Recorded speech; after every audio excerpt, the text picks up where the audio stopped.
Okay, looks like we're good here. All right, is that working? All right. Hey there, everybody. Welcome to a little bit of Persona 3. We should be clearing off some of our quests here. We'll try out that fight with the Reaper, I think, at some point. But um they'll probably extend things into next week. I don't actually know if I care to try to beat him again. Because we already did that, and like it probably is going to be the same sort of mentality going into it a second time. Let's figure out what quest we were actually doing here. Just want to double check here. Yeah, so Bloody Button is, the fight death thing. We've got to get Masakato. I've got to get this one, which I can't remember. And we have to get Pandemonium. So we could probably go ahead and get Pandemonium right now. But... Oh no, I need to get another one. I need to get a second of the things from Suzaku here. And we haven't got even the first one just yet. So I think what we're going to try and do right now is go in and get the candlestick. So that's going to be just going into here. Now, the regular enemies around here are still actually fairly tough relative to the other ones. And I don't really care to fight them because they don't give me anything for fighting them, really. So, like, this guy over here, he wouldn't have any weaknesses, and it would take me a whole bunch of SP and stuff like that, and I wouldn't get anything for fighting him. So we're going to try and avoid.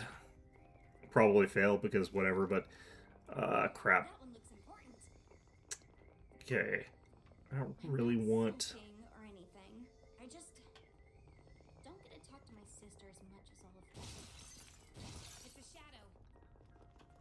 Okay, that one... These ones are actually running away from us now. That's actually a fairly good sign. They still wouldn't be useful for me to fight against, honestly, but... I can hear a car alarm. I should probably actually... That sounds like it's gone off, so whoever was dealing with that probably was their car. But... Another one of those doors. I don't know, I'm gonna go quickly check, just because it did sound like it was coming from roughly where my car would be.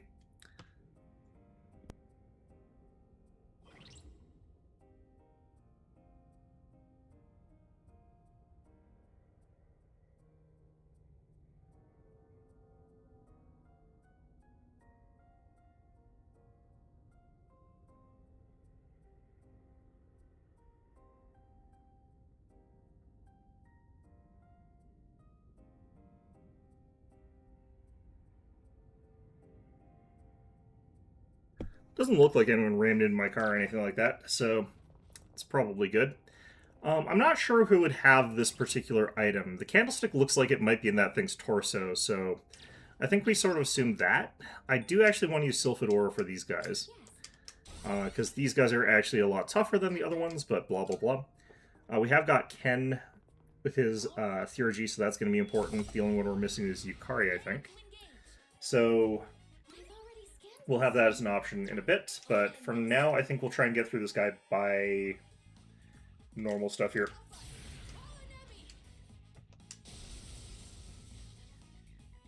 So we're again hoping for like a hit with lightning that'll actually shock this guy.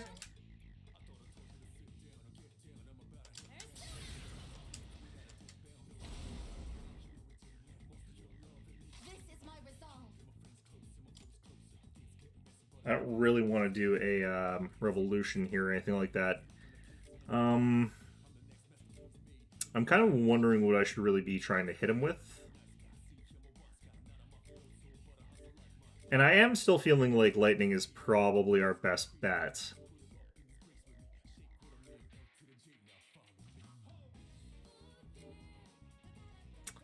I think that we could actually use this. Let's go ahead and do that and then Marakaja. Let's do some buffs. Oh, right, I forgot. We already had that. It's Matarukaja. I keep forgetting what things we get from the thing that I literally spend all that money on. Or that SP on, but... Okay, so this should do more like 100 now instead of doing like 87. Yeah, 123 now. Nice, very good.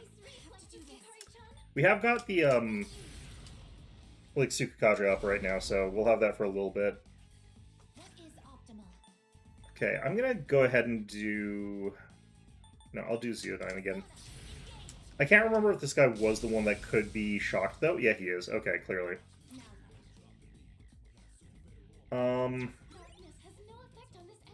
Okay, I can't use bludgeoning, I can't use piercing, so the only one who can get a critical on him realistically is either her or, Aegis. So he will lose a turn, though, so that's good.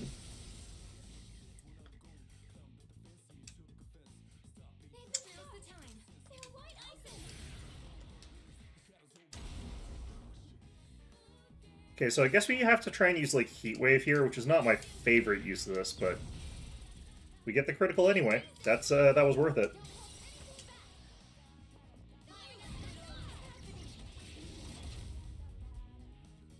Yeah, that's good. Okay. Nope. Damn. Okay, so he's about to stun himself, which is, you know, not great, but... I do wish that lasted, like, one little turn longer. I think that would be good. Okay, we lost that. That's fine. I'm gonna go ahead and do this.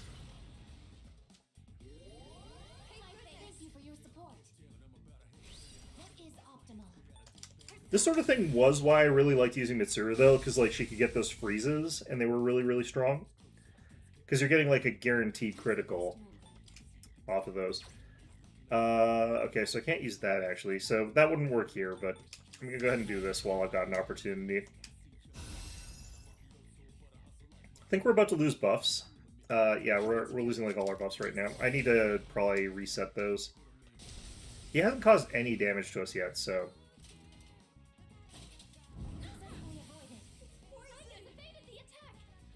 Okay, do I care about poison? I might as well get rid of it.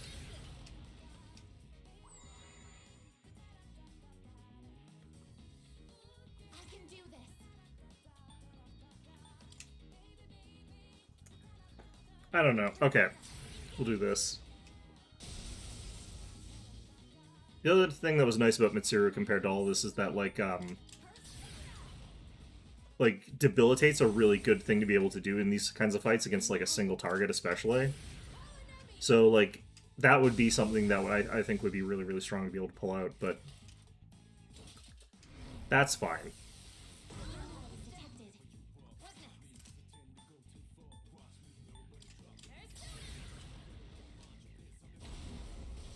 Yeah, that just reset us down to normal, because we already had Marakakaja cast on us.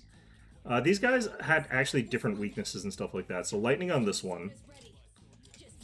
And then the other guy has no weakness. And we also probably really want to go for our... There's a decent chance I want a Divine Intervention here.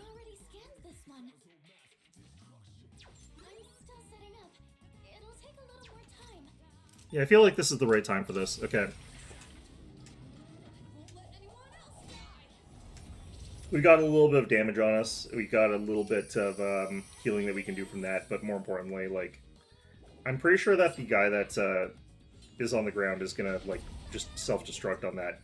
And we don't even lose the other thing based on having, because we got Meteorama, or sorry, Megiddo bypasses our Karn, so we get to just heal back up and not have to waste the shield there. Okay, so this guy should hit himself like 4 times here, or he's just gonna Maracunda, whatever. Either way is fine. Okay, so what I want to do here is like this.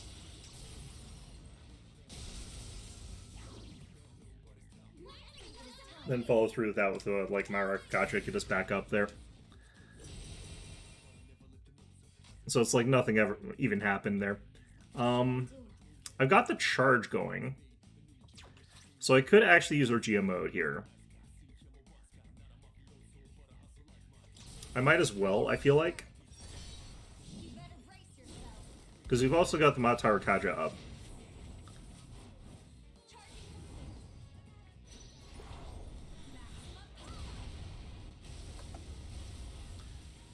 Okay, that's pretty good, but yeah, this guy is still up and running here. Hopefully we can get him shocked or something like that, but I don't know if he's actually susceptible to that. Okay. Now's the time.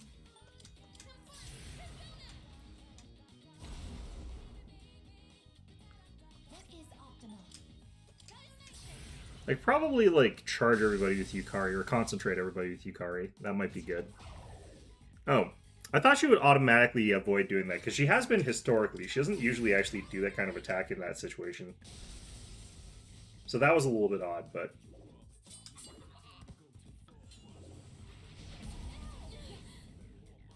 Aegis evaded the attack. Yeah, I should actually absolutely do our Tranquility now. This should help. I feel like this also might have the effect of giving Metis a better chance of using her spells instead of her physicals, but I have no idea.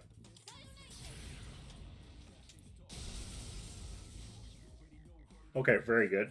This is my way.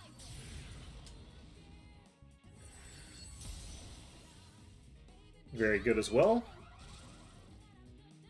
Alright, and you actually did have a weakness, if I recall correctly. Fire.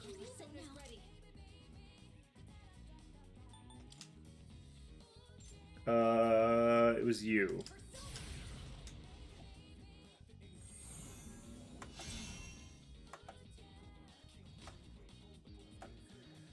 Okay, I'm gonna go ahead and do this. Hear me. Please help them.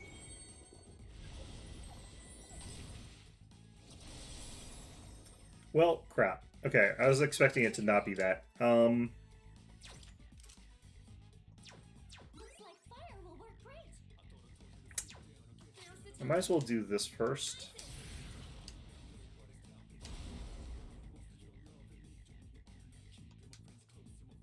That should get bounced, so that's fine. What is optimal? That's just like Mamudo.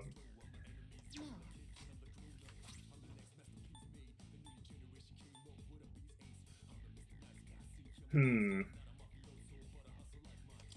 I could do this. I have to get a bit lucky. I don't have Rebellion up, so I don't have the best crit chance. Still got it, though. And that was the charge. Okay. Worth it.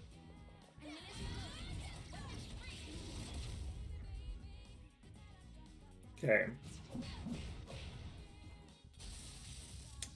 That was also very good. This should be charged up too. And that should be it. Easy. Didn't even actually bother hitting his fire weakness. Okay, we'll take that. I don't need that.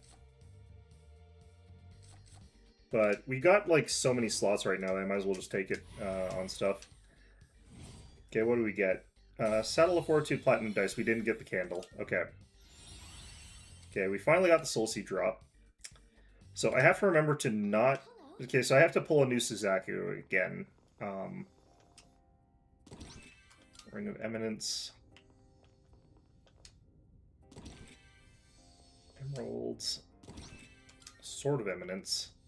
That one's for Junpei. Coat of Eminence. No one wants that. Strange. I must already have those.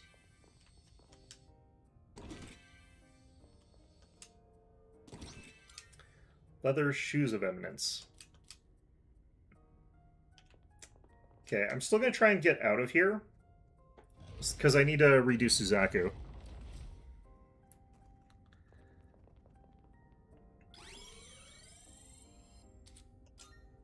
I also should probably get a Scatty on my list of things I've got. Okay, so some of these do run away from me right now. These ones still do. I extra don't want to fight stuff now, just in case I accidentally run into another one of those, whatever it is. This should actually be automatic since I already have the place fully mapped. Like, this shouldn't require me to scan it since I've already got that, but I know it doesn't. So I'm just going to have to do, like, another scan again. I'm actually going to say no, though, because, again, I can't afford to actually...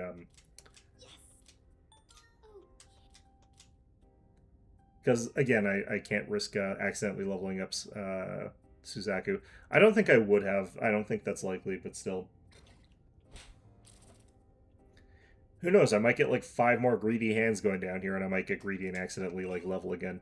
I guess it doesn't technically matter since I'm going to be chucking this one and getting a fresh one, so it doesn't actually make a difference. was the previous amount that mattered before I got to here, but again, I don't really care. Alright.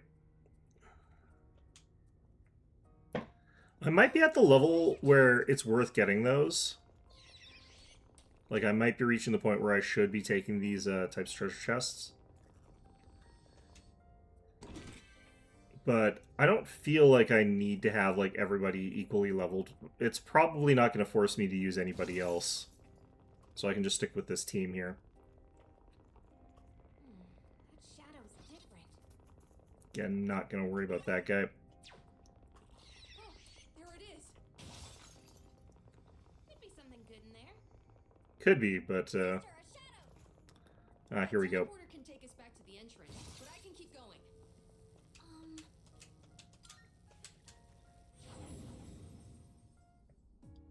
Okay. So one of the things that I potentially want to do is actually get my Theurgies back before I go for another one of those doors. But we've actually spent a lot of SP already, so it might be fine to just leave and come back later. Like, there's not a ton of reason for me to stick around right now. Welcome to the Velvet Room. Alright, what do I do with the Suzaku that I don't need anymore? Please choose the personas you would like to fuse. So I could get a Decorabia. Satisfied with this? Yeah, sure. What do you wish to inherit?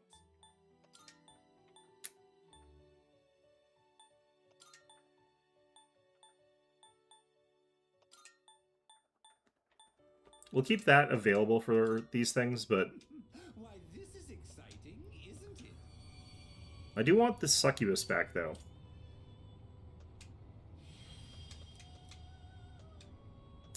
I might just buy back both. Then again, I don't know if I need Charm Fusion as much right now, since everything's immune to it right now. Registering is overwriting acceptable? All registered. Okay, This is your progress so far. so we need to get back... I needed to get back Scatty as well. This persona, yes? Yeah, Shadow Lipstick. So you'll be summoned. May it be your inner strength. This is your progress so far. And...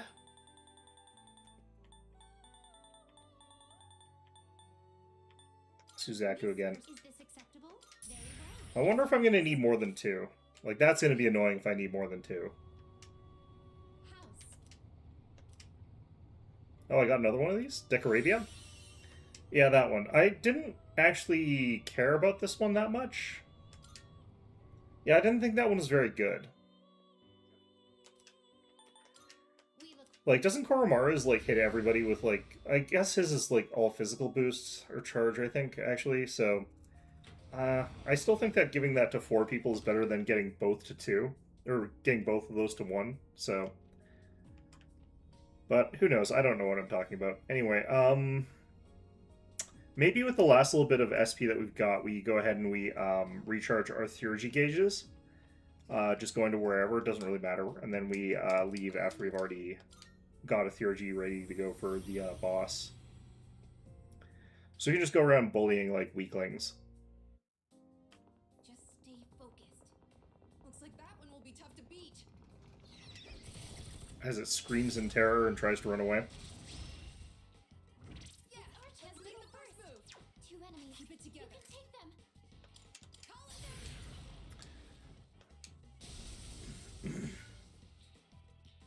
In this situation, These guys are actually going to be a little bit annoying just because I don't have a lot of things that hit their weaknesses. I might not even have anything, but, oh no, I do. Okay. I was worried that I might have gotten rid of everything that could actually target that. Well, I'm pretty sure I just gave something Ahan. don't hold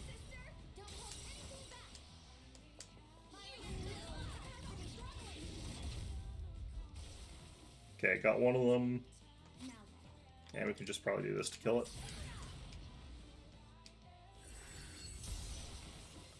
Very good. how does it? No shadows detected.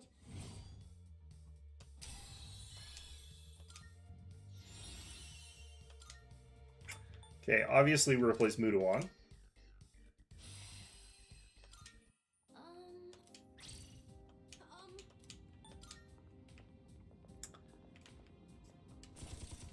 Dang it. Okay.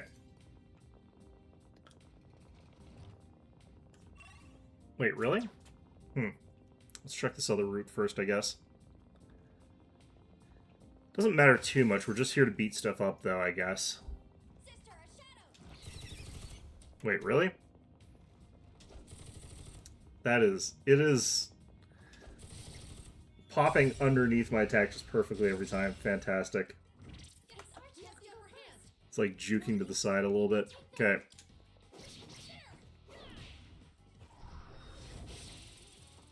Excellent. You can count on me. I'm ready. Curry-san, take over. Leave it to me. In this situation, Just do this. Let's finish this. Nicely done. Okay. This should end it.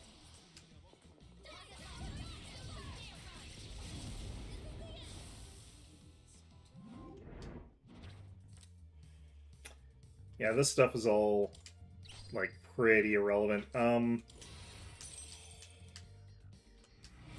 great. Nice. That went well. Okay.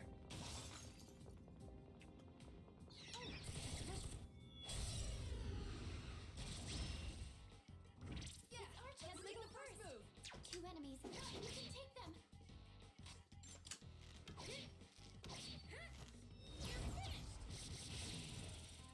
Nicely done. Ready to switch in. Taking action.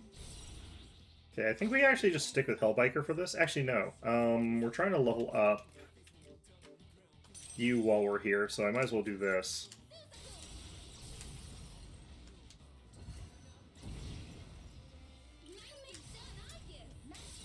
I won't need that much to level up Zaku either, so we'll probably actually have our second, one of those things while we're down here, just looking for this to finish. Waiting for Aegis to finish charging. Mission complete. Alright, let's keep that up. Well, maybe not actually, because I can't remember how much experience points I gained from that big fight. Let's actually check what we got here. Next is 18,000. It's actually quite a bit, yeah. So I probably do need to do a Monad Door or something like that to actually get Suzaku leveled up here. I'm going to have to just deliberately suboptimally pass stuff over to Metis just so I can get those points there. That's our way forward.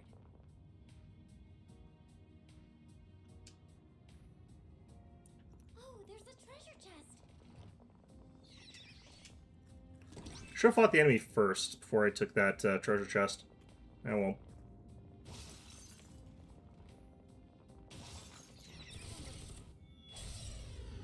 Alright.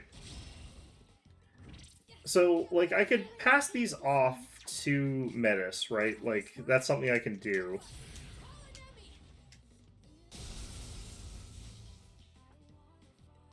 Pull the trigger.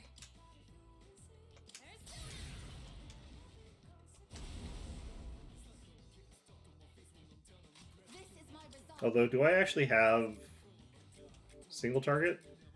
I guess I don't. Okay. It's all multi-target. I need to level up. I guess Alice would be the better one to level up. Ooh, actually we have this.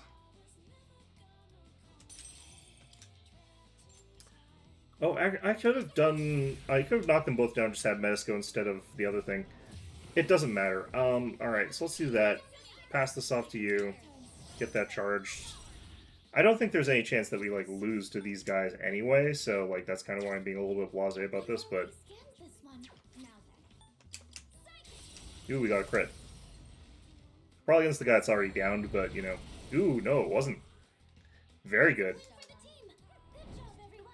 That worked out perfectly. Okay. Oh, guess it's time to move on. The extra damage that Metis gets is actually something that might rival an all-out attack anyway. So it might be better to just pass those on to Metis anyhow. 2 enemies. Will this You can work? take them. Now. Okay, we're getting pretty close to our Theurgies. We probably actually have enough that we could start a fight and then we'd actually fill into them over the course of the fight, but still want to do a pass to Metis at least one more time, I think. She's still, I think, one of the harder ones to actually fill in.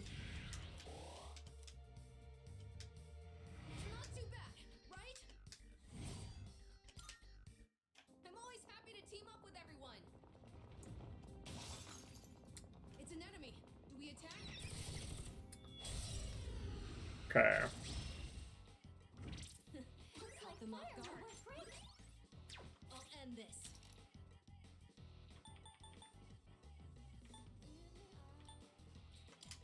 This is it.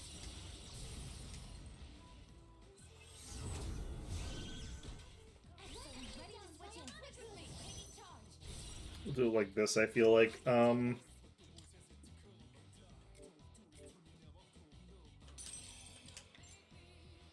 Actualize.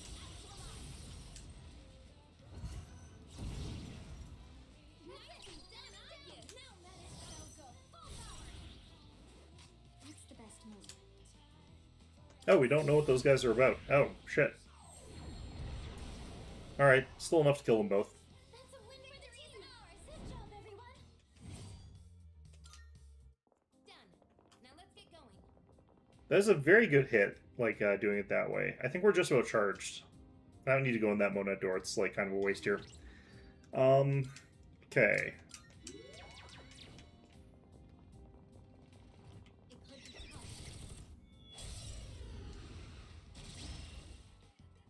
This is giving me confidence that I could potentially win against, like, Death, but this has no bearing on that whatsoever. Okay, we got that filled in. We've already skimmed this In one. those situations,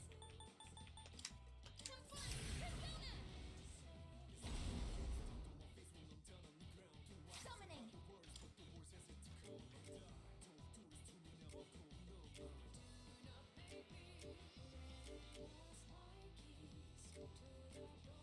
There are actually a few things they spells that I would want to level up.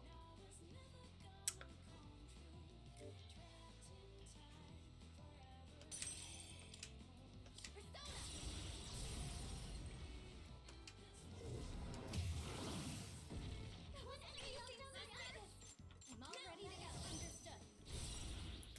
what's the best move? Okay, they're all full now. Alright, we can leave. Welcome. Let's strike them down.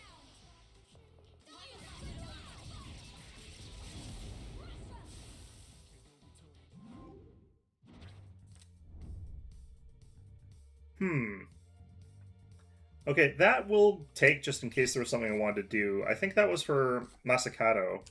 We needed that. Although we might have also leveled, so I might not need it actually. I'm always happy to team up with everyone. Alright, let's get the hell out of here. Treasure chest.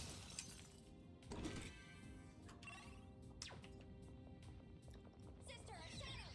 Might not be any teleporters down here, might be a problem, but Look, a treasure chest. okay, we're looking for the teleporter though. Monad door. There might be a teleporter back here, I might have missed it. Oh, yep. We don't need to head back yet, right? It's actually really rare for me to go back to one of these middle floors and find a teleporter in it that I missed. Okay. Go ahead and save again with our little dudes here. Welcome to the Velvet Room. Regis is overriding. It's all registered. This is your progress. I, too. Have you all the elements you need? Okay, so Masakato. Well, crap. Okay. What kind of persona do you desire? Who's going to be required for, like, things that I actually want to get here? It is a special persona you desire, is it not? Don't really care about that one.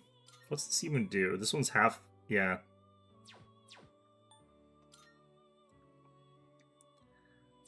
See if any of these guys have things I particularly care about.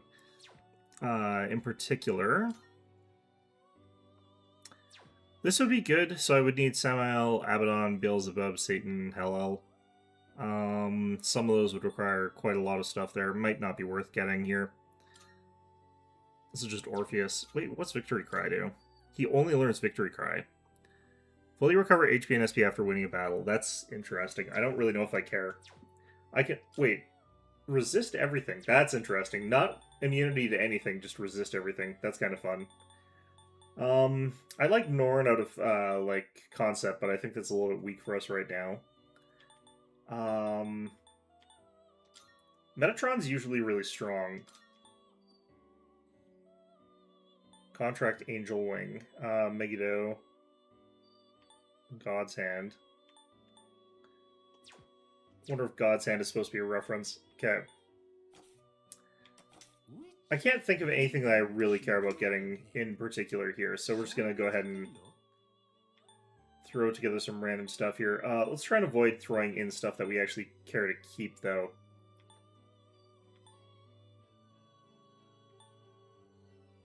Take all the time you need to consider.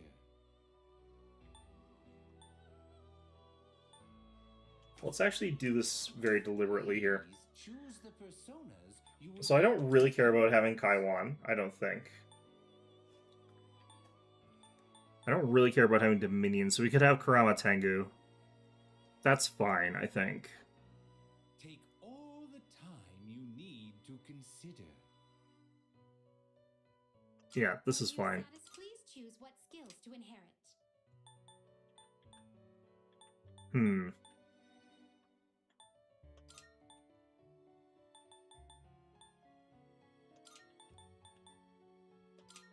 Hey there, Morbits. A new power emerges. Come on, error. I still haven't seen a fusion error. I really want one. I've been told they happen in this game, and it's like not happened throughout like my entire playthrough.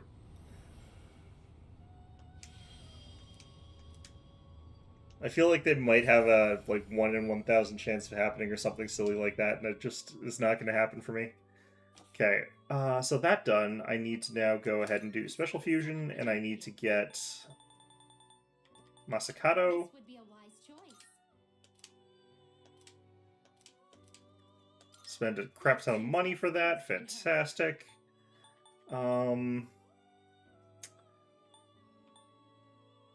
Okay, Herculean Strike might be good here.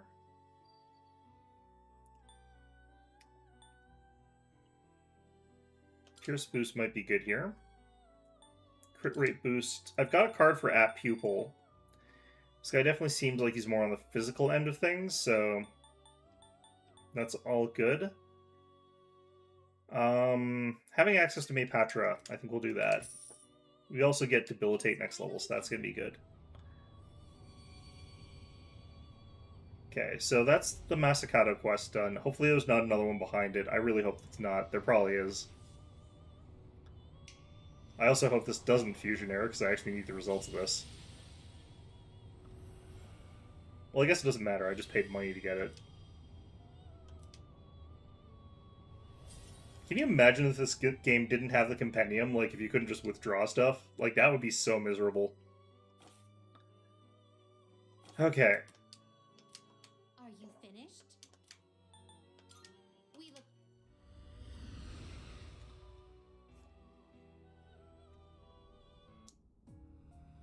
So that completes that. Wait, what? Good day. Are you accepting a request? Oh, crap. Do you have to know something? Unshaken Will. By all Crap. means.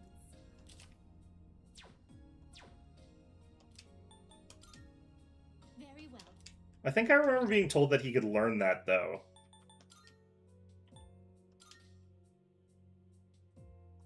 Like, just innately. Let's... Oh, I'd have to get another one of those guys. Okay.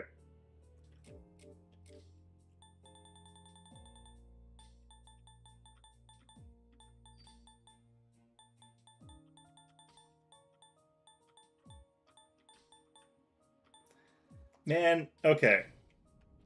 Well, we'll have to do something about that. I'm gonna have to double check to make sure that that actually is in his roster of things that he naturally learns. Otherwise, I'm probably just not gonna bother. Okay. Got our SP back.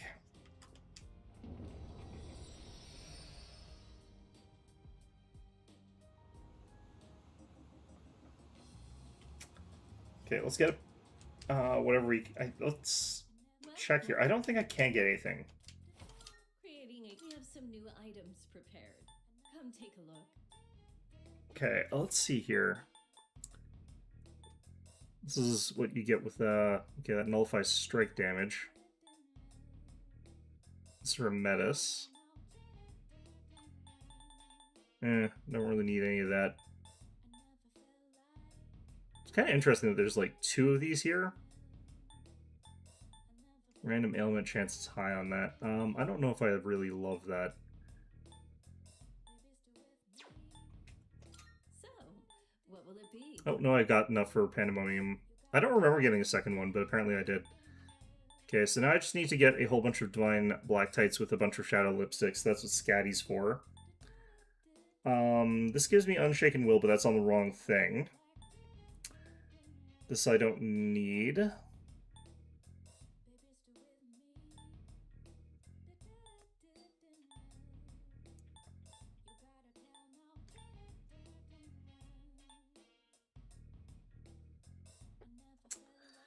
Those are probably enough. So I could probably get the Abyssal King's Tooth. Well, either way, let's just grab this. Here you go. Thanks for waiting. What would you like? The other thing that I kind of need is all the stuff that, like, makes it so that I don't have any, like, weaknesses to elements. So I need, like, all of those sort of things, which sucks because I can't What would you like? get them all very easily. I have to go through a bunch of bullshit to get that. I remember. I'm just probably not going to fight death. I don't feel like it's worth it. Good. Oh, actually, let's check cards We've got here. some good stuff in stock. Take your time browsing. Unshakable Will, please. Nope. Okay.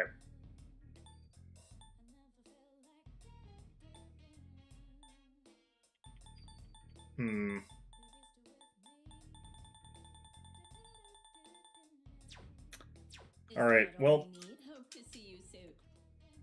it still solves one of our problems, so at the very least there's that. Okay. So that should be good. Welcome. Take your time. Look. Just gonna hand in stuff that I've got here. Please. Thank you.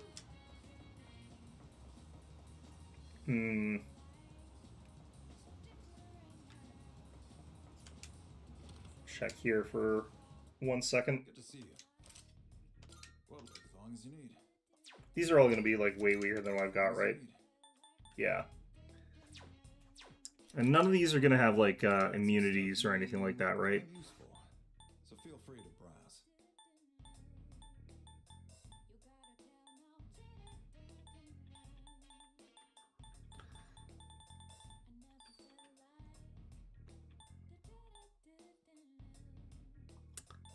These are the status effects. That's not what I need here. These are all low. Yeah. All done here? Come back soon. Yeah, so I know what I need to do if I want to fight, like, death again. I don't really care enough to do it, so I'm gonna probably skip doing that. All of that considered, I think maybe we just go for the boss now. Like, we go for the finish, I guess? Maybe, I don't know.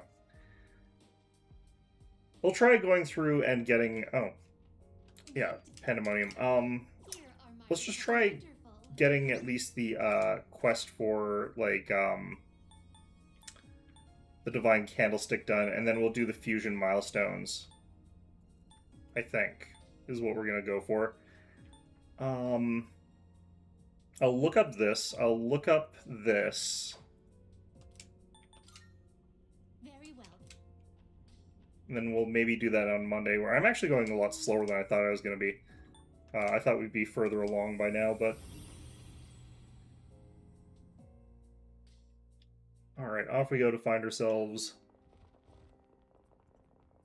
I don't know, something. We'll find out. Fortunately, we can skip these fights, and that's especially good because these ones I don't really want to be doing. It's an enemy. Do we attack? Shadow spotted. What's the plan?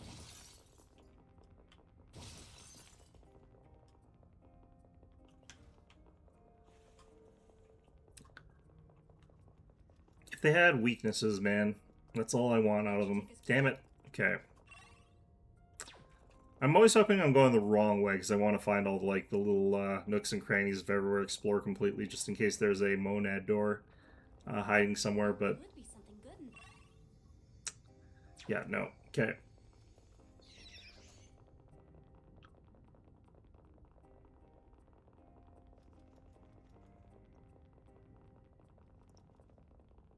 Alright, down we go.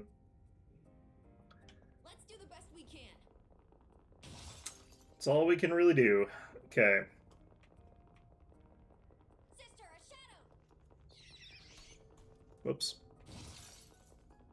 I feel like the deeper you go in here, the more of these, That should take us below. the more Twilight fragments you start finding. Over there. Which is good, because, like, you need a lot of them, but definitely feels to me like you get more of them as you progress.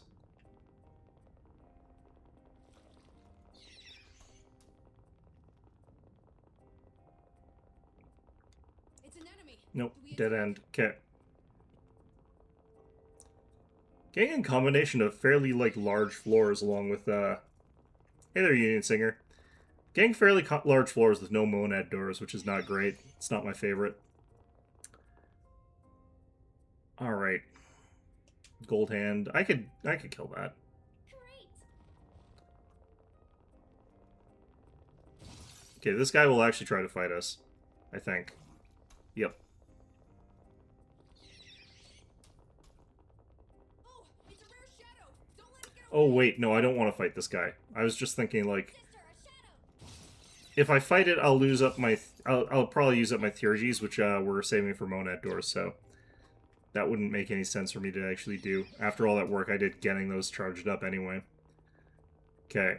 Are we gonna find one here? No, probably not. One more chance. No, this dead ends. A treasure chest.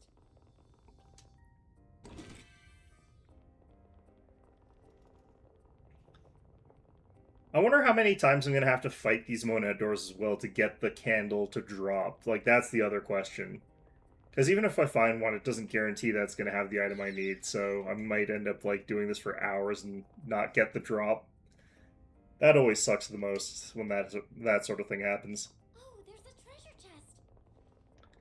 The way that the lighting was hitting that treasure chest, like, makes it seem very important. Okay, that guy actually was chasing the shit out of me. With the doors having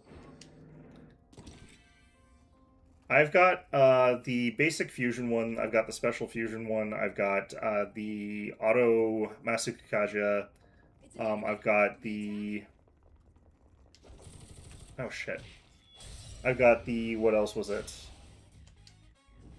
We've been caught unaware.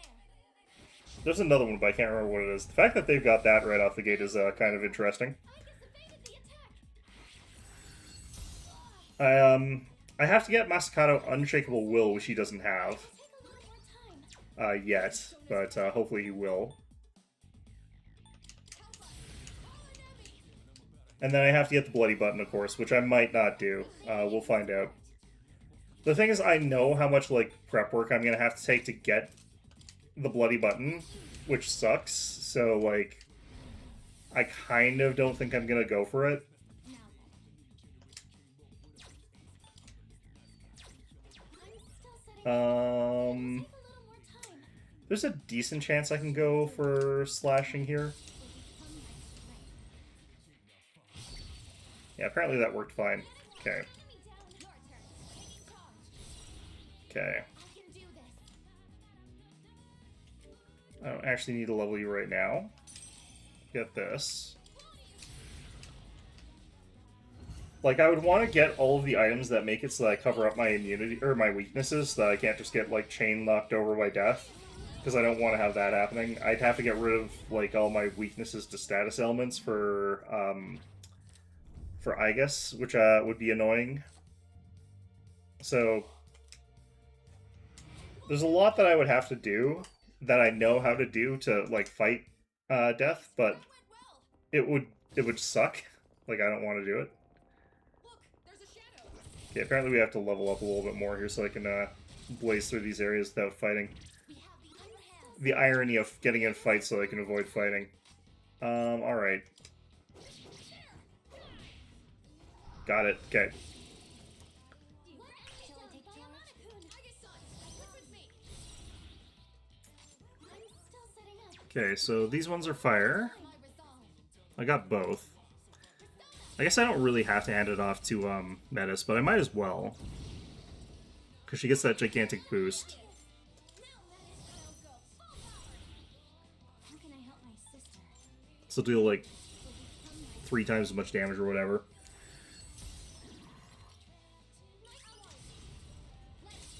That's almost as good as like a concentrate. It's actually really, really strong. Okay, and then we'll get another chance for Aegis to go for fire attacks. There was one other one, I can't remember what it was. I'm pretty sure for quests from Elizabeth here. Summoning. Guide us to victory.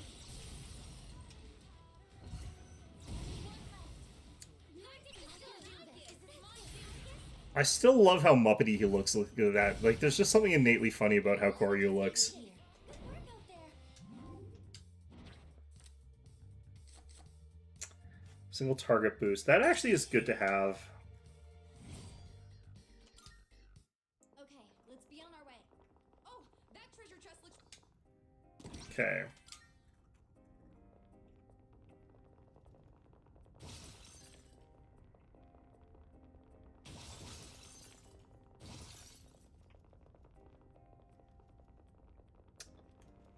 I'm also imagining, like, the final boss is probably a lot weaker than Death anyway.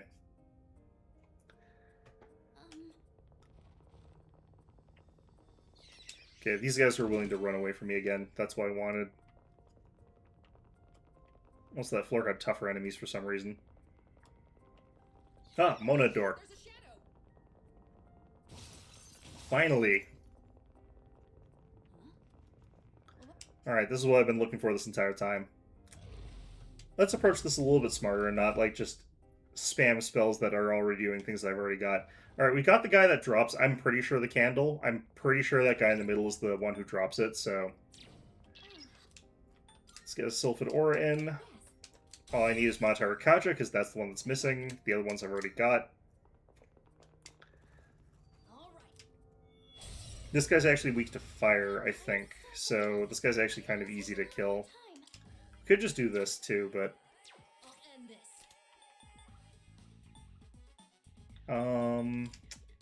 Karkarn on you?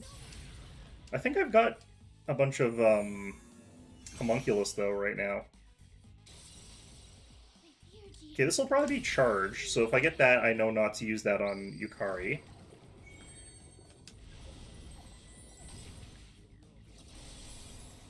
Story bosses are usually used in optional bosses, yeah. Now's the time. Hmm. I missed what the actual effect that I got was. I think it's just stat up. No, I was right. Okay. Focus. Can I use Bufu on this guy? I'm still setting up. I can. We'll take the best time.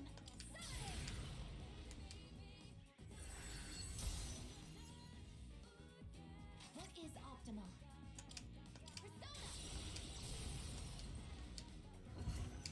Oh, do I need to switch out what Aegis has? I forgot what his weaknesses are. If he's weak to dark, I'm in trouble.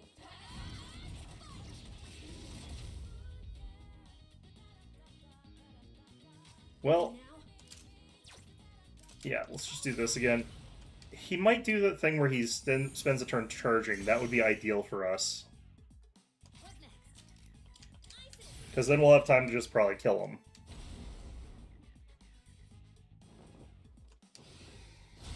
Nice. Okay. That's exactly what we want to see. Now then. This is my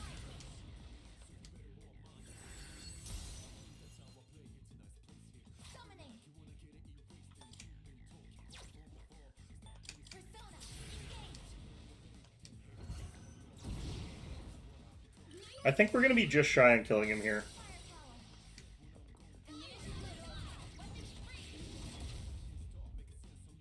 Yep.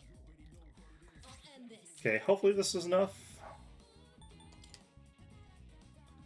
I don't feel like it will be. Okay, I'm gonna do this just to be safe.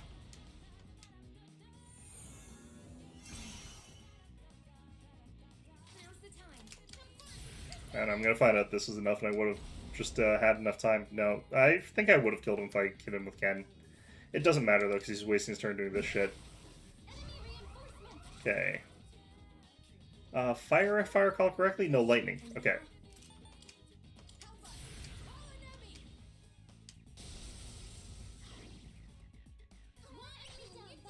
Okay. And then this guy, nothing. Let's just do this.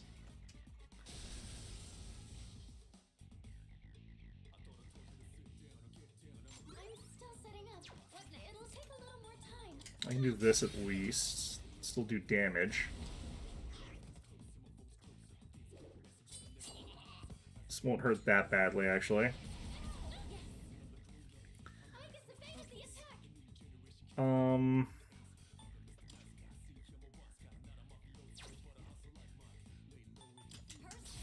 Have her cast charge.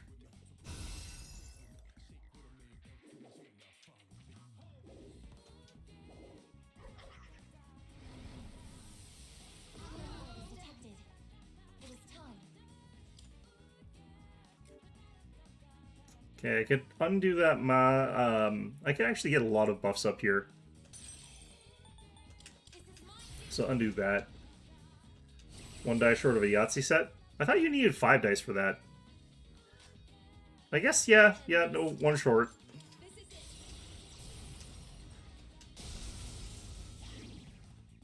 Well, I'm about to be a lot more short, but, you know. Do I want to just... I kind of feel like I could do Divine Intervention right now. I don't know. Let's do this. Once I get rid of the first one, this becomes a lot easier.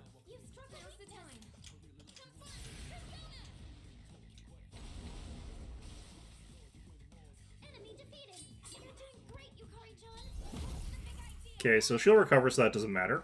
Nice.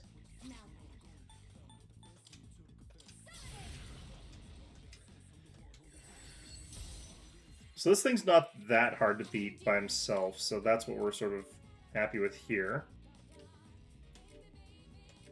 Let's use this, try to get shocks. Oh no, wait, I can't critical him anyway, because he's going to be immune to the critical. Well, I guess him losing the turn is good, though.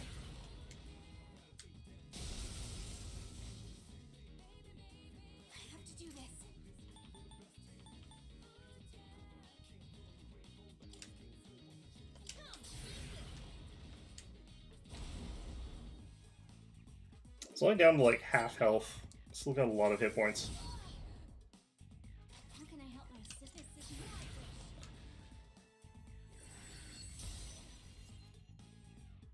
What is optimal?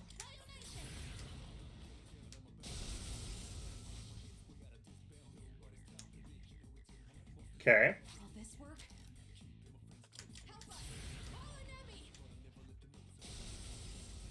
I kind of feel like I want to start doing the setup for the next set of fights, but Pull the trigger. that would just involve dumping some of the TRGs that we got from some of the people, but Thank you for your support. this guy is really easy to fight at this point in time, so it doesn't really matter.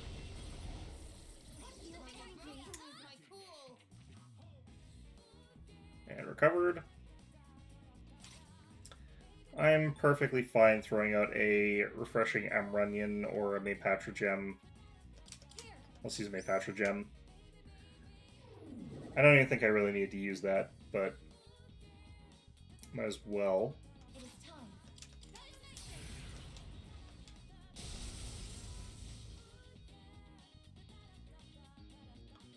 My persona's ready. Now!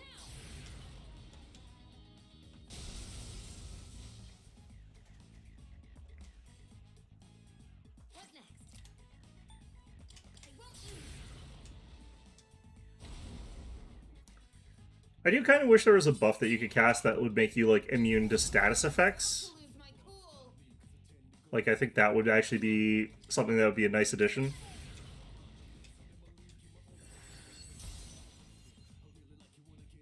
What is optimal? This is my duty. Okay, and then on to the last guy, which is just him. I've already scanned. And he's got no weaknesses, which is real annoying. Let's just do this. I made a promise.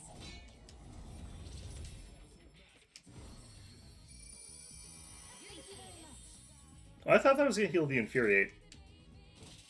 Poison. Nice reflexes, you Oh, guys. crap.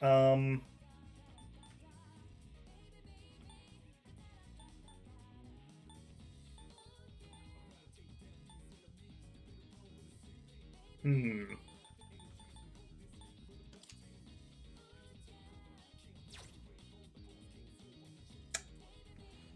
Easier to just make equipment that blocks status effects?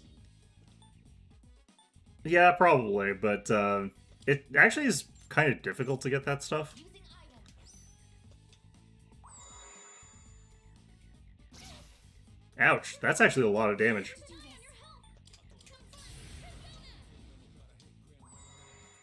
What's weird to me is that that effect is like almighty. That's a weird one to be almighty. It doesn't bother me that it is, it's just strange that it is. Keep it together. Help us. Call an enemy. Alright. This one, on the other hand. Okay. Summoning. Dynamite.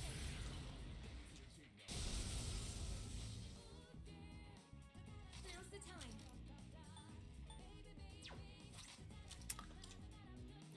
I might as well charge everybody. It'll all be okay. Together we can't lose.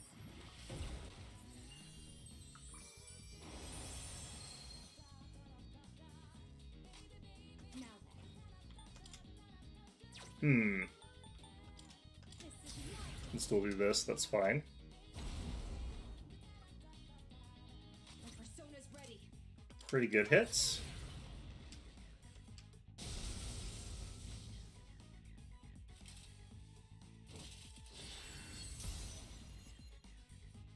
It is time. Persona.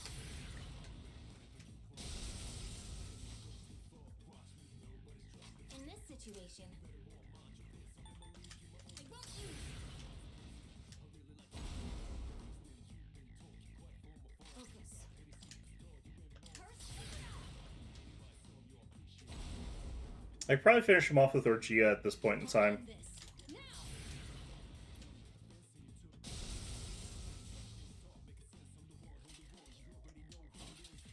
That's fine. Wait. This is my resolve. Dynamite.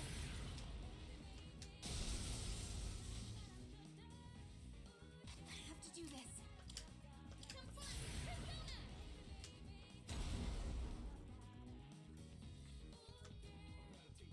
What should I do? Let's actually try and finish him off with this. You saw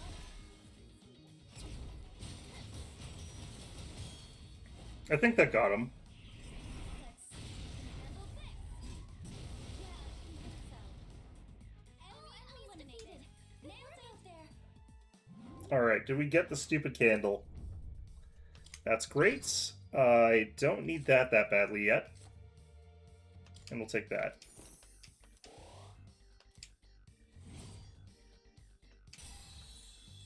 Why are our levels so janky compared to one another? Someone was like level 74 or something like that.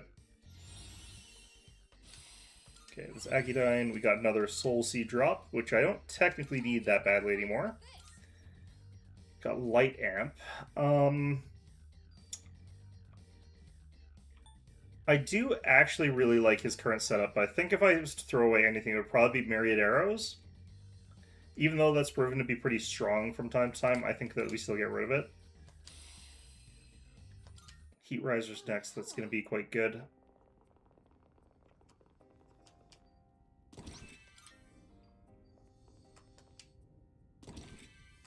Forgot to check, do we get the stupid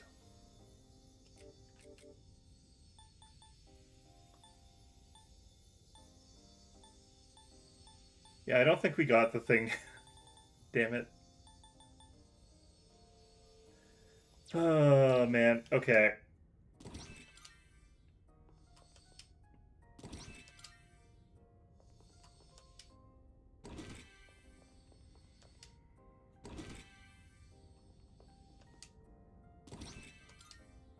Hey. Thank you. See what that actually does.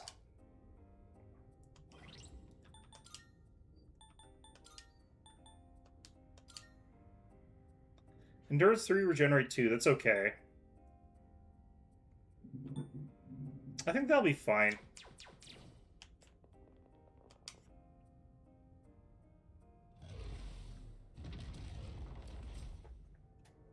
Alright.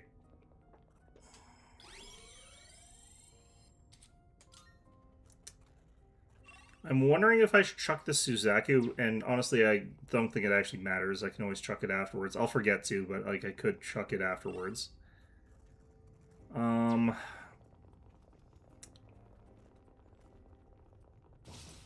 kind of in the same sort of boat as I was sort of in a last time I was kind of like this. I kind of want to actually just reset. Monster. That teleporter can take us back to the entrance. But we'll sort of see. Alright, so let's double check what my quests actually were. I checked it pretty recently, but I can't remember one of them. Are you accepting a request? So Bloody Button, Fusion Milestones, Automatic Kaja, the Divine Candlestick. No, I guess I did remember all of them.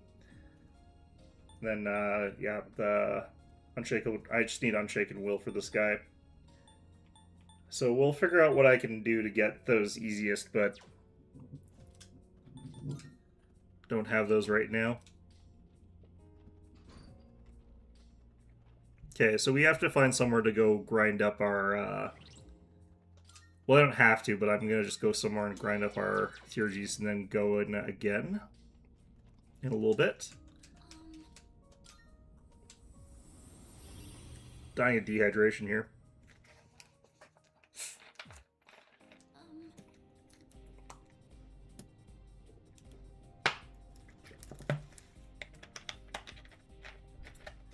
I can try and go look for a thing that'll give me the additional. I could do the monad door here. Ooh, this would actually be also good. I could do the monad door here, and that would potentially get me something interesting. Yeah, more enemy. It'd be great if we can defeat it. Okay, so I have to switch to something that's got Megiddo. Summoning.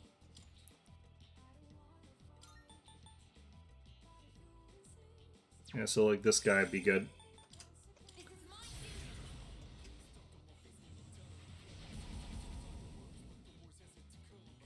Wind is the way to go. What next? Come. Then we just switch back and Megiddo again. I can carry you. One down. You can count on me. It's up to you. Leave it to me. If I can get back my SP, that would be ideal here. Yes. I'll protect you all. Though technically anything we can get here would be kind of useful.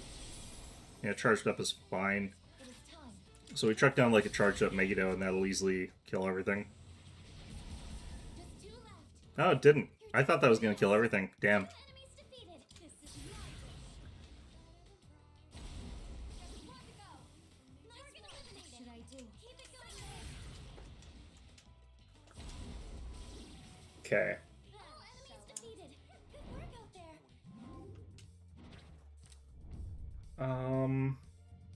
I don't mind taking Justice here. Myriad Arrows. Yeah, we'll take Justice. That is a lot more experience points than I feel like I deserve from that. Sister. Alright. Where's those doors? Get this guy as well while we're here. Give me your cards. This is almost certainly Koga. It is not. Okay. Well, that almost killed them anyway, but, like, still. Why do I not know what these guys' weakness is? I think I probably hit them with something really stupid earlier and it just instantly wiped them. Okay. That's a win for the team. Good job, everyone. Well, I guess if it works, it works, but still don't know what they're weak to. If they're weak to darkness, I'm going to be real mad. Okay, we got another Megiddo. If I could get something even faster than Fast Heal, that'd be, like, really, really good here.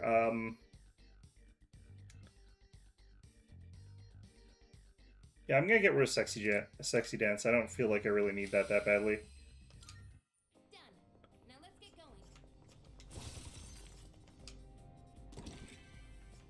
Okay. They don't have a weakness? Damn. Hate when that happens. Alright. I'll just head into here because it should be easy enough, and I should be able to charge up my Theurgy pretty well from here, and hopefully, more importantly, get a bunch of Arcana cards. I've got this. All right. Really need this Megiddo alone with Spellmaster and Life Aid. Keep it together. I mean, that's probably excessive. I don't think I need all that, really. Try something else. Pierce works against this just fine, apparently. In this situation, I'll just shoot it for now. He does have way more hit points than, I should be... Like, he has enough hit points that I shouldn't be doing things quite like this, but that's fine.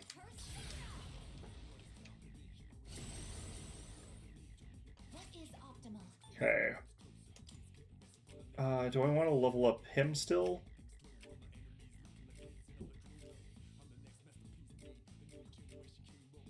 I need to be leveling up Scatty, who does not have fire. Yeah, I guess we'll stick with this. I'll try to switch to Scatty later.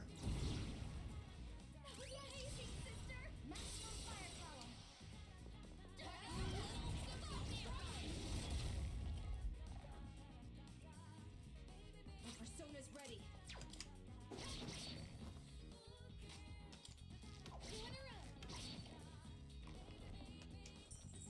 Yeah, okay. It's fine. As predicted. Aegis evaded the attack. How can I help my sister? This is my wish.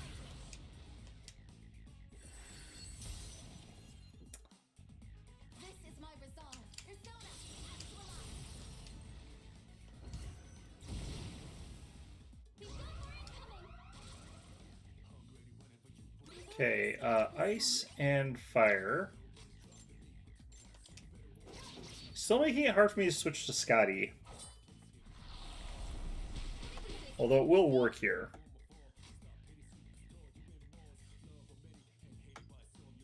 What should I do? Now's the time.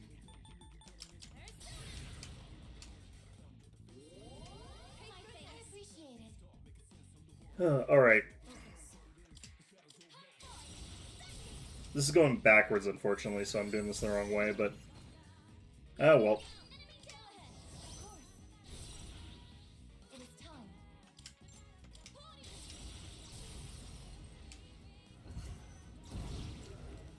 And this should kill the samurai, which does mean I can switch back to, or I can switch over to Scatty, and that'd be fine.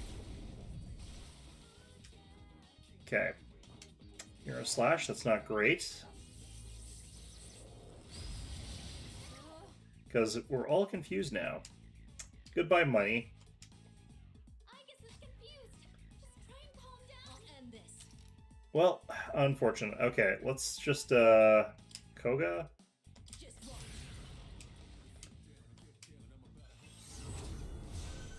Yukari should be next, so should be okay here.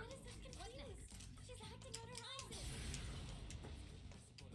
Whenever the enemy does those abilities that, like, cause a status effect and cause a bunch of damage, it, like, always causes a bunch of the status effects.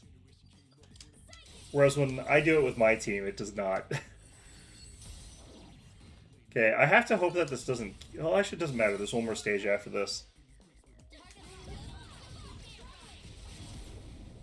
I just have felt this last guy's not weak to fire. And these guys are weak to physical stuff, so it should be okay. Effect on this enemy. The electricity is useless here. Keep that in mind.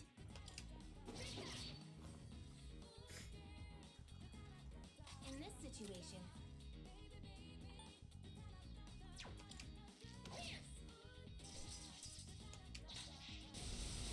That's not ideal. Okay.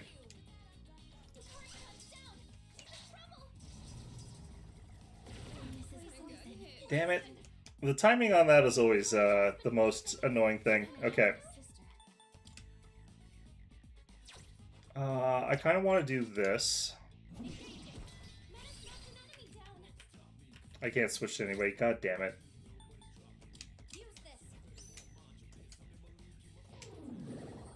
The timing on the status effects is always like right after Yukari goes, and it's like the worst. Okay.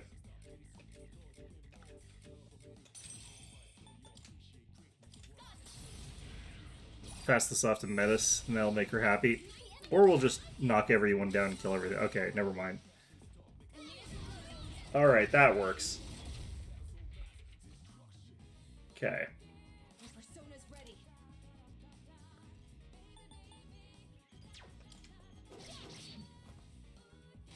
I have to do this. I can just chuck out this. I don't think it really matters too much if I chuck this out or not. I think that works out fine. Okay. So that should level up Scatty, I'd imagine. Max SP increase, that's great. A bunch of stats. High counter. High counter's just fine.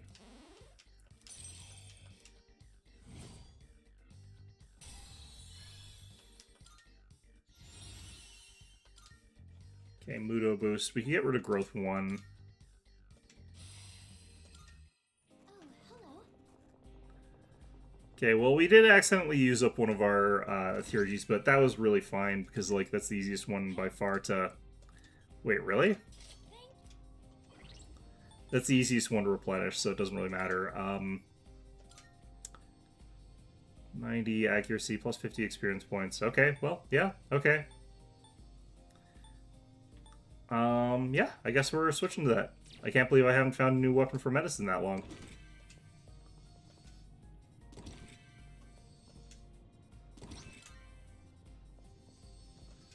Alright, we'll probably just need a little bit more so that we can get Ken's theurgy done. We'll make sure we like do combat healing so that Yukari fills up a bit faster, but Alice is a mix of a couple different things. She's actually been in the Persona series, I think, since the beginning. But yeah, apparently she's like a mix of like Alice from Alice in Wonderland plus from some sort of like German folktale plus some other things. So she's kind of a like confused entity. But yeah, like she's very fun. She's one of the more interesting ones in my opinion. Okay. Persona's ready. Gonna go ahead and do this. But yeah, Alice traditionally has been the one who's got like the strongest death spell. Let's see here, 12 versus 24 is the same cost. Okay.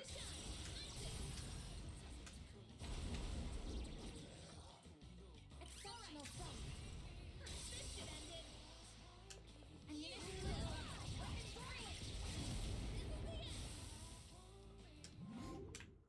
I think if I find a moon, I'll probably take it.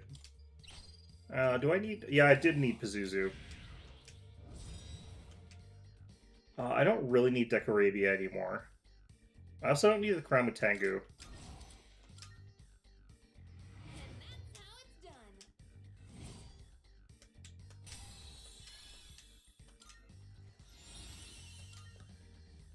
done. I don't need both of those. They do stack, I know, but, like, I don't really need both. I don't stick around when my SP's running low, so I just sort of leave.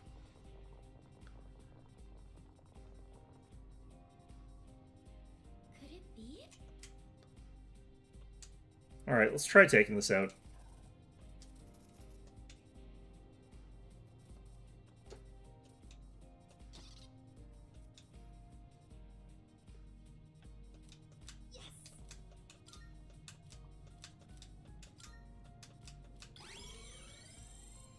Okay.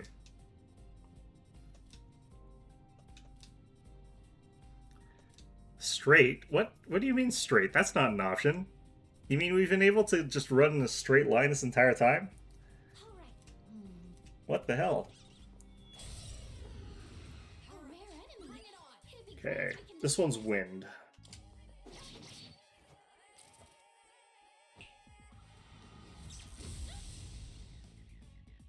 I have to do this. Come. Oh wow, this guy's got a lot of hit points. Okay. That barely moved his hit point bar at all. That did though. Okay. Summoning. I think I stick with that just for now. What's the best move? I just realized I should be able to actually kill the gold hands with Aegis because she can do piercing damage to them through their resistances and everything. I think.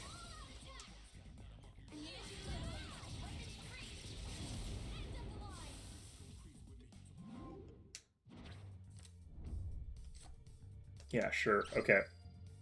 Arakunda, sure. Alright, gain money a little bit faster. Level 80.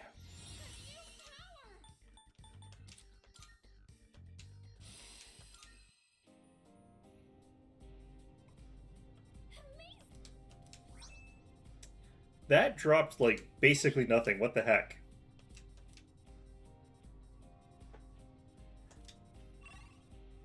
Yeah, let's just leave. Okay.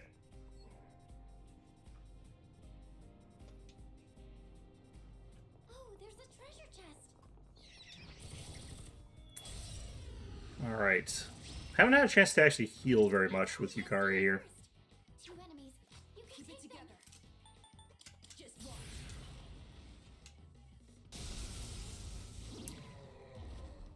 And now, Attourney, help us. Call an enemy. Now's our chance. Did it. All together now. Her appearance is from Alice in Wonderland, while her demeanor and personality are from folklore. Yeah, I kind of actually don't remember what like her appearance was supposed to be like in the folklore version, though. So they could be related as well. I don't know.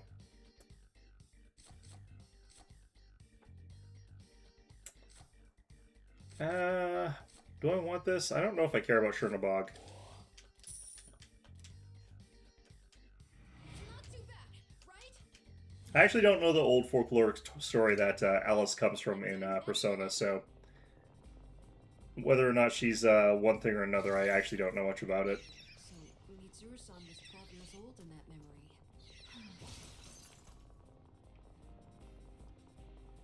Okay. Maybe we should go back. Yeah, let's go back. We got so much spinach right now that I could actually just recover it that way. I feel like we just do that. I don't know. Let's just use life stones because we got 99 of them, and I think that's actually capped out. It's not letting us pick up any more life stones. Go ahead and register real quick, and then we'll go fight another stupid thing with a candle in its chest to see if we can get that stupid thing to drop the ruinous candle. Welcome to the Velvet Room. This has already been my, like, 5th one of these guys fought. Registering Like, I've already fought 5 of them, I'm pretty sure, so, like, registration. Are you finished? the fact that I have not been able to get one of them to drop anything for me has been very obnoxious, but no, well. That's how it goes sometimes.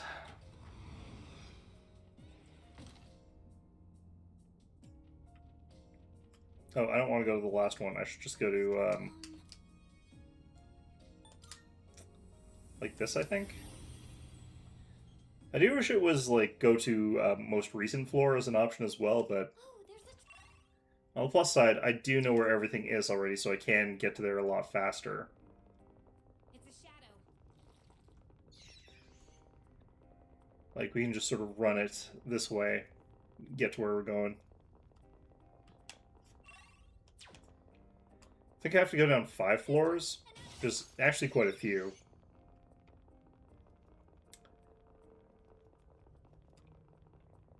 I think there's no chance of me getting another Monad door until B5. We better. That way. Okay.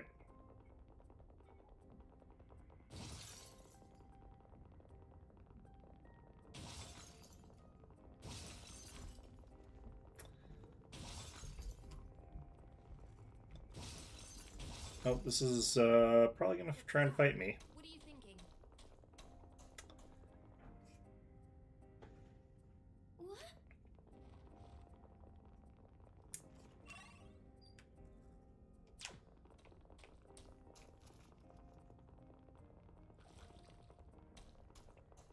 It's an enemy. Do we attack? Look, there's a shadow. Oh, wait. It's an enemy. Do we attack? I keep almost getting caught by these things, but looks like we're too slippery for them today. Even though there's lots of times where I do get caught. Alright. We better watch our step. This one, again, just leave. I think the next floor should be the one. No, it might be the one even after this. Have in common. How do we get rid of the abyss? Well, no point wasting time thinking in circles. We just have to keep moving. Okay. Just stay focused. Filthy monster. I guess once we get strong enough to challenge, like, these Monad doors where we don't have to do the, Looks like that one will be tough to beat. where I don't have to have Theurgies to beat them, like, that will speed up the process quite a bit. That was the Monad door we already did. So this is the new floor, I'm pretty sure. Monad door here? No. A treasure chest. Ooh, these guys actually do want to fight me. See, that's also slowing us down a little bit.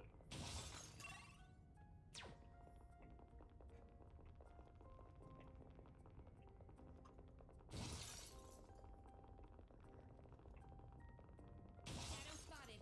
What's the plan?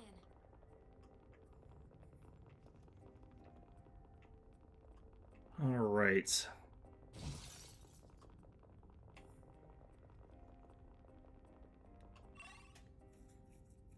I don't know if I care about these treasure chests enough. I'm just gonna leave. Actually, no. I've been using a lot of, Oh, there it is. Treasure. been using quite a lot of items lately. I should probably make sure I've stocked up on them. There's a treasure chest over there. And I plan on using even more items, so there's that too. This is why I need to level up Scatty as well, so that, like, Yukari always is immune to status effects, so I can always have her use the Amrita shower. She's kind of the most important person to have that effect, honestly. That does mean I should, like, also be getting... I should be getting Thor, too. Why did I decide to fight this? I forget. It'll take a little more time. That's fine.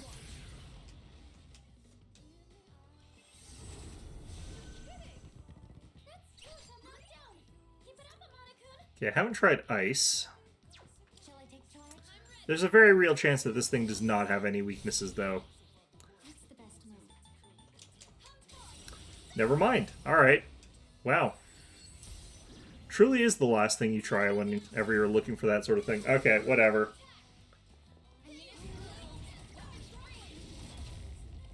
Fine. Okay. Alright, game. You win this time.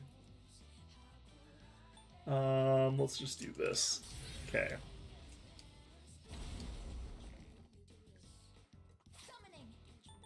I'm gonna do this even though it's incredibly inefficient. This is like the least efficient thing I could possibly do. Nice Alright, that should be a kill.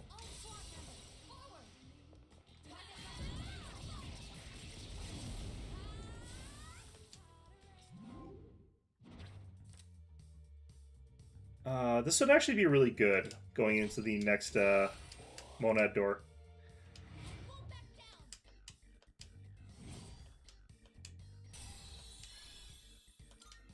Lipstick?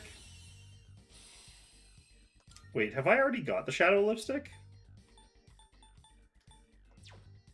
How? All right, let's keep that up. That doesn't make any sense. Okay, whatever.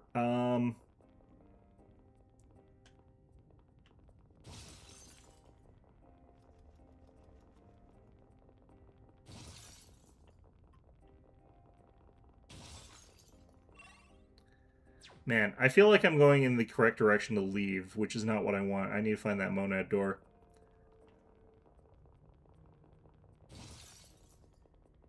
Shadow spotted. What's the plan? There it is. What? Alright. If they don't drop it here, there's a decent chance that I'm not going to have enough time to get my theurgies back up online and then do this again, but we'll probably... I don't know. This is just such a slow process. Okay, large spinach. Meaty spinach? Is spinach supposed to taste like meat? I feel like no. Is the answer to that. And there's leafy spinach. Let's do one of those two while we're here. Okay. Alright,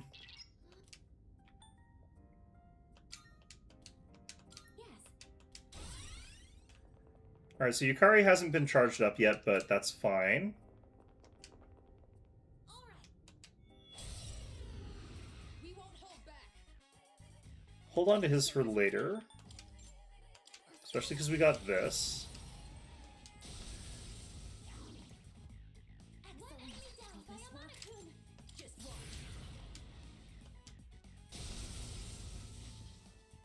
Very good. They're wide open. In this situation, Gonna do this.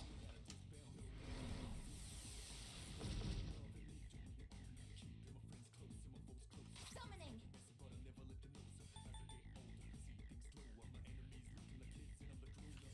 Something else. Have I not tried to shoot these guys? I should also be able to actually just do this. Right? That's very good. Okay. Yeah, that effect I like. Okay. Pandemonium is good. Get a little chaos in your life, I guess. Okay.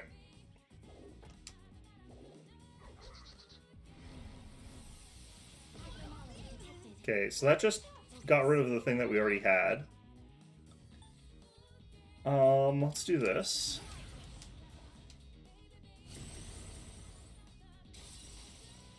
Theurgy. I think I can use it now. Is this going to be charged up, I think? I hope.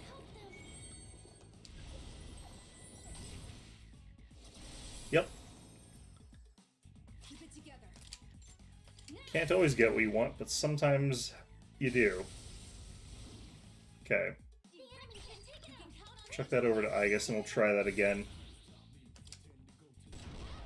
Nope. Didn't get it.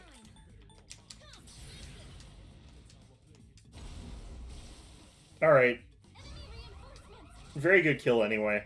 Okay. Weak to piercing. My arrows are Piercing and fire. Okay. Also very good. Here I go. Unfortunately, I do have to switch off to fire here, which I'm not super happy about, but whatever. Aegidine? Let's use you.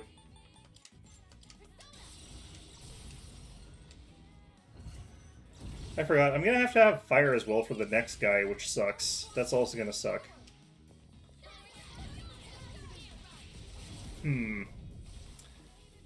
I think we're at the point where we are strong enough, though, to fight these guys without our theurgies.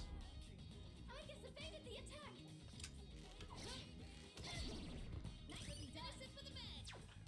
I'm gonna do this. Leave it to me. I can do this. Switch you back to Scatty.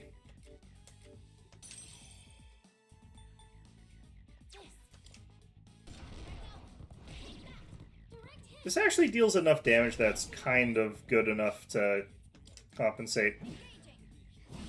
Okay. Now this guy's unfortunately also weak to fire, which does suck, because again, we're not doing that, but...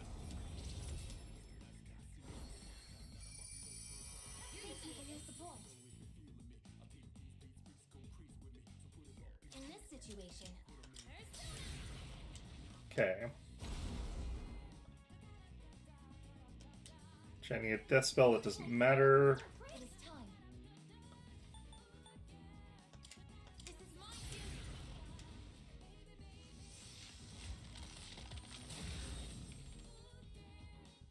If we can get the freeze against him, that would also be fine. Like, that would also be quite strong here. I forgot. I probably need to use Matar Kachin about now. Will this work? Okay. Getting a stun here would also be great. Hold the tree. Come.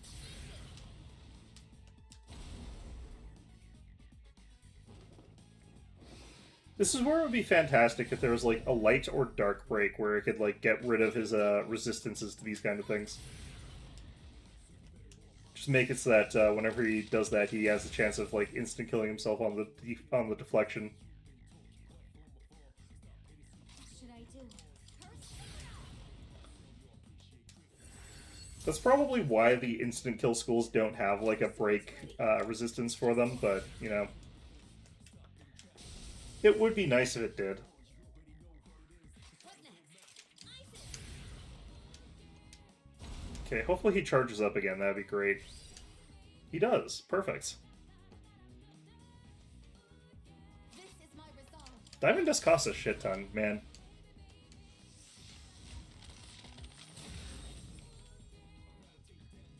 Medium chance to freeze my ass. Alright, okay.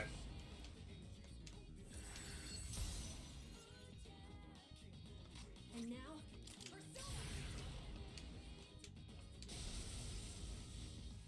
There we go. Could I scan on this enemy?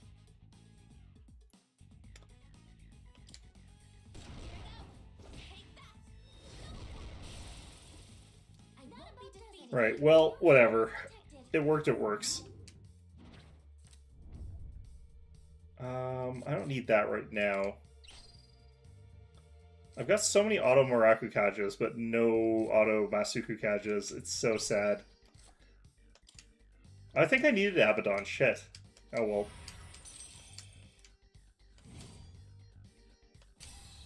Got it. Okay, we got the candlesticks. We are out of this hellhole. Oh, hello. Alright, we got what we came for. We'll now reassess what we're up to next.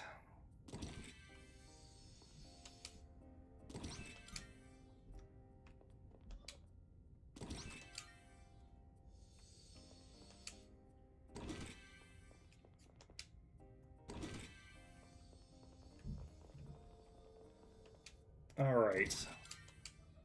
Leather Shoes of Eminence. Alright, let's see if we can get out of here without something terrible happening to us.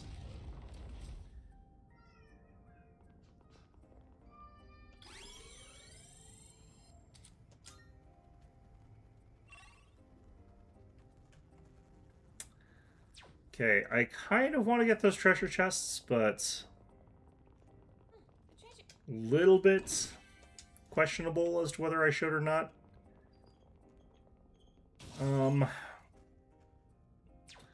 I feel like I'm a lot closer to the exit, so I'm probably just going to go for the exit.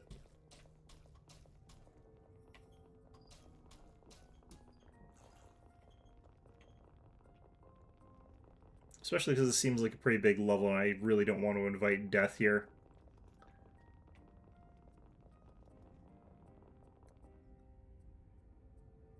Okay. Oh yeah, here we go. Just leave.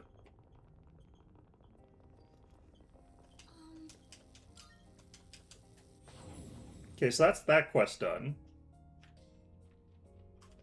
Is there anything behind that? Here are my requests. Wonderful. Doesn't look like it. Okay.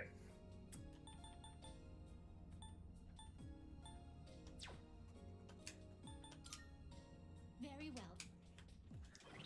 Let's see if I can find... Did I have an item with what I was looking for here?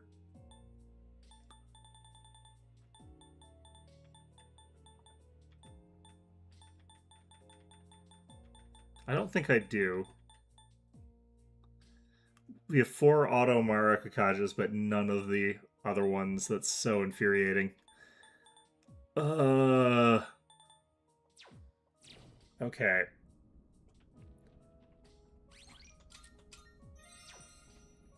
We also don't have the other one for the willpower. Just want to check something real quick here.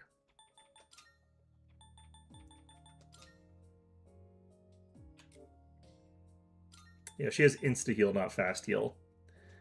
So if I could get insta-heal on some people, that would be... Or onto something with Aegis, that would be really good. Especially if it was something that already had a lot of resistances, but... I'm just going to try and look to see through the roster if there's anything with Automasa Kakacha, like just imminently available or whatever. Now, Please choose the well then. this power might be too much for you. This persona is powerful. Let's see here. This persona is powerful. This persona, yes? Okay, this one would get me Automasa Kakacha, so this would actually be a good call. I would need Hellbiker and Lilith, and I'm perfectly fine with sacrificing those. You wish to inherit. So I do need something that's still got my Aegon. So I probably keep those. We take Megiddo. Invigorate 3, Growth 2. Got lots of lightning, so we take that. A new power emerges. I'm Scathach. My power will be yours from here on out. Come on, let us strengthen your soul even more. Okay. Still no errors. Okay, so I level up her, this weird-ass JoJo character that we just found, and that should be good. Registering, I see. Will you register it? I might have to redo Scatty. I might have to, like, fusion to get a Scatty. How splendid. Oh, another one? What's this one? Massive pierce damage to one foe, ignores resistance, high chance of fear, Shadowhound. Scathach and Cerberus? I wonder who it is. We look I'm not sure that I really think that that's a very good effect, though. Like, the dark one that causes charms seems like it's a lot stronger, because fear is a weaker aspect, I feel like. And it's also single target damage compared to, like, multi-target damage. Multi-target damage is usually better. Okay, so we got this, but I don't have the ability to actually get the Shadow Lipstick for some reason. So that means, like, does that mean I've already got it?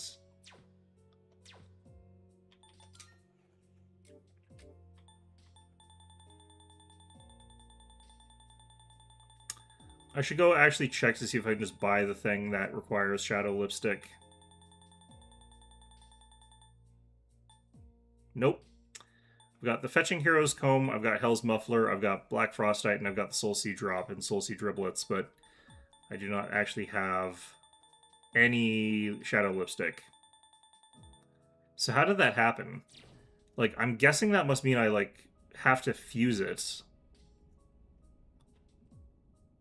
So I guess I go in here and try to do a refuse to get another Scatty, welcome to the Velvet Room. which sucks, but, you know. Now then, Well then, shall we take a look? Okay, that'll appear under registered. Okay, I can't get Scatty. Cool. What do I need for that? Take all She's like level 60, so we were in the right level range.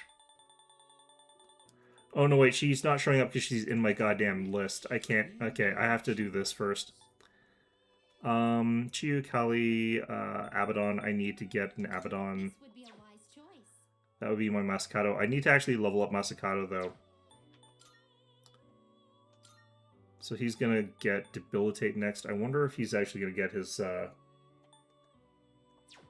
whatever it is. Okay, maybe we go for...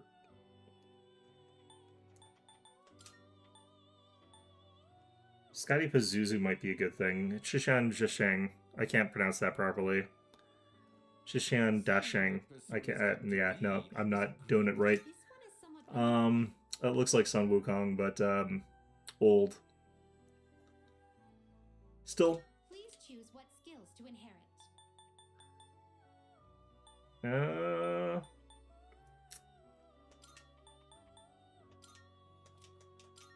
So it begins.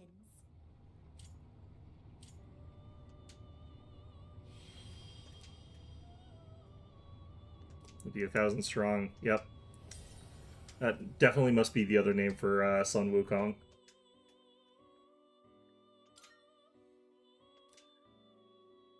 Yeah, sure, why not? It'll be worse, but, you know, magic ability. I have no idea what the hell that means. Automatically strengthens non-mighty magic skills by 25% can't stack. That'd be great on somebody who can cast spells.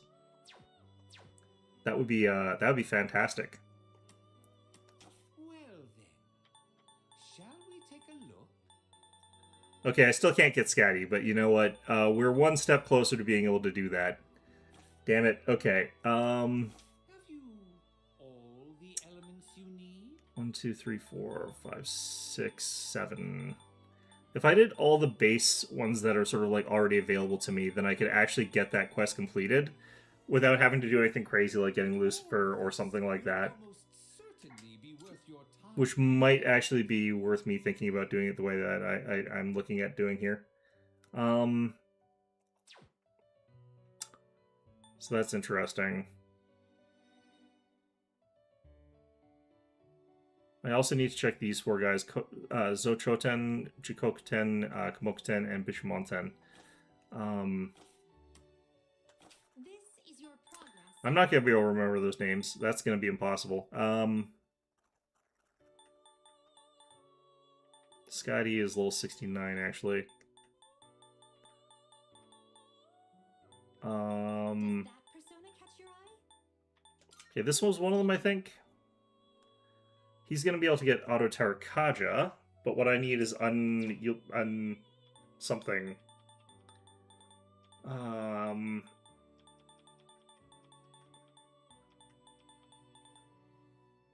Please take a look. That one gets Tempest Slash. I'm probably going to have to fuse to get these, which is going to be infuriating, but that's fine.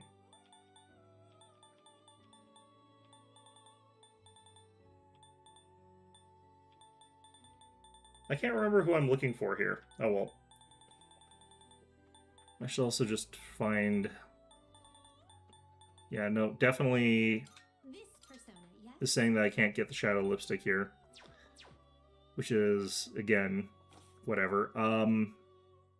Please. I remember being taught that I could take 2 Empresses that are sort of near each other and end up getting Scotty back that way. So maybe we try it that way. If I can get an auto...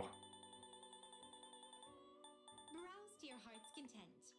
But to actually get that, I would have to have the level 77 one, I think. I would possibly actually need the 77 and the 62. So I don't think I can actually use that method. Shit. Okay, let's look this up here.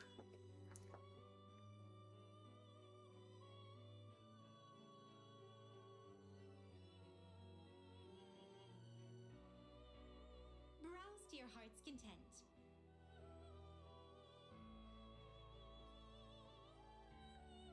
Okay, got the fusion calculator open up here on my cell phone.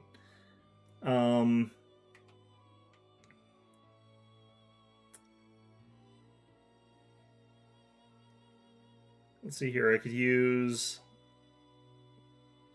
Well, I want to look for things that I've currently got in here, but it looks like I can use Suzaku and use Michael. Does that persona count? That feels like that's a super high level thing for given what I'd be trying to get out of that, but maybe he's not that tough, actually. I don't know.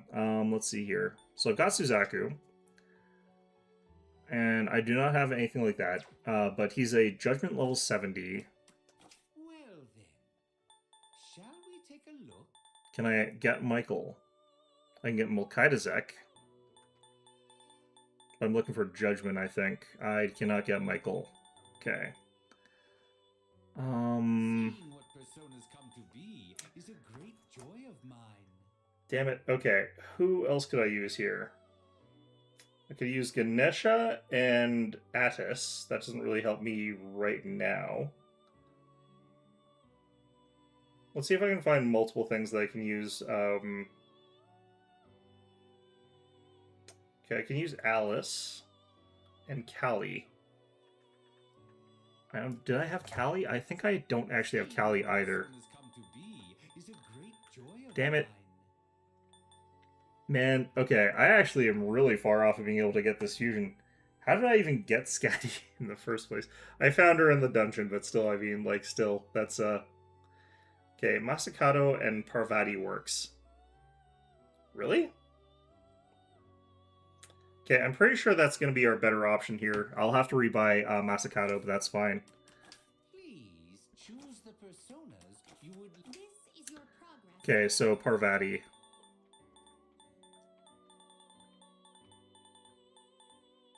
And then I'll have to save over it as well. That's fine, though. Browse to your heart's content.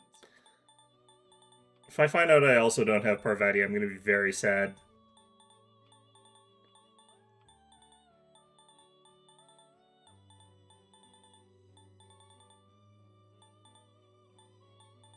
Wait. Oh, no. Okay, let me just double check this. It's Priestess. Browse to your heart's content. Oh, no. Okay, I can get... Okay, so I can do Ganga and Skathach, and that'll get me Parvati, which then lets me get... Okay, this is... Is she Lovers? It says on the... I might be looking at the wrong calculator, because it says that she's Priestess there.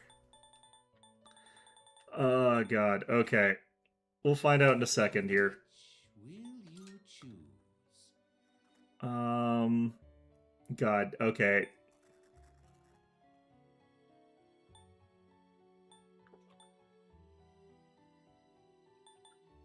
This actually gets me the lower level one. This gets me Sarasvati.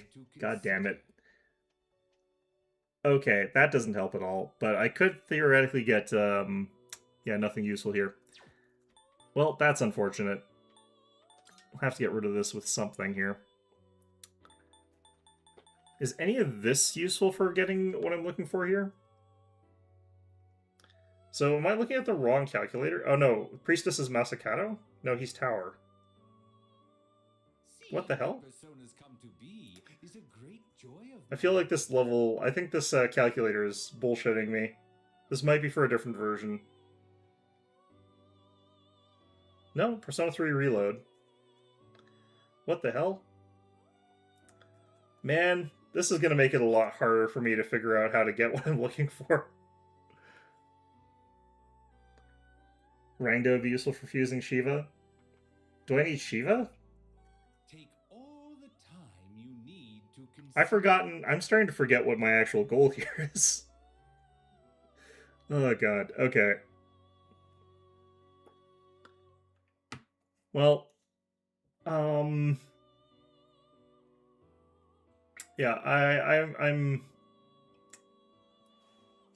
no, I'm looking for Scatty is what I'm looking for, not Shiva. I feel like this is... I don't think this is... Okay, let's look up this other one here. Joy of mine.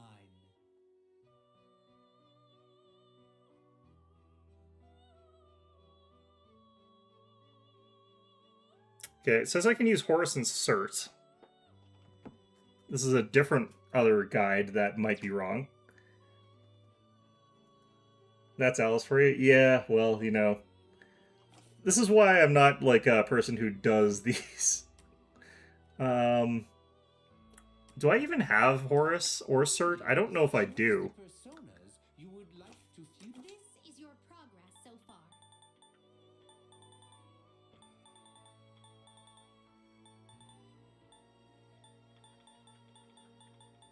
The fact I'm doing this as well to get something that I've already got is, like, mildly infuriating. Persona catch your eye?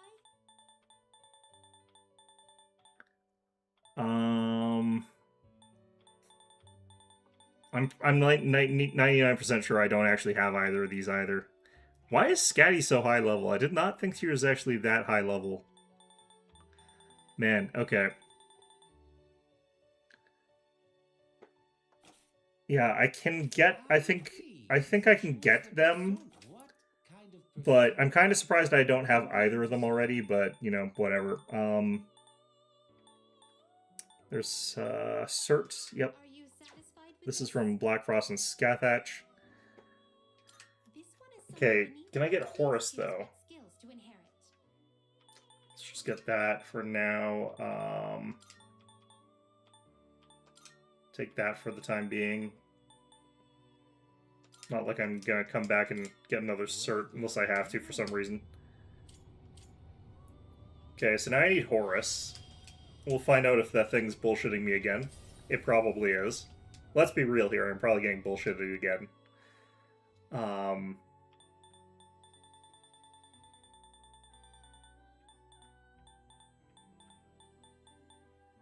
Okay, how do I get a Horus? That is now the question. And also, is there... All the time you need to consider.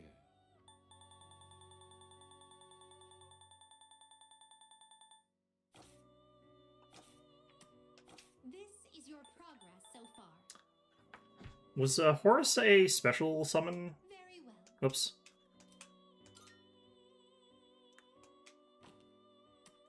This is your No, progress. Are you in search of It is a special persona. Parvati... you desire, is it not? Wait.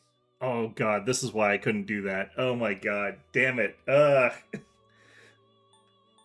Okay, well that explains that. I forgot that Parvati's in this list and not the other one.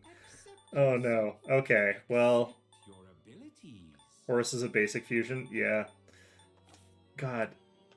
Please choose the personas you would like to fuse. Alright, what do I think is likely to be... So now I have to look up Horus. Thanks to my search history, it's probably going to be all like Warhammer 40,000 Horus. But you know what? Maybe we can use that guy as well. He's a sun persona.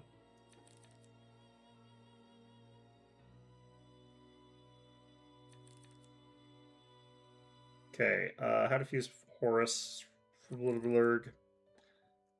Hopefully this is correct or something like that.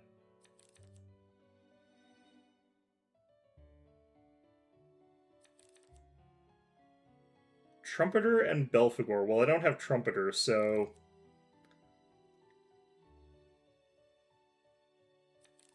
How do I get Trumpeter? Legion and I don't have Legion. Okay, you know what? We're going to come back to this in a little bit. I'm going to go do this in my off time. I've forgotten what we're even trying to accomplish at the end of the day with this. I think I was trying to get something that is capable of turning into Scatty, which I already have, which is wild. good day. Here are my requests. Oh, this makes me want to cry. Okay.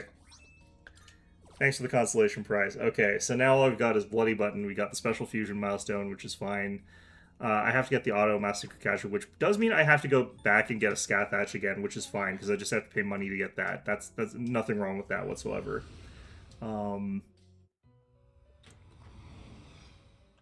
to the Velvet Room. So we'll just go ahead and buy another Scathach. I don't care.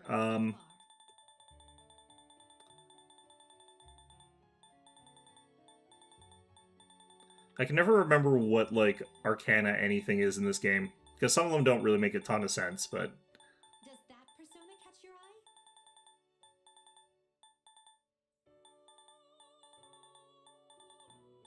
There it was. Okay, Scathach. This persona, yes? Because that gets me the Auto Massacre Kaja. Okay. Maybe I should just, like, for now, level up Scathatch, and we'll see if I can find some stuff while I'm on the way. Like, I could look out for a Horus or something like that. Maybe I'll get lucky and find one. Like, maybe that's possible. Do I think that's likely? No. Yeah, maybe that's possible. Maybe we can do that here. What level would that be? I'm getting, like, level... I think that would be in Empyrean.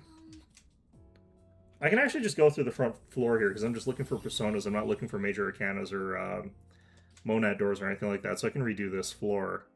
Oh, there's a treasure chest. Well, speaking of monad doors, I can't go in that one anymore, but apparently I just missed one early somehow. I don't know. Oh no, I think I did that one. I don't know. I don't know. I feel like I'm being gaslit by the dungeon here. I don't think that existed first time I was here. Sure know how to explore, sister. It's a shadow. Okay. They change arcanas across. Yeah, I know. That's one of the things that makes it so confusing for me, is that they're not consistent. It makes me so sad. Okay. Please take over and slow me down. What's the best move? Oh, right. I forgot. I needed to actually switch to Yukari. That's fine, though.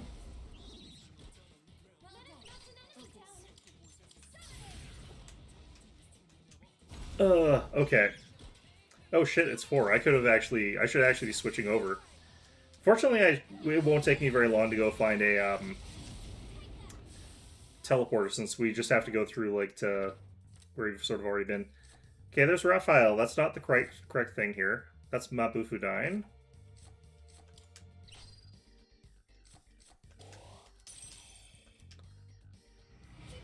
Inconsistent arcanas, inconsistent affinities. They also have inconsistent, like, resistances and immunities, too.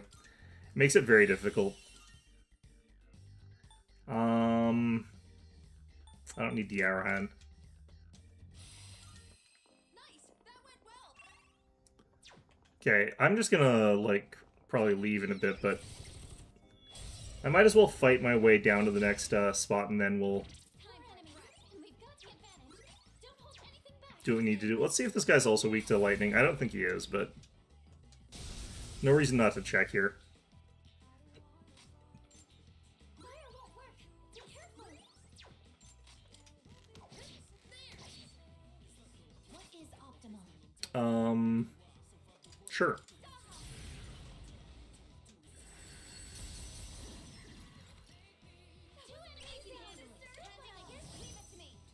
And then we just smush them like little bugs.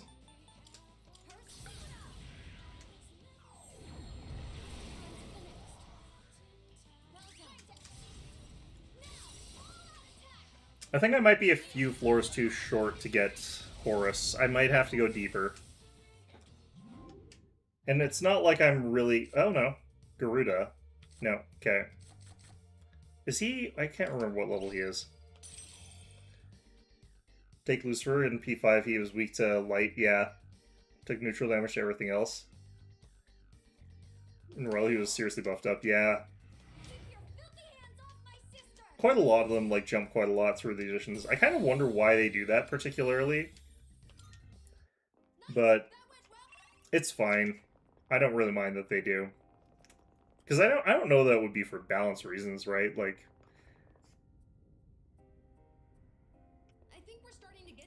He knows physical and guns. Well, guns is new, so like them having that added is always going to be an add rather than a anything else. Okay, I'm just going to take this teleporter. Okay, because I forgot that it's actually time for me to switch. Okay, but yeah, so we got a path to getting Auto Masukukaja. That's going to be easy enough. I have to figure out how I'm going to get... I don't even remember the name of the ability, and I keep checking it. I have to figure out how to get Unshaken Will for Masakato. That's going to be tricky for me to find. And then I have to figure out if I'm going to fight to get Bloody... I'm not sure if I'm going to get the Bloody Button or not, but I definitely need the lipstick from Scotty if I want to do that. And then I also have to find like, all the other items for, like, how to make Aegis and how to make Ken immune to status effects, because that's also important for them. The other alternative is I could abandon Ken. Like, I could not fight death with Ken, like I could switch over to Mitsuru, would be my only option for that, and then have her also wear the black tights, which would make it so that they both are immune to that stuff. I don't know that that's what I want to do here, on account of, like, I'm trying to do this playthrough using Ken. Because that's, like, sort of what we're doing for a composition here. But I'll have to sort of see. In any event, though, it is time for us to switch games. It is time for us to switch over, so... I should actually do this the proper way here. Let me just... Okay.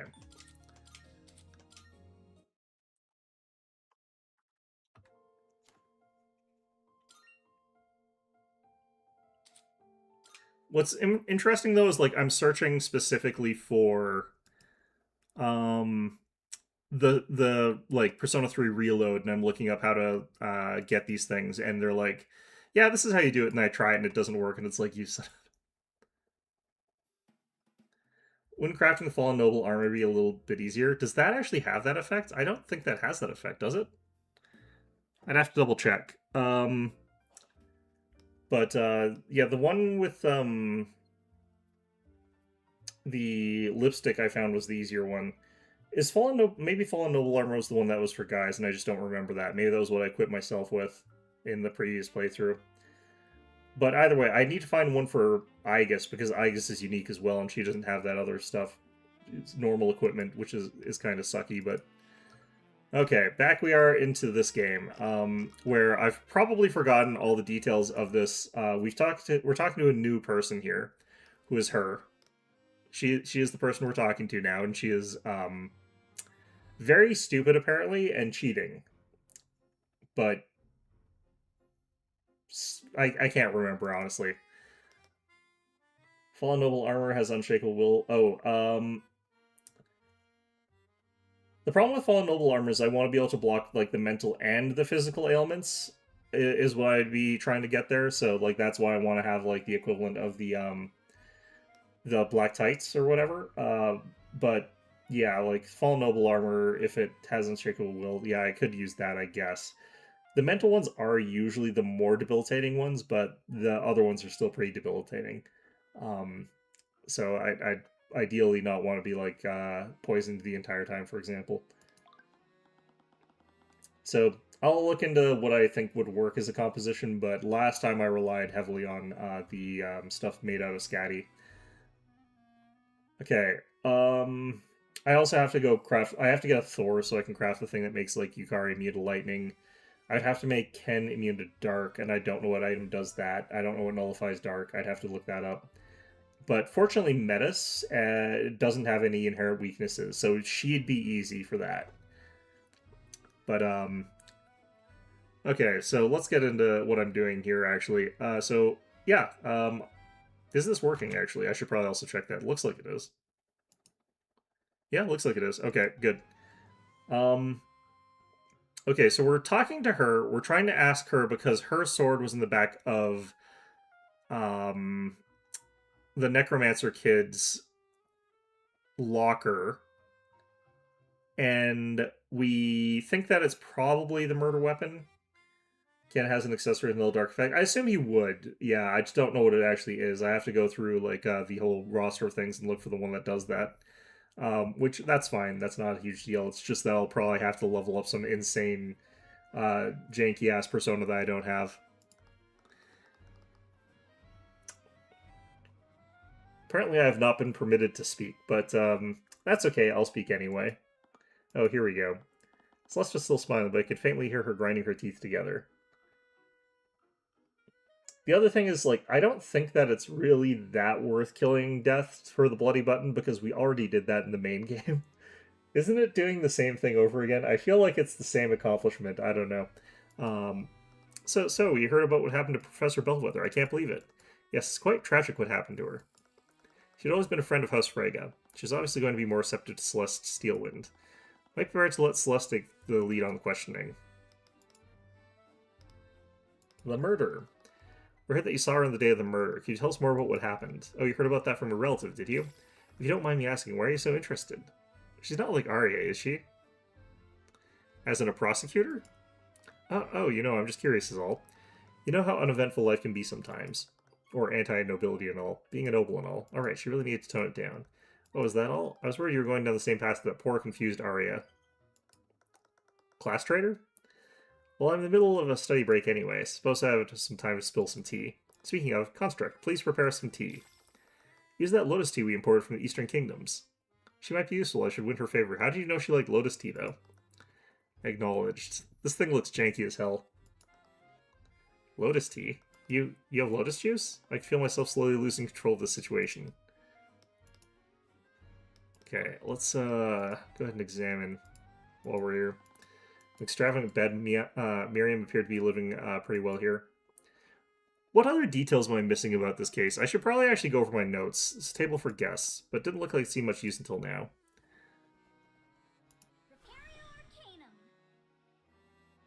Don't see any magic in here.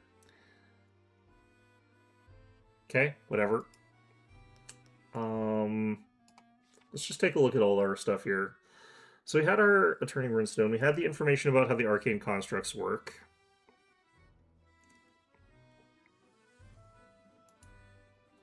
Imperial Academy map. We already know what that sort of looks like. Foul classroom smell.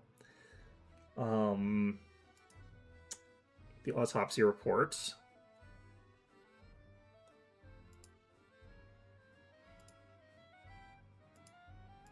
It's been a while since I actually started this quest, so like me remembering all of it is a little bit of a tall order, but honestly I do think I remember most of what's going on here.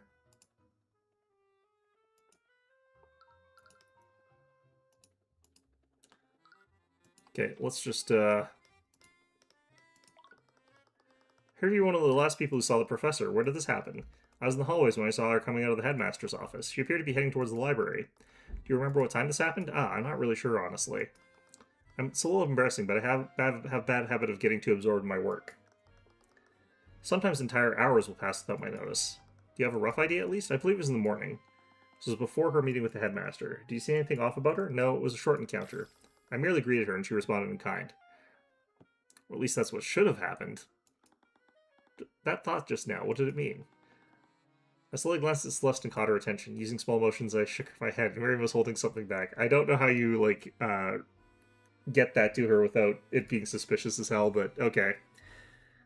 Were you and the professor really on good terms? I heard she was pretty mean towards the other students. She'd be actually quite nice to her because she likes the nobility, and she's a, just snob, but, towards the riffraff maybe, but not to students like us.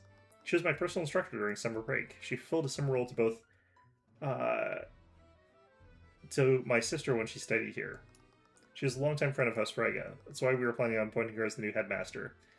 So she was hiding something there. She was like someone and her sister. So it should have been two people. Wait, what did you just say? Placing the headmaster. You say they were going to appoint Bellwether as the new headmaster? I'm surprised you didn't know. Husfrega holds several seats in the Academy's board along with the Grand General. We're making plans to have her replace that lout, Redmond. They're going to sack the headmaster? Did Headmaster Redmond know about this? Oh, of course not. This is part of the large-scale plan. Along with Redmond, we're going to place all the staff members with arcane constructs. We had to keep everything under wraps, or else the help would have left before we were ready. And where would that leave us? But Jan supposedly heard Bellwether talking about the constructs. Did Bellwether prematurely reveal the plan to Theodore, or is Jan lying about how he found out? But alas, with Bellwether gone, we'll have to delay our plans. I don't know why you would want to have constructs as the teachers. I feel like that's even lowlier than other people, if that's what they really care about, but, Okay. So, we heard that Arya took your rapier as evidence for the case. Can you believe her? She still won't give it back to me. My father will have my head if I can't get it back soon. How did it even become part of the investigation anyways? I don't know. Arya won't tell me anything. I swear if that necromancer was the one who stole it, I'll execute him myself. So someone did steal it from you? Yes, from right out of my room. When did this happen? About a few weeks ago. I noticed when I came back from one of my classes, someone removed the rapier from its display case in my room. How did they get into your room in the first place? Do you think someone used magic to teleport past the door? Please, I'm a master of conjuration magic. If someone attempted that, my enchantments would have shunted them out.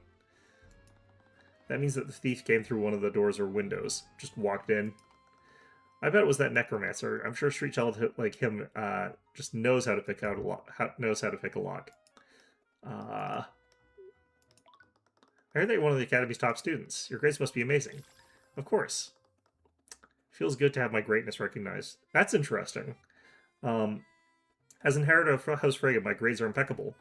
That was strange. I didn't see anything contradictory through the eyes this time.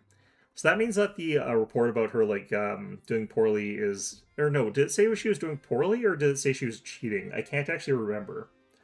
She might have perfect grades and actually think that she earned it, even though she got it through cheating. Because she might just have that sort of opinion of the situation and of herself, or she might actually not be cheating. What was the actual thing here? Evidence of academic dishonesty. A tightly packed folder contains several documents. The documents contain evidence detailing multiple instances of plagiarism, fraud, bribery of school officials, and various other offenses committed by Miriam Frege.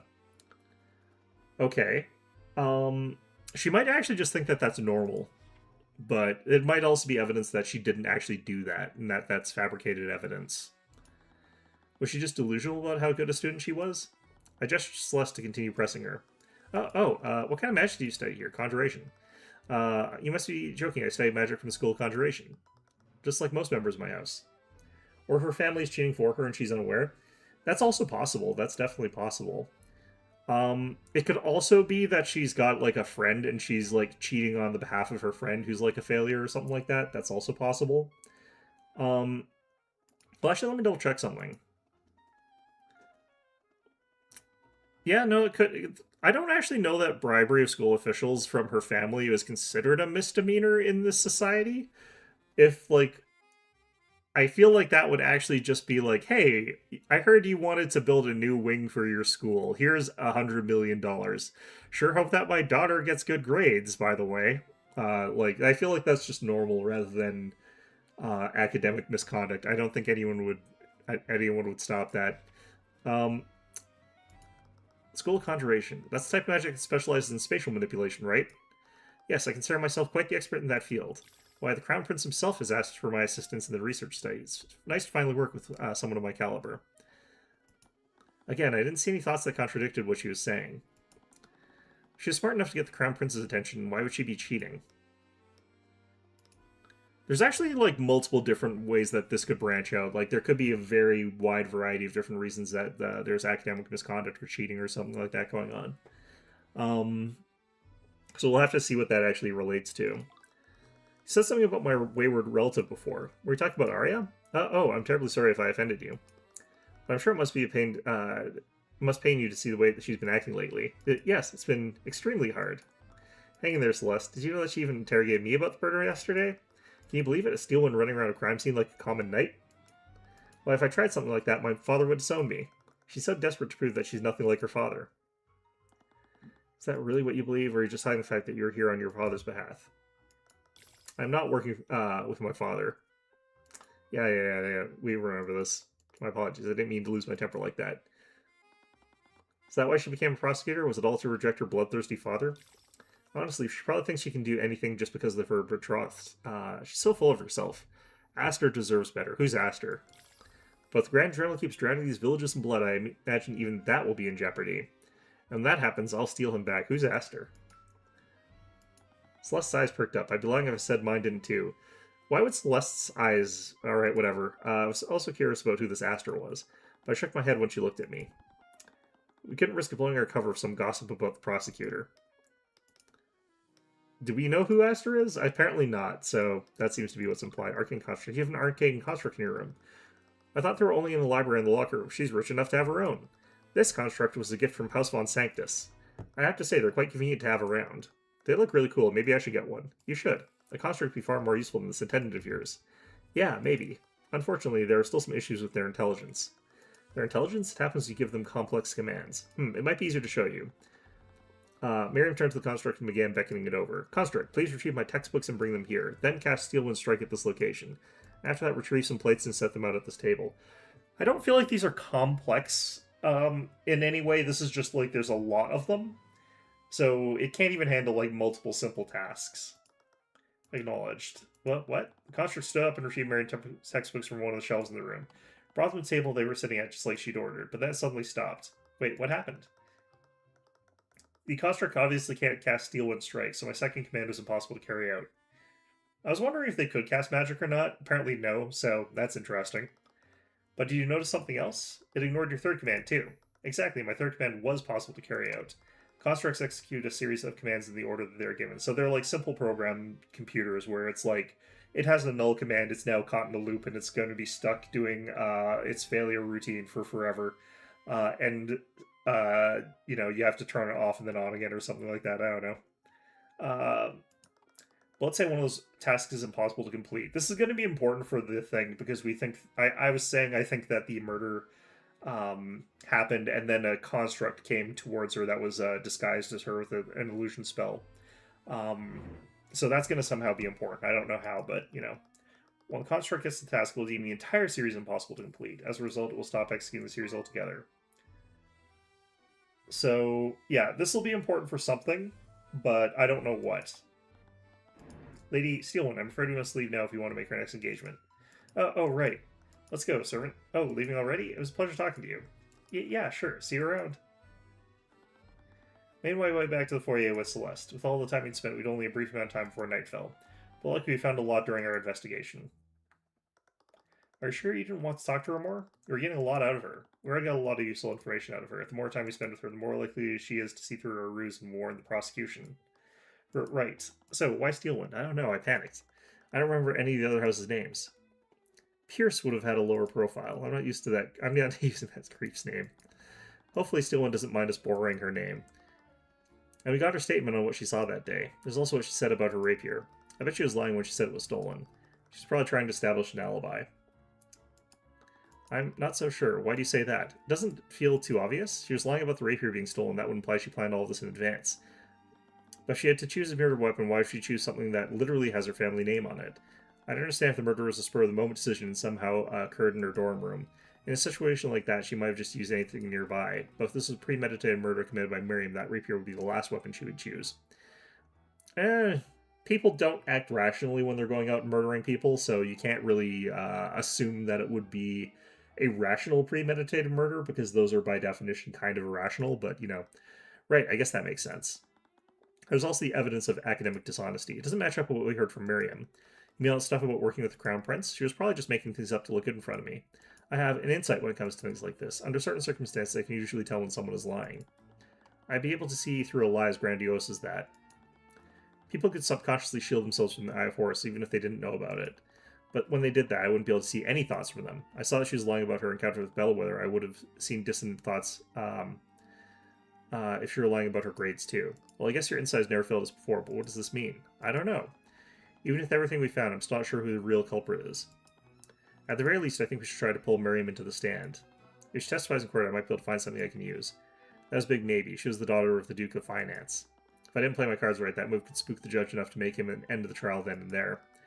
Do you have time to kill? Do you want to head back to the library? You could continue your research. She was fidgeting with her hands. Her feet were already shuffling towards the library doors. You just want to read Dagger at Daggerfall, don't you? It's Death at Daggerfall, and it's a great series. Every time I try to pick one of those books up, I figure out who the killer is within the first few chapters. Yeah? Well, I'm a normal human being, okay? I'm not some murder-solving prodigy. Why don't you go read one of those Wraithbound books? Maybe you'll find the unpublished sequel there, too. So that series has been finished for centuries. Nobility paid Corin Bloomville to write stories about evil necromancy. He's a sellout. Liches are magically impossible. People still eat that nonsense up.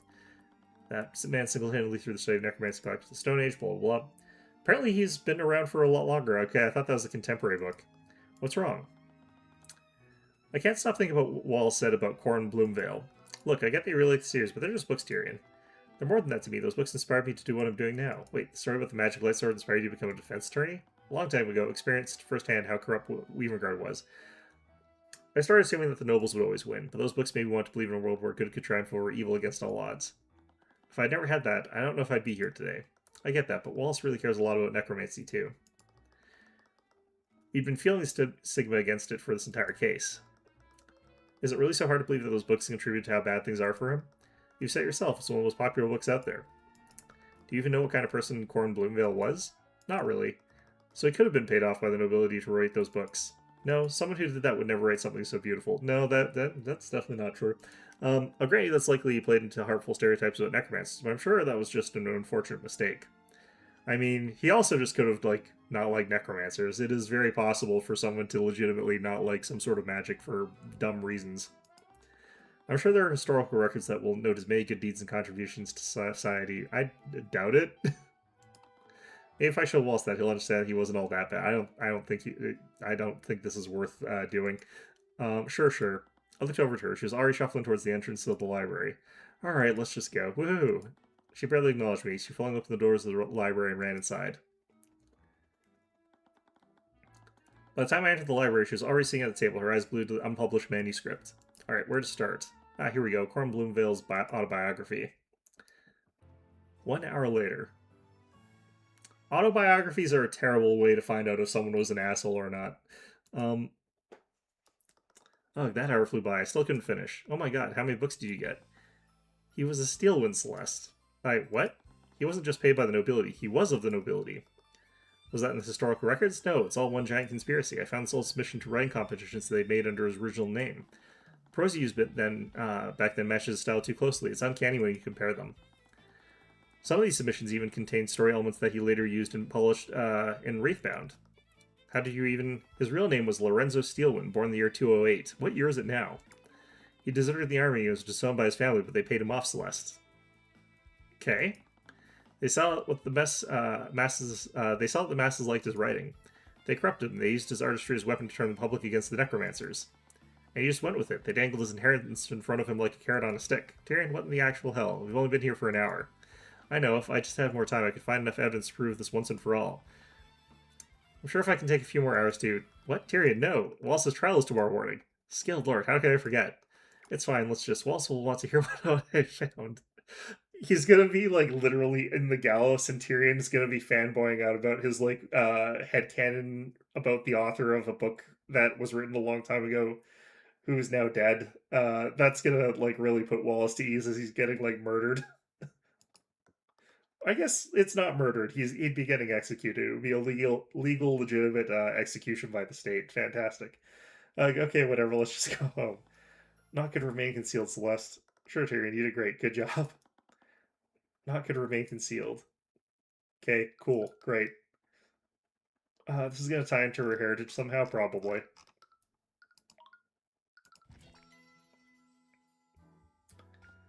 What? I know, I wouldn't believe it if I hadn't seen all the pieces there myself. That makes so much sense. The Sealons had always seen the necromancers as a threat to their power. Guys? But to think that Blue Veil's... Okay, never mind. Wallace Nightgrave is going to be, like, on the chopping block, about to get executed, and the two of them are going to be talking about their fan theories about their favorite novel series. And he's not going to be bothered at all about the fact that he's going to get his head cut off. He's going to actually be too busy talking about the book. Okay, never mind. Have at it, you guys. I know, right? It's cruelly insane when you think about it. Guys, focus. Wallace is on trial for murder right now. Oh, yeah. Sorry, I don't know what came over me. After I quit you, do you want to talk more about what I found? Yes. Alright, don't lose that confidence, I guess. Great, okay. Well, shit. I don't feel like I actually know who is the murderer here right now. Court's now resumed for the trial of Wallace Nightgrave. Did I actually get all the important evidence that would actually help acquit him? I don't feel like I did. During yesterday's trial, it was revealed that stories of necromancy might not have been left by the defendant. It may have been left by a witness who cast necromancy in an attempt to heal the victim. However, the victim was seen by witnesses well after her time of death. That can only be explained if someone had used necromancy to animate the victim's body, which begs the following question. If the victim had been raised as an undead in order to walk to lecture hall 2B, where did the murder actually take place? Does the prosecution have an answer for this? No. Based on the testimonies of several witnesses, it was very likely the murder took place in the library. Interesting. What led you to this conclusion, Miss Steelwind? First, I'd like to remind the court where the victim was sighted before the body was found. It began when the victim had a meeting with the headmaster near the center of the building.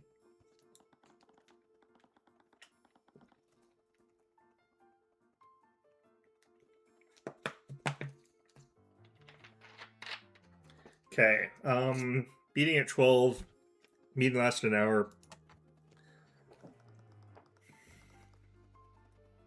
Brings us a statement of the next witness, student at the academy.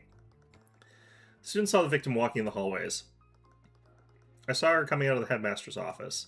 She's heading towards the library. Which means that our first witness saw Bellwether leaving the headmaster's office. Presumably this would have happened after her meeting there. That would time this encounter at around 1 p.m. The other event of the discovery of the body, which is when Valentina Yanis contacted security. I suddenly spotted the professor lying in a pool of blood in the classroom, and Valentine used a communication device to call for help while I tried to save her. As we already established, this event occurred at 3:04 p.m., but the significance of the time is in what occurred before the body was discovered. The second witness, a member of the cleaning staff, spotted the victim in the West Wing hallway.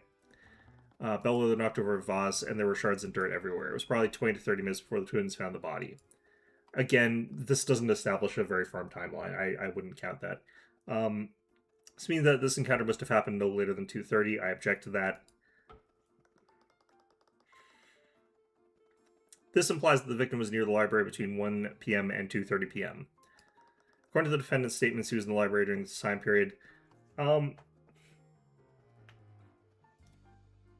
Yeah, technically it does establish that she was there between those times. It does not mean that she was exclusively there between those times, which is what you would have to prove at this point.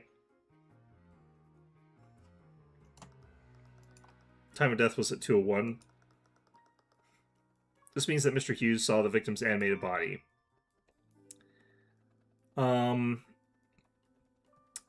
That's still speculative. I see. What do you have to say in your defense, Mr. Cuthbert? Prosecution's argument is definitely well thought out, Your Honor. However, it is entirely predicated on the testimonies of all the witnesses involved. Sealand's deductions had to have a hole somewhere, and since our conversation yesterday, I'd had a feeling that Miriam was hiding something. If I wanted to get to truth, I would need to drag that out of her through a cross-examination. Your Honor, to test the validity of these claims, the defense would like both of these witnesses to testify. The defense calls Miriam Fraga to the stand. Fraga? At the mention of her name, the judge's face turned a bit pale. He fidgeted with his gavel, looking towards the bailiff, then towards Steelwind. I had a feeling it would come to this. Do you have any objections, Miss Steelwind? I do not, Your Honor. It's Mr. Tyrion over there who's going to get his head ripped off, so, you know. Very well. Bailiff, please escort Lady Fraga to the stand.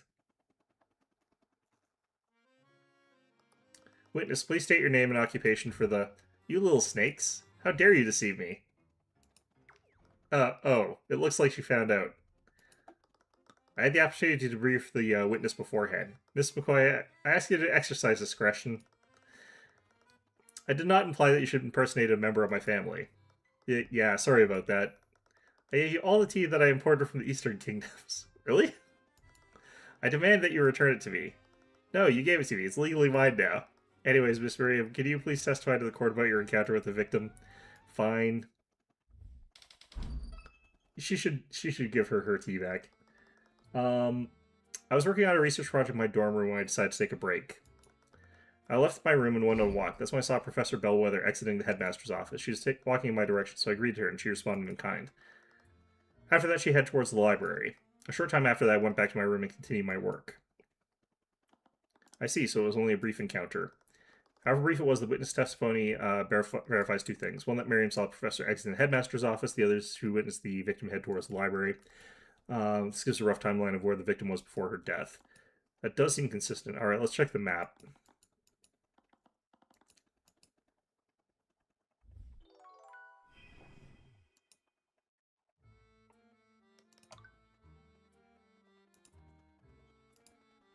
This one.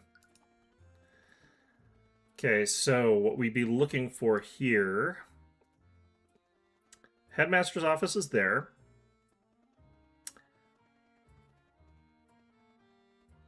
Where the hell... They don't really show you where the hell the dorm rooms are. Are they up here?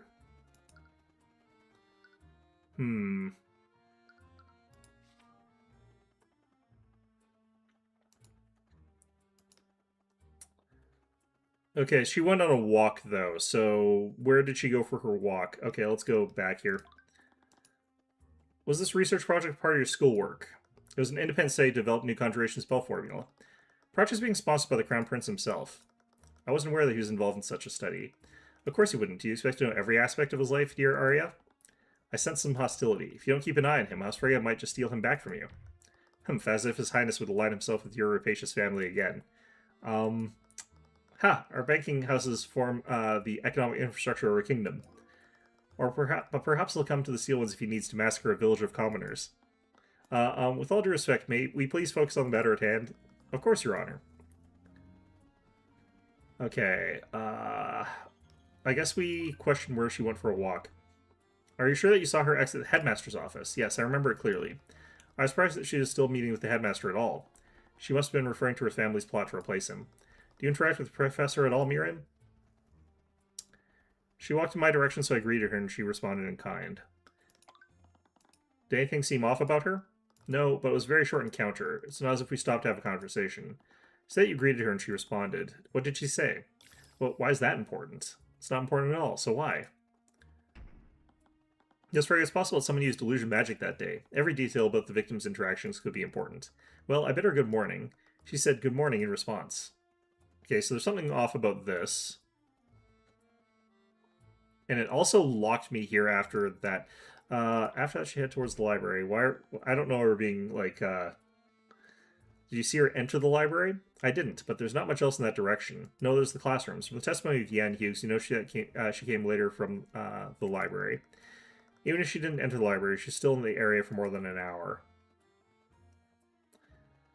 A short time after that, I went back to my room to continue my work. How long do you leave your dorm room?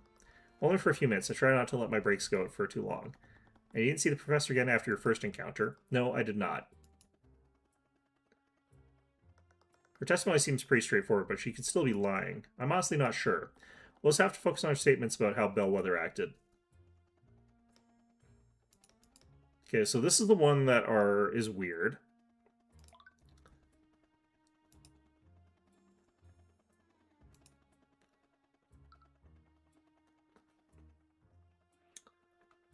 I don't know if I've got, like, specific hard evidence about anything in particular.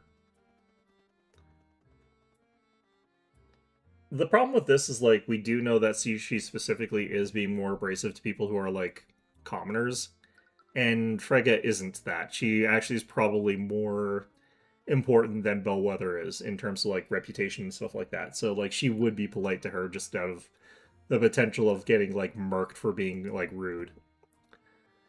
Let's see here. I don't know if there's anything, like, specific about this, because, like, the reason that this throws off anything that I could assume is, like, she was going for a walk, so she could have been walking along down here or something like that.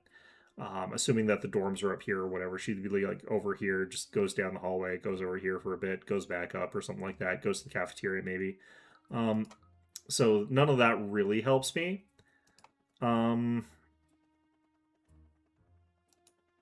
If it's literally just, like, Bellwether is a jackass and that's, like, the whole thing, but, like...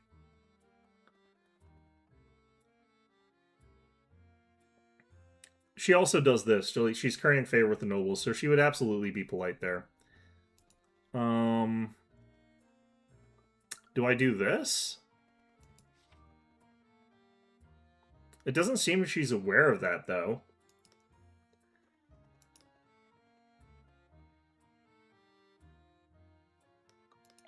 Yeah, I'm not super loving this particular set of questioning in terms of, like...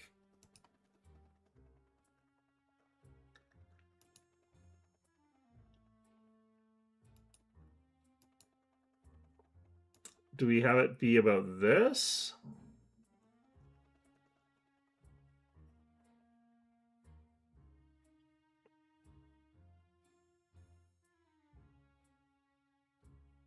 The contract, simple greeting, simple response.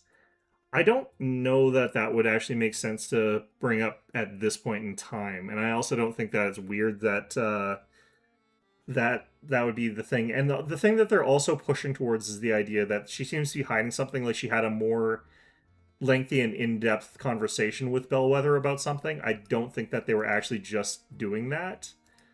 I guess we'll try this.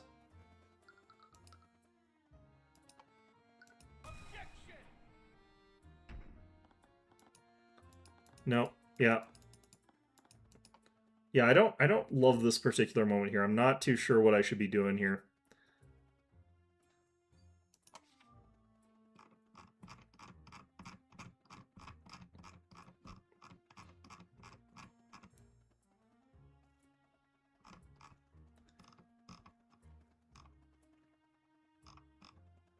Okay,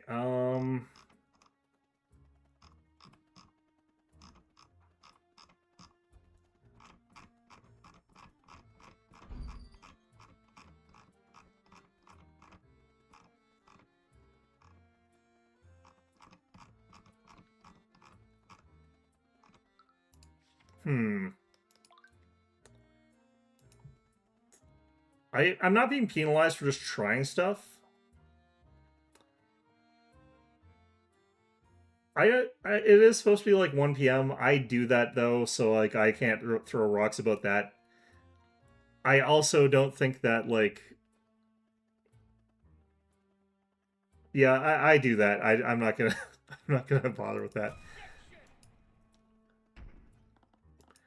That could be what they're going after, but like that's really bad as far as like evidence goes. Like that would be really stretching things quite badly. Okay, so I bid her go because it's also Miriam that bid her good morning, right? It wasn't all right, yeah, we'll try this. If this is actually relevant, I'm gonna be actually not that surprised. You're probably right, but it shouldn't be. Miss Frege, if I recall correctly, you have a habit of getting absorbed in your work, so much so that you'll even lose track of time of the day. If I recall correctly, you pulled that information out of me through your lies. Regardless, early in today's proceedings, the prosecutor made the following argument. Our first witness saw Bellwether leaving the meeting with the headmaster. That would time this encounter around 1 p.m. Miss Frege, if you said good morning to the professor, you would have been mistaken. Yes, and? Because that encounter could have only happened during the afternoon. See, easy genius attorney, yeah. The problem with this is, like, it doesn't, strictly speaking, help. We also are going into the direct establishment that she does get, like, mixed up about her times. So this is actually, like, even more so means that she just probably said shit and did not actually have the correct time. Like, and your point is? You said it yourself, Miss Cuthbert. The witness simply lost track of time. What the witness said isn't that important. What's important here? The significance is in what the professor said in response. She had just come out of the meeting that was scheduled for noon and ran for an hour. She would have been well aware that was no longer morning. Wouldn't she have? No. Again, if someone, like, it's 1 in the afternoon and someone walks up to you and says good morning, you're just gonna be like, yeah, sure, good morning, and then just walk away, because that maybe other people are different, but that's how I respond to that.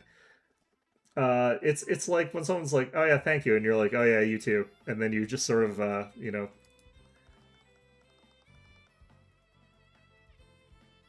Okay, their encounter was extremely short, and the victim's mind may have been preoccupied.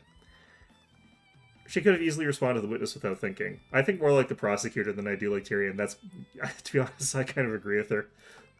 It's not hard to believe they were both confused about the time. It's not even confusion about the time. It's like you're just not paying attention to your responses to other people when you're walking past them. It was definitely a stretch, but I still couldn't shake the feeling that Miriam was hiding something. This is going to tie into the construct and it'll be double genius. I mean, it's definitely possible it's going to tie into the construct, yeah. But what they were alluding to me was that, like, her interaction with Bellwether was actually a lot longer. So, like, she's hiding what she actually heard her saying, but it wasn't, I don't think, this, really. Every time I asked her about how Bellwether acted that day, the Eye of Horus read a suspicious thought. There had to be something there. Unless it's like she was freaking out because her teacher was acting like a robot, in which case that would be very funny. Miss Frey, you haven't been entirely truthful in your testimony, have you? That's absurd. What reason would I have to lie? It's such a small detail. Why does he even care? I don't know. Every detail about how she acted is important, Miss Frege. What aren't you telling us? Mr. Cuthbert, you have no basis to accuse the witness of perjury. What he's accusing her isn't perjury in any event. You can't really compel a witness to, like, say things that they may not know. So, yes, you'll stop this once. Miss Frege, you're lying about how Bellwether will respond to your greetings, aren't you? Doesn't make a difference. All she did was yell at me. All she did was yell? Miss Frege, it's possible that Bellwether's response was less than friendly. But what do you care? What difference does it make? This peasant, why is he being so persistent? My job is to make sure every part of your testimony is truthful. Every detail matters, no matter how seemingly insignificant. Mr. Cuthbert, you will stop this, or I will find you in contempt. The professor yelled at you, didn't she, Miss Frege? Yeah, so what if she did? I mean, I'm sorry, but we all clearly heard what you just said. So you do admit that she yelled at you. Arg, you impertinent little... Yes, I admit it. The professor didn't greet me back that day. Oh, good morning, Professor. Be quiet. Oh yeah, no, you're probably right then. I thought that this was going to be a longer conversation or something more important, but yeah, she's just...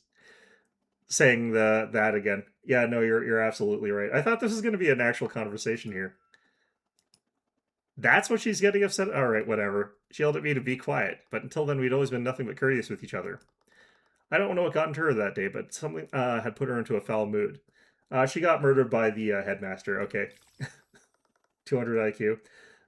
Yeah, I'm willing to agree with you, but I think you were jumping to conclusions a little bit because if they did have a longer conversation, it would be more likely to be about the bribery material or the blackmail stuff, whatever that document was, which we still have to sort of sort out. I'm telling the truth. That's all she did. I did see her come out of the headmaster's office and walk towards the library. So she wasn't lying about that. So is that all, Mr. Cuthbert? What do you mean, is that all? You badgered this witness. Also, you can prove what exactly? The witness committed perjury. The witness changed a small detail of her testimony, a detail that is inconsequential to the case. It is clearly an act with no malicious intent.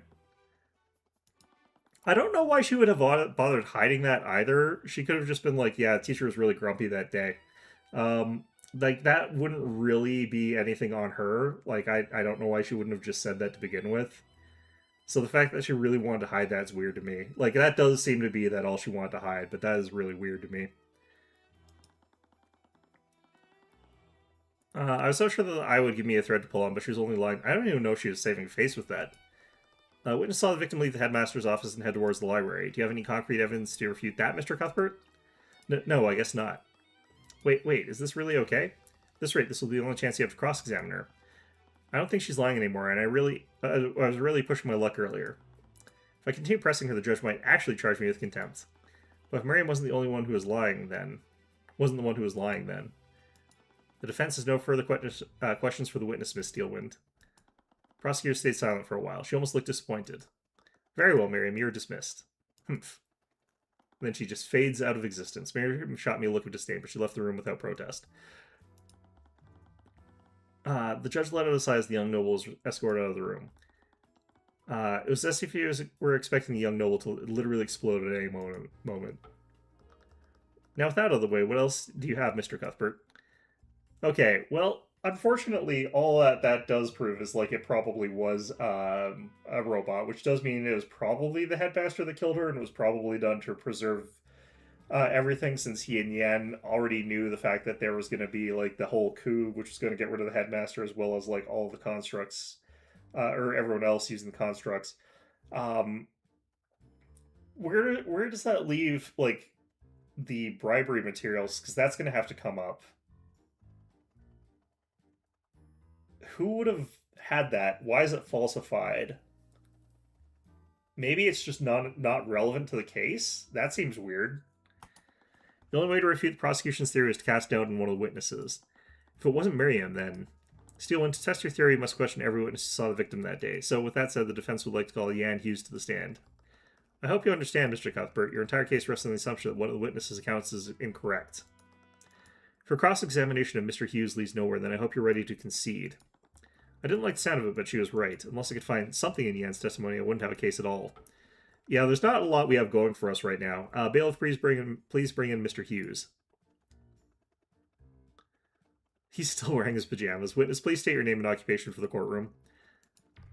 Witness, name and occupation. Right. My name is Yan Hughes. I'm the cleaning staff of the academy. It is also possible that Yan killed her at the behest of the headmaster. Like, they might have been working together somehow. They seem to, like, get along, I think, well, so... Mr. Hughes, please testify to the court about your encounter with the professor that day. Alright. It could even be something even weirder going on, but we'll have to get to it as we go. I saw the professor when I was cleaning the West Wing hallways. It was about 20-30 minutes before the body was discovered. She walked by me, but she looked pretty out of it. I heard she was undead when this happened. Pretty creepy, if you ask me. After that, she went into the empty classroom. Well, that was straightforward. Come on, Yan. What are you supposed to do with that? I don't know. You guys are the lawyers. I'm just telling you what I saw. Mr. Cuthbert, you may begin your cross-examination. Okay.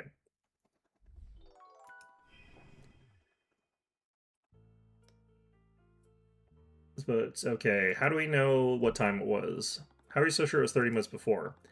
I would check the time to make sure I'm on schedule. I was supposed to finish cleaning the halls by 3 p.m. Right, the body was discovered at 3:04 p.m. What was the professor like, Mr. Hughes?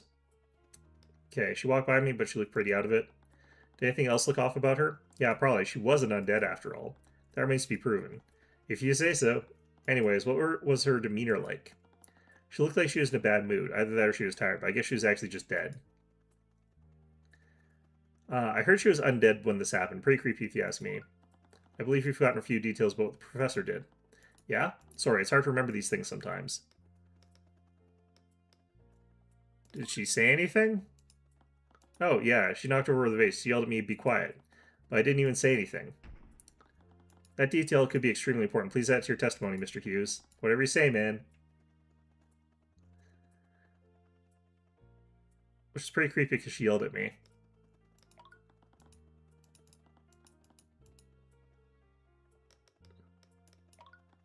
Did she interact with you at all? Oh, yeah. Didn't notice her at first, and I accidentally got in her way. Shoved me aside and kept walking forward. This detail could be extremely important. Please add to your testimony, Mr. Hughes. Whatever you say, man. After that, she went into the empty classroom. Can I do this again?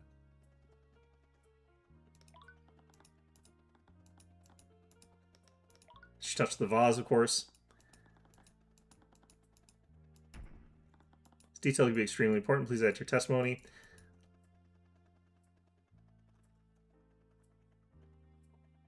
Oh, it replaces the... Okay, damn it. Okay.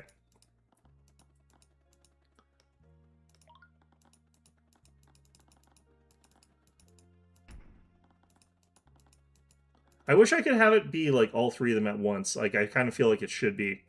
Let me just check something here.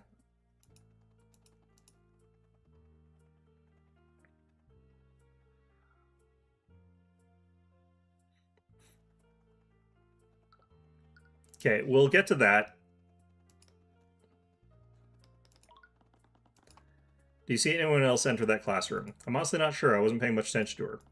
I did think it was weird that she went in there. With the funky smell, I can't think of any reason why someone would go there. He's not giving us a lot to work with. He tends to leave out details unless we directly asked him about them. I just need to get him to ask the right questions, so maybe we can pull some more information out of him.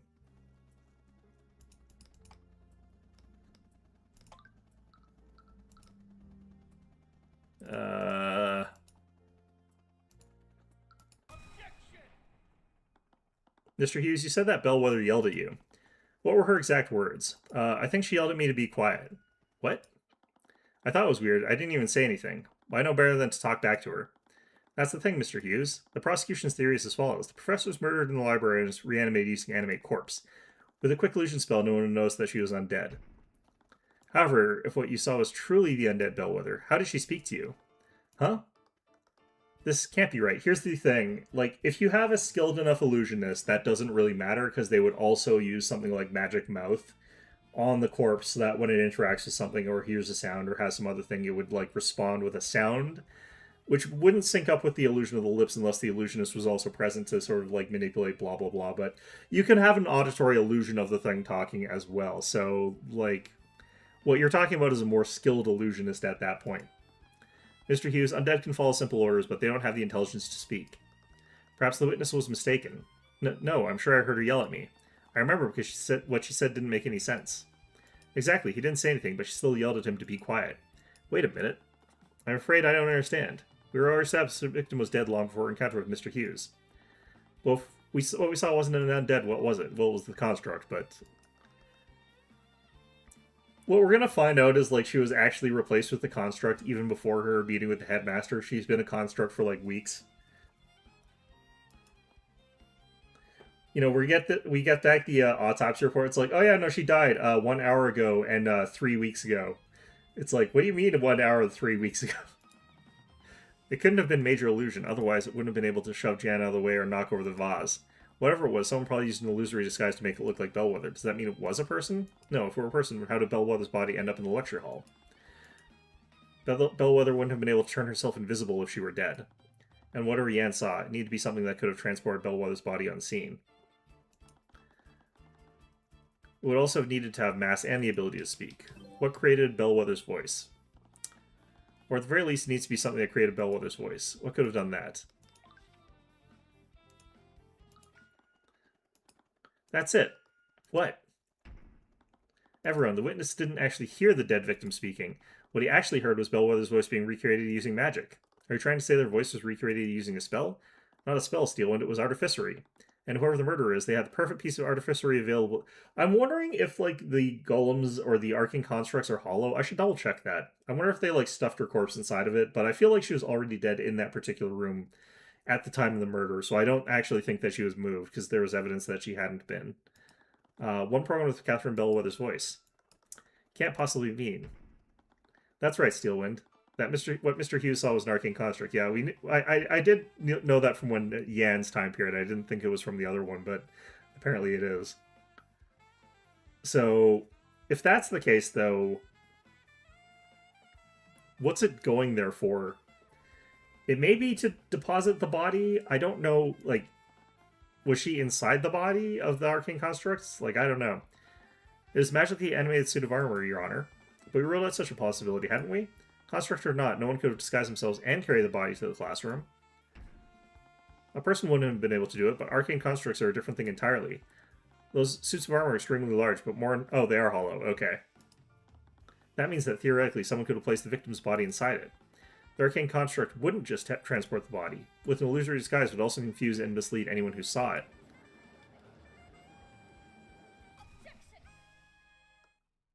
I commend your deduction, Mr. Cuthbert. I would never consider that possibility. It's certainly plausible. What does this prove exactly? It proves that the body wasn't animated using necromancy. My client isn't the murderer. The defendant is still capable of performing all the acts that you described. His compendium contains illusory disguise, after all. There were several students in the library that day. Any of them could have committed the murder. One might come to that conclusion if they didn't have one crucial piece of evidence. Yeah, the rapier in the locker. Yeah. I'd like to present a new piece of evidence to the court. From under her table, Steelwind pulled up Miriam Frege's bloody rapier. A sword? Is that... Yes, Your Honor.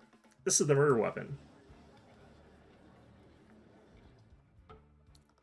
This rapier was reported stolen by Miriam Frege weeks before the murder. During the investigation, it was finally found in the defendant's locker. But wait, he was clearly trying to use one of her possessions in a paltry attempt to frame her.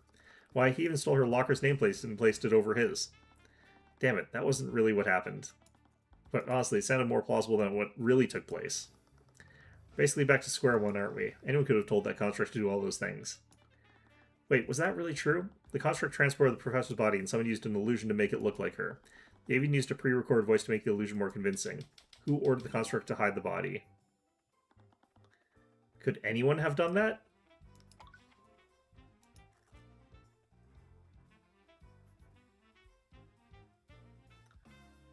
Don't we... Okay, every command...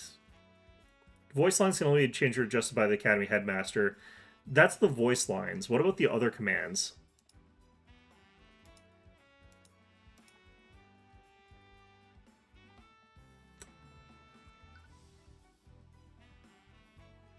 I don't feel like I have the best ability to deal with this right now.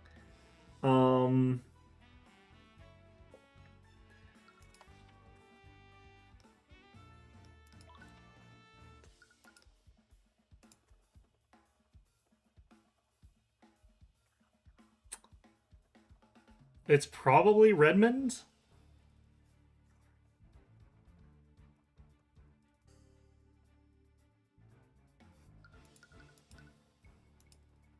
But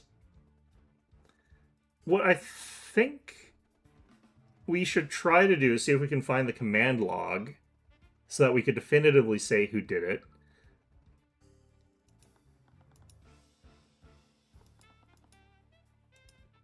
Yeah, so I guess they're trying to get me to say this, but we should still check the... It was at that moment that several memories flooded back to me. Mr. Hughes, you said that Bellwether yelled at you, her exact words, be quiet. She yelled at me to be quiet until then we'd always said blah, blah, blah. Yep. Be quiet. So, sorry, be quiet. Eris giggled to herself. She was clearly amused by what was happening. Yep. Construct's voice is an amalgam of pre-recorded phrases. I'm not sure if you noticed, but it used the voice of Professor Bellwether. Okay, I knew there was something wrong with it. Unfortunately, you can't make him say anything other than basic responses. Other than the headmaster can change those settings. The thing is, like, be quiet is probably No, this isn't the right deduction based on the information. The Academy headmaster is the person who can redo the voice lines, but he didn't need to redo the voice lines for this particular instance because the robots were still capable of taking commands from people who are not the headmaster. Move this object would be something that anyone could do, or if it's the case of like a corpse hiding inside of like they could just order it to walk with the corpse to whatever place. So but the fact that she gets replaced at the office with the construct seemingly, I don't actually understand the timeline though. For one thing, when was the last time she was seen alive? Then, like other than by Redmond, because if she got replaced before she met with him, then that becomes very complicated very fast.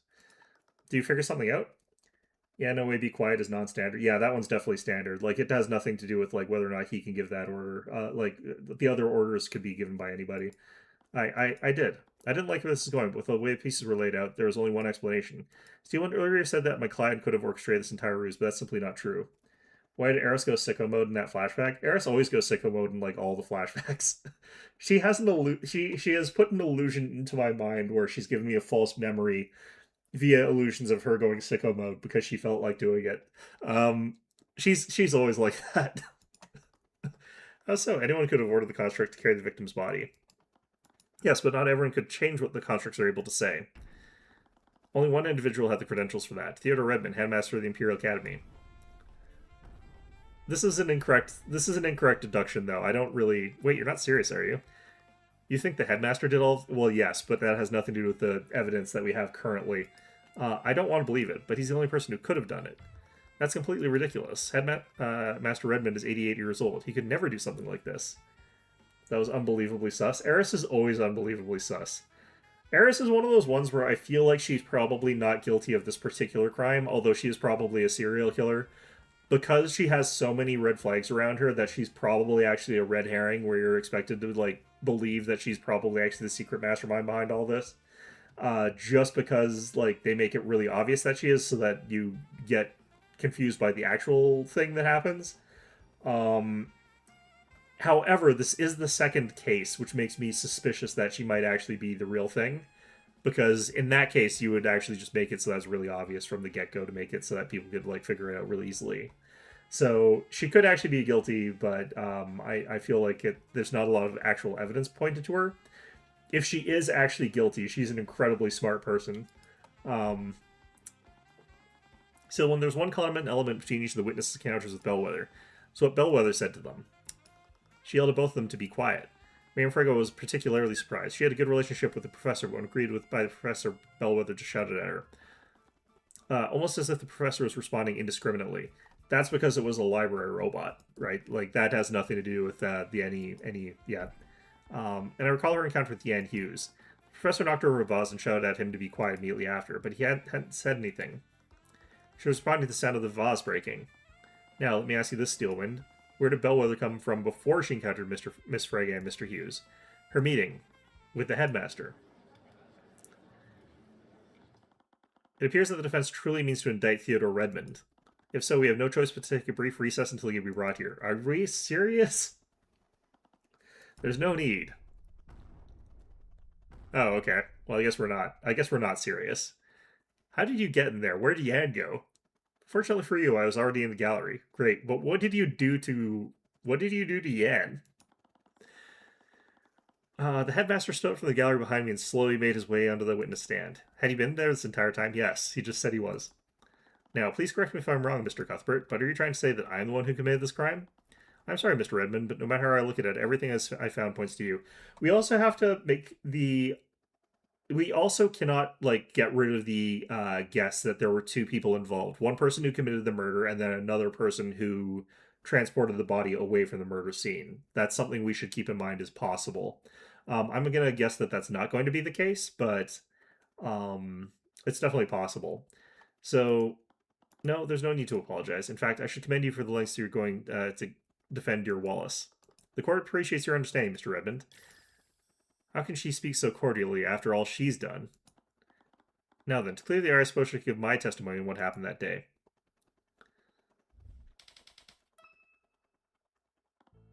That day I had a meeting scheduled with the professor at noon. Yeah. She showed up at the expected time and we discussed various administrative matters. Our meeting went on for an hour, after which she left to prepare for her next class. That would be at 1 o'clock. I believe that she encounters...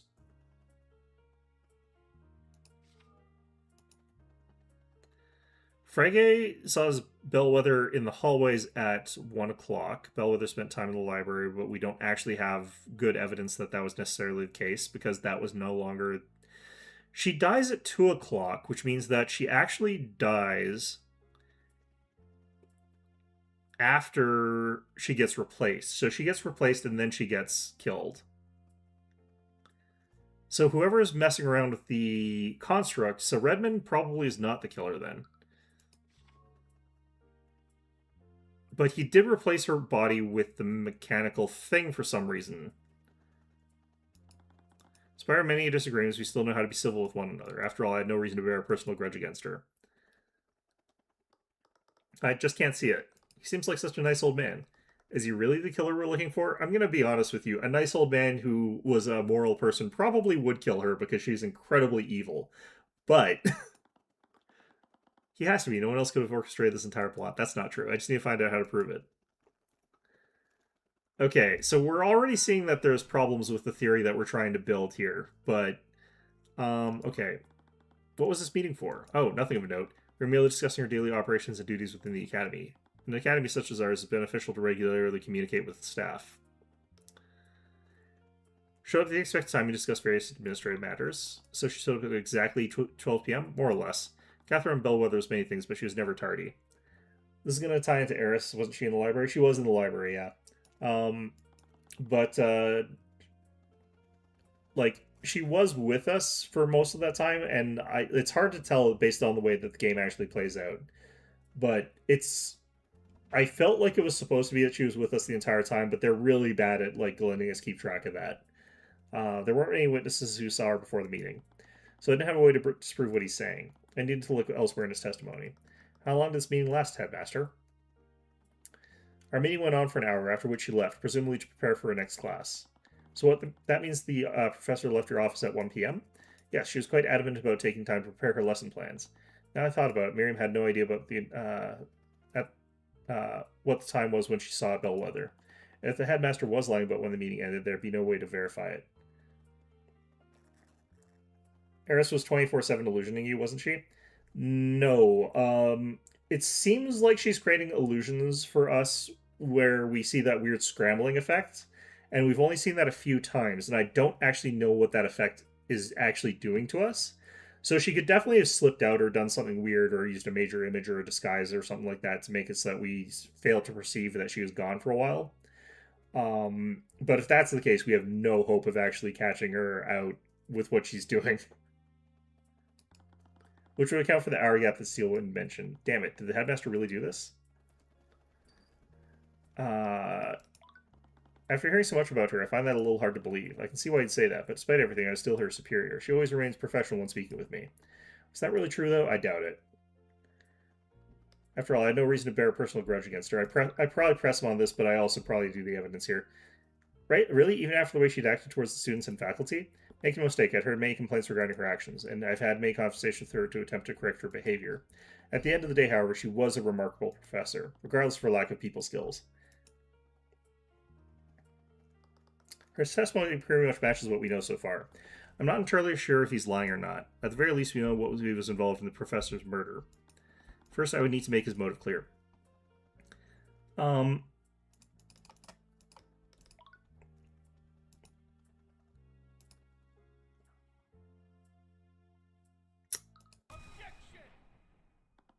Redmond, do you really hold no animosity towards Professor Bellwether? Of course not. I do have strong opinions about how she treated the students, but I has always remained professional, we both did. Frankly, I find that hard to believe. In fact, I think you might have had a very good reason to murder Professor, considering that she was going to take your job. What? So you knew about that. I'm sorry, but I don't follow. Just how is the Professor going to take the headmaster's job? According to Miriam Frege, Catherine Bellwether is currently in favor with the school board. In fact, there was a plan to oust Mr. Redmond and appoint Bellwether as the new headmaster of the academy. What? But in any case, I doubt that the headmaster had any idea of this until now. I'd like to remind the court of the witness reaction just now. He said, so you knew about that. His reaction was one of surprise. He wasn't surprised by this information. He was surprised that I knew this information. That's... Please, dear Arya, I may be a frail old man, but I'm perfectly capable of defending myself. If you have an explanation, Mr. Edmund, then by all means, I'd love to hear it. Like, the problem is that, according to the testimony here, it seems as though...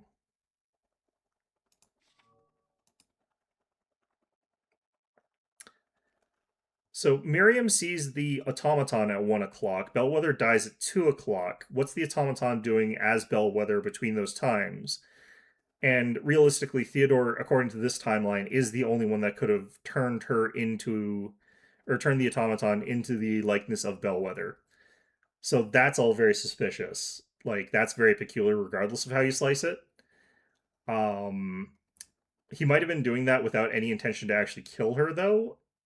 He might have just been doing that for some other reason. He might have been doing that with falsified... This could be the really complicated thing of he created a bunch of falsified evidence of academic dishonesty of Miriam Frege, where he was going to pretend that was on Bellwether, where that then would make it so that it seems like Bellwether was trying to get Miriam Frege in trouble, which would make it so that she had a worse off reputation with the noble house, which would tank her reputation in the council, which would mean that he would have his job preserved, which wouldn't require killing her necessarily, but would require that she be found with these documents. So that's a possibility, but I don't know. That's getting, like, too into the weeds, I feel like. Gladly.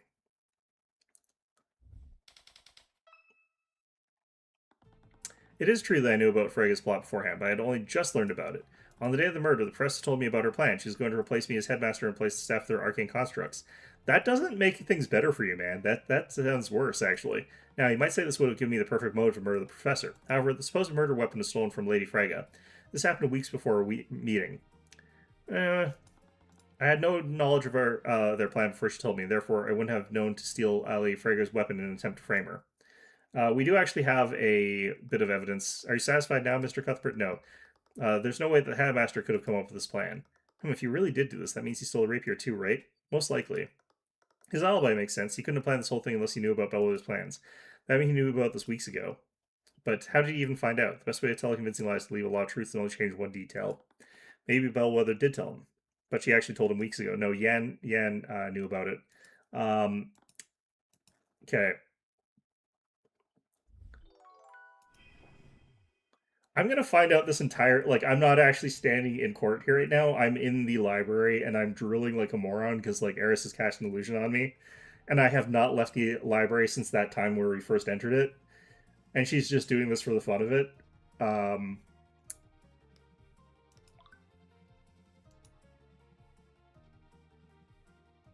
Okay,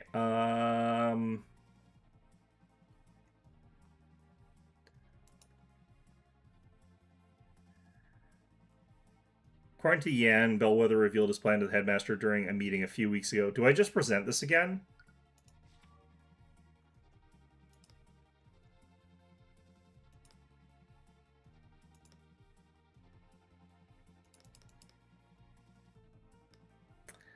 I don't know. I feel like... Okay.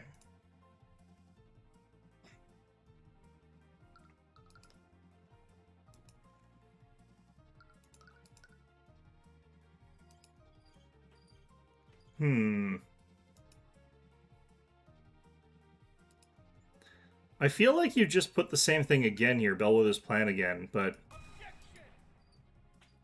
Where do I put it? And blah, blah, blah. Okay, let's... No, it is. I hate this so much. Okay. No, this is... Okay. On the day of the murder, the professor told me about the plan. She's going to replace me.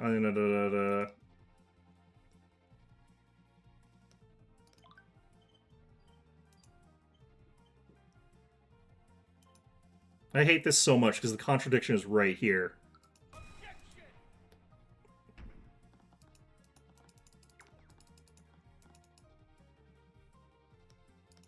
What the hell? Okay,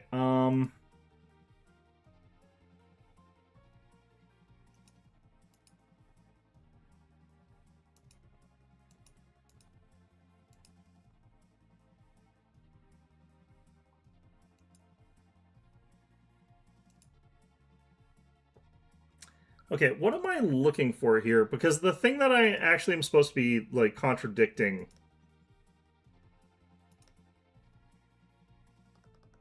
If he's the one behind this, he had to have known about Bellwether's betrayal weeks ago. Right, the question is, how do we prove it? Do I present Yan?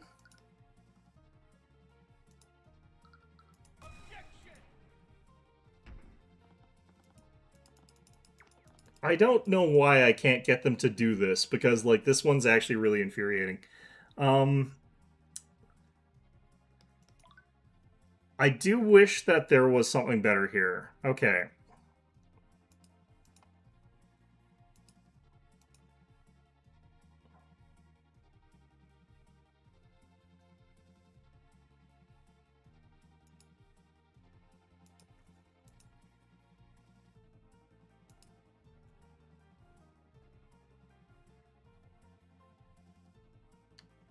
Hmm.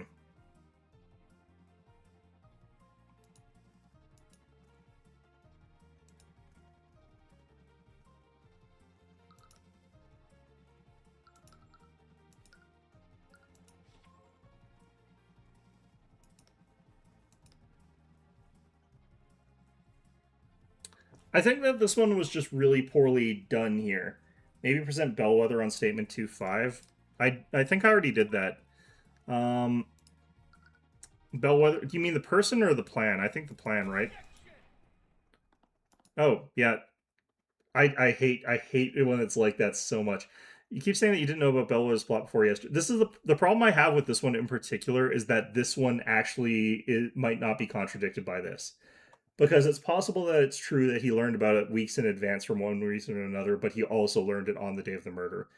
Because you can be presented information more than once, so that might not be contradicted by this. I hate that. Yeah. Is he still planning? It should have been for the first one. Yeah, it should have been for that one, not for the second one. Of course I am. It's the truth. I'm sorry, but you should really close your doors during your meetings. But what? No, did someone see us? It is true that Bellwether revealed her plan to you during one of your meetings. In fact, Yan Hughes happened to overhear that same meeting. But you only overheard the part where the staff would be replaced. And that's the strangest part, Redmond. According to Mr. Hughes, this meeting occurred weeks ago. Yeah, I always hate it when it's like it should apply to multiple. They could program it so that it would apply to multiple too. That wouldn't be actually that difficult. You can't accuse the headmaster of perjury based on a rumor. Everything you just said is based on secondhand information. Secondhand information is still witness testimony. Mr. Hughes distinctly overheard that the staff would be replaced with arcane constructs. That is too specific and too accurate to assume that he misheard. The professor must have only revealed her plan for the arcane constructs. That still doesn't prove that he knew about her treachery beforehand. Professor Bellwether had no authority over the cleaning staff's employment. It would make sense for her to just reveal her plan for the arcane constructs. That would only make sense if he knew that Bellwether would be taking his job. So tell me one thing, Redmond. Why did you find the need to lie about this? That's what Oprah did. Yeah, it does make it much better. Some of the Phoenix Wright questions, they switched to doing that in the later games, but like there are so many questions where it's like absolutely infuriating. They can also get around it by having really careful editing, which removes the sort of like key terms that would like make it valid for one piece of evidence, because it was valid for multiple different things there. There were also multiple things that you could use, but it's because you saw you need to establish an alibi? Redmond, I'm only going to ask you one more time. Did you murder Catherine Bellwether? Theodore Redmond had done something truly terrible. The school board rejected my proposed staffing budget. We won't be able to hire more custodians. Of course they rejected her. Our current janitor simply needs to stop lazing about. Then you wouldn't have to spend all of your free time helping him. How did you... Is that how they found out? Did you tell them? I did. Why? What I do after school hours is none of your concern. It becomes my concern when the headmaster of my academy debases himself in such a manner. You're mopping the floors alongside him like a common servant. Have you no shame? What else was I supposed to do? You can't possibly expect one man to keep an entire school clean. Hughes is clearly capable. The academy is spotless despite his lounging about. Only because he's working during every waking hour. He barely has enough time to sleep. Please, I've caught him napping on the job more times than I can count. Honestly, you coddle these animals far too much. Like I said, I actually think that, you know, a good and just kind old man would actually murder her. Professor Bellwether, I've called you here to discuss your treatment of certain students. This again? Do you remember Gillian Fletcher? He was part of your advanced delusion track. I remember failing him. His performance during the final exam was laughable. They found his body in the lake last night. I'd always warned you that something like this might happen. I understand you feel you have responsibilities to the kingdom, but our students are still human beings. I fail to see how any of this is my responsibility. Professor, surely even you must understand. No, I think it's you who fails to understand. You may have been a mage, but you could never walk the path of a scaled lord chosen with such a plebeian constitution. What do you think would happen? The real act of cruelty was placing that layabout next to our kingdom's best and brightest. What do you think happens to trash when they're faced with their betters? You never allowed them the opportunity to succeed. Don't think I'm blind to what's been happening. I received several reports that you've been harassing the students admitted through the scholarship program. Then take those reports to the school board, Redmond. If these urchins fall apart over the tiniest bit of criticism, they have no place here. They can't handle it, Redmond. It's that simple. Maybe this incident will finally make you see reason. What do I do? How do I stop her? It's only a matter of time before the school board names her as the new headmaster. After that, I won't be able to protect anyone from her. I'll be powerless. That's not how I see it. What? You're clinging to the shadows, Redmond. Titles, influence, reputation, they're all just illusions. Oh, this is going to be where Eris comes in. Strip those away and your bellwether's equal. If only it truly worked like that. Reality is far more complicated than that. Is it, though? Her friends on the school board can't pump blood through her veins. Those nobles she dotes on can't draw breath into her lungs. All are equals in death. The survivors are the ones who determine what will be. See, this is where Eris comes in. It doesn't matter if you're a commoner, a noble, or the scaled lord himself. But what are you saying? You should fight for what you believe in. Do whatever it takes to create the universe you want. Theodore Red, I don't think he did anything terrible. This probably actually makes things a lot better for a lot of people, honestly. Let's be real here. He had truly despised Catherine Bellwether with all his heart. In his mind, this world is a better... Yeah, well, I mean, I think it is. Yet the sound of that rapier piercing her heart had been echoing endlessly within his head. It was as if her ghost were floating over his shoulder, torturing him by repeating her last anguished gasps. It made his stomach turn. He took no pleasure in taking her life, and his soul felt forever scarred from what he'd done. But we've already come this far, haven't you? I have already come this far. I'm not done. Not yet. What a fine mess this is. Headmaster? So you truly plan on pushing this, do you? I won't let anyone stop me from getting justice for Wallace. Well, your thesis sounds promising, Mr. Cuthbert, but I believe your arguments could use a little work.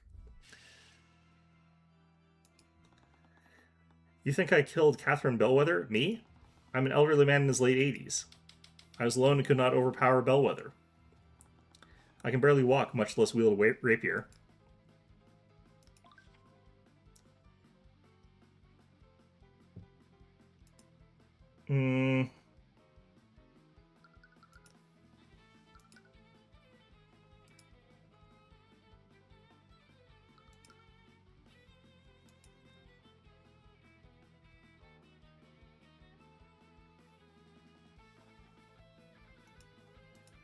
Would I just say that he used a construct to kill her? I don't actually think there's any reason like you couldn't actually just murder somebody as an 88-year-old man stabbing someone with a rapier. I don't think that that's actually out of the possibility of what they could do.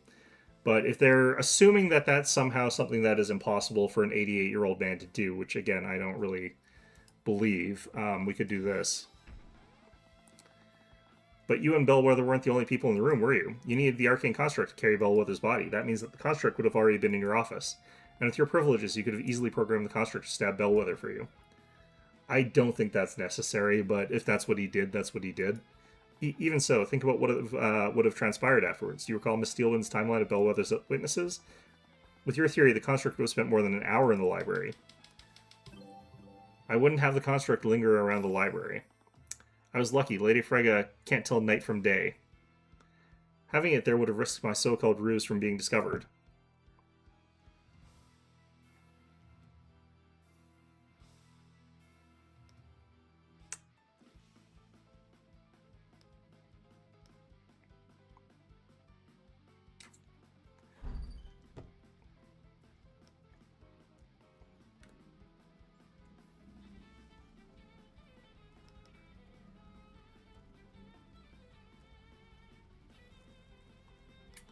Okay, so this one?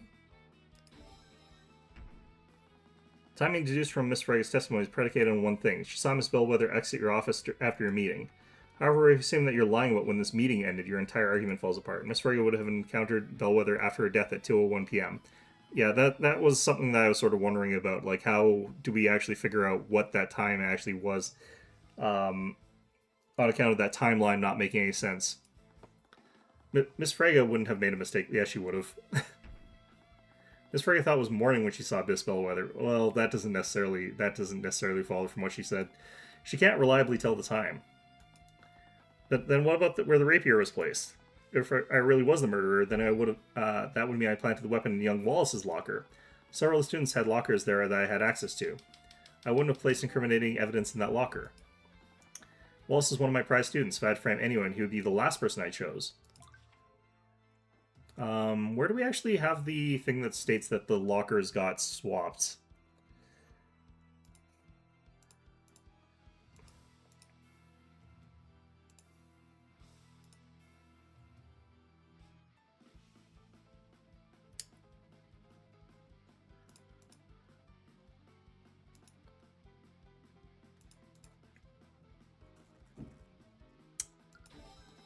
Right, Mr. Redmond.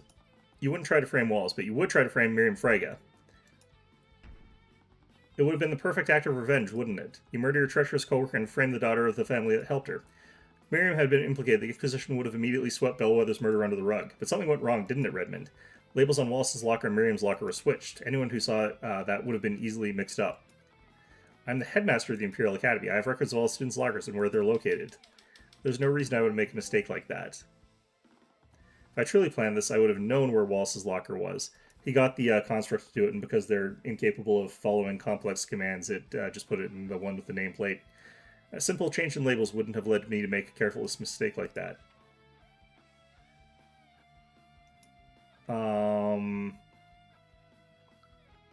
Do I do this?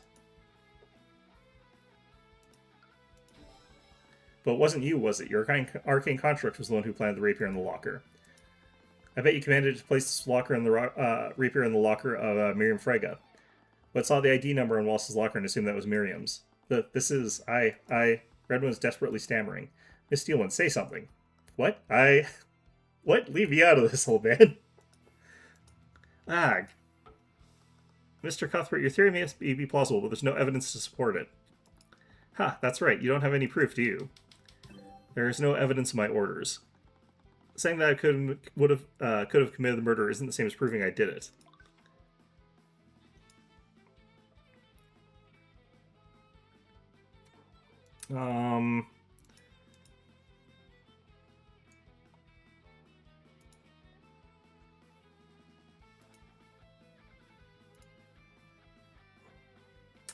I feel like we just do this again, but I don't really want to, because that seems like that's just like hammering the same evidence over and over again. And would they actually have done something that stupid?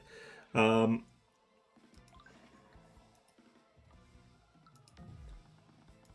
okay. Wasn't there some sort of evidence that would track the orders given to him? It is that, though, is the problem. Given to the construct is stored... okay, so we probably talk about the, what's it called, stuck in the locker room. Logs of the inactive locker room construct. Yeah, that's what I want to point to, but I think we actually do this one. Your arcane construct is still in the locker room where it planted the rapier. All we have to do is take a look inside, and we'll see the blood inside. Is that so, Mr. Cuthbert? What? Why do you still look so confident? No, Mr. Cuthbert. I already checked the inside of that construct during my investigation. The interior is completely clean. What? The construct's primary function is to assist in clean, dear Tyrion. They have to function that allows them to clean themselves inside and out. Oh. That still wouldn't erase the magical traces. Healing spells may leave traces of necromancy, but so would a healing potion. With no evidence of blood, there could be a myriad of reasons why those traces are there. Well, we can still expand history, right? Think about it, Mr. Cuthbert. Do you honestly think that the murder would leave behind evidence like that? Sure that whoever orchestrated this plot, they were the construct to wipe its logs when it was finished. No. That's right, Mr. Cuthbert. Your case against me is theoretical at best, but I suppose I can still give you marks for trying. He thought of everything. Did you really get rid of all the evidence? I was running out of options, so I still had one option left. It's unbecoming to glare like that, young Tyrion. He's doing it again. I needed to bring myself back to that moment with Garrick Pierce. Everything was at stake for Wallace in this trial. He endured the collective hatred of everyone who didn't understand what he was doing. He stayed true to his ideals, no matter how much it harmed him. He studied necromancy for all for the betterment of mankind. His life and his future are in my hands, and I would not see his potential destroyed. I activated the Empowered Eye again. Redmond did a good job of covering his tracks, but there was no such thing as the perfect crime. There had to be something they forgot to get rid of. I mean, Eris's crime seems to be going pretty swimmingly so far.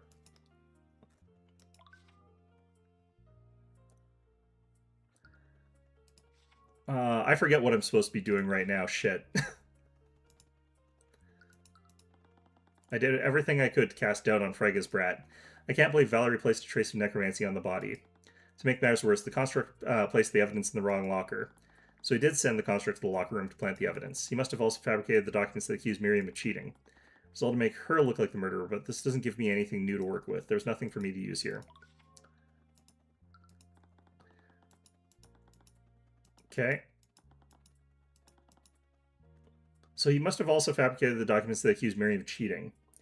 Eris is probably going to be investigating a bunch of crimes that you solve. Instigating a bunch of crimes that you solve. Yeah, probably. It was all to make her look like the murderer, but this doesn't get. I hope that I hope she gets away with it. Like that would just be really funny if she's just like your friend and is just there. But this doesn't give me anything new to work with. There's nothing for me to use. Okay. What am I trying to do here is what I feel like. Why am I thinking of this now? That piece of evidence didn't evoke any useful thoughts from him. Construct's actions, okay.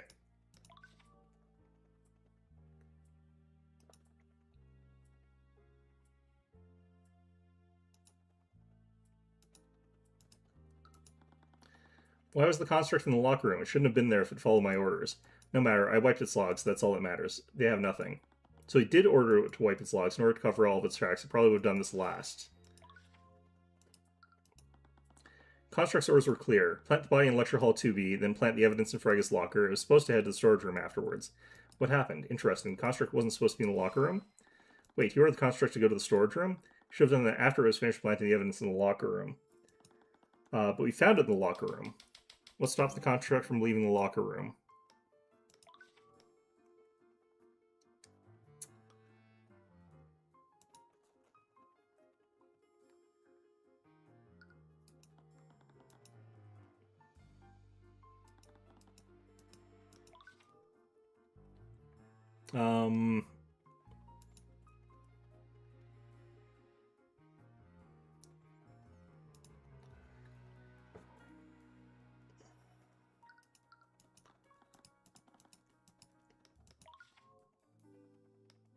Who would have interfered with it?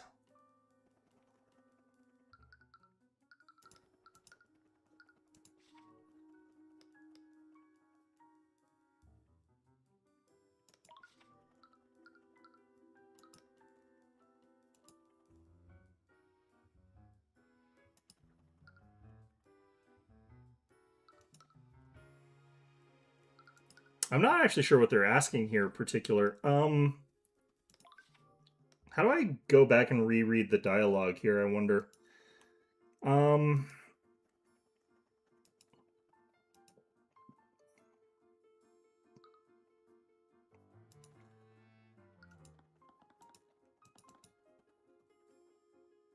So the thing that, like, prevented it from leaving would have been some sort of, like, logic loop thing.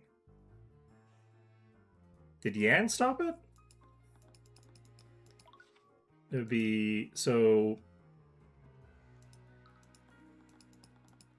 I can just sort of, like, guess with this one. I don't exactly know what they're implying here.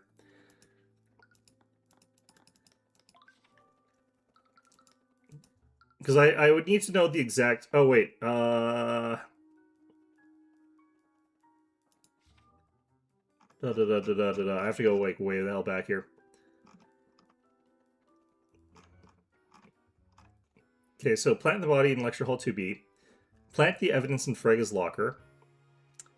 It was supposed to head to the storage room afterwards. So, there's something that was blocking it from getting to the storage room. That prevented it from getting there. Oh, I know. Right, the body's probably reported earlier than Redmond expected. I was wondering, like, what would actually prevent it from going. It must have been the lockdown, but I don't know the timing of that. That meant he probably started the lockdown while the construct was still in the locker room. How did the lockdown affect the construct's actions? It blocked it in and caused it to... okay,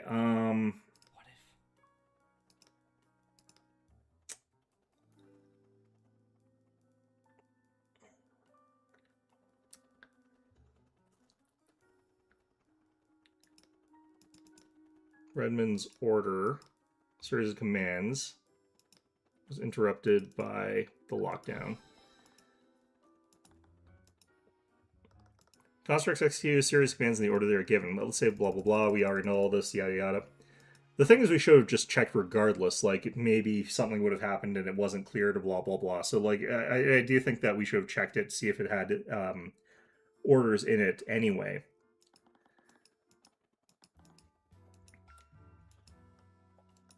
You're not giving up, are you? Yeah, I thought so, but you're going to prove they did if he's not on the stand. Don't worry, the next witness testimony will be all I need. Next witness? That look in your face isn't one of resignation. Ha, it's nothing but desperate bravado. Now if you'll excuse me. You'll have let him get away, Mr. Cuthbert. I hope you know what you're doing. I do, Steelwind. First, I'd like the Inquisition to bring the Arcane Construct in the Academy's locker room. We've already established that the murderer would have wiped its history. Yeah, check anyway. Please, just humor me for a second. Fine. Bailiff, please relay Mr. Cuthbert's request to Commander White. Yeah, well, Commander White comes in, he's like, yeah, I figured I'd just scrub this thing clean while I was at it, make sure it was pristine for all you guys, then we'd all look at him like he's a moron and be like, okay. Well, here's your construct. I hope you know what you're doing, Mr. Cuthbert. Constructs. I always thought that these would be solid inside. What are your orders? Please recite your commands history. Reporting.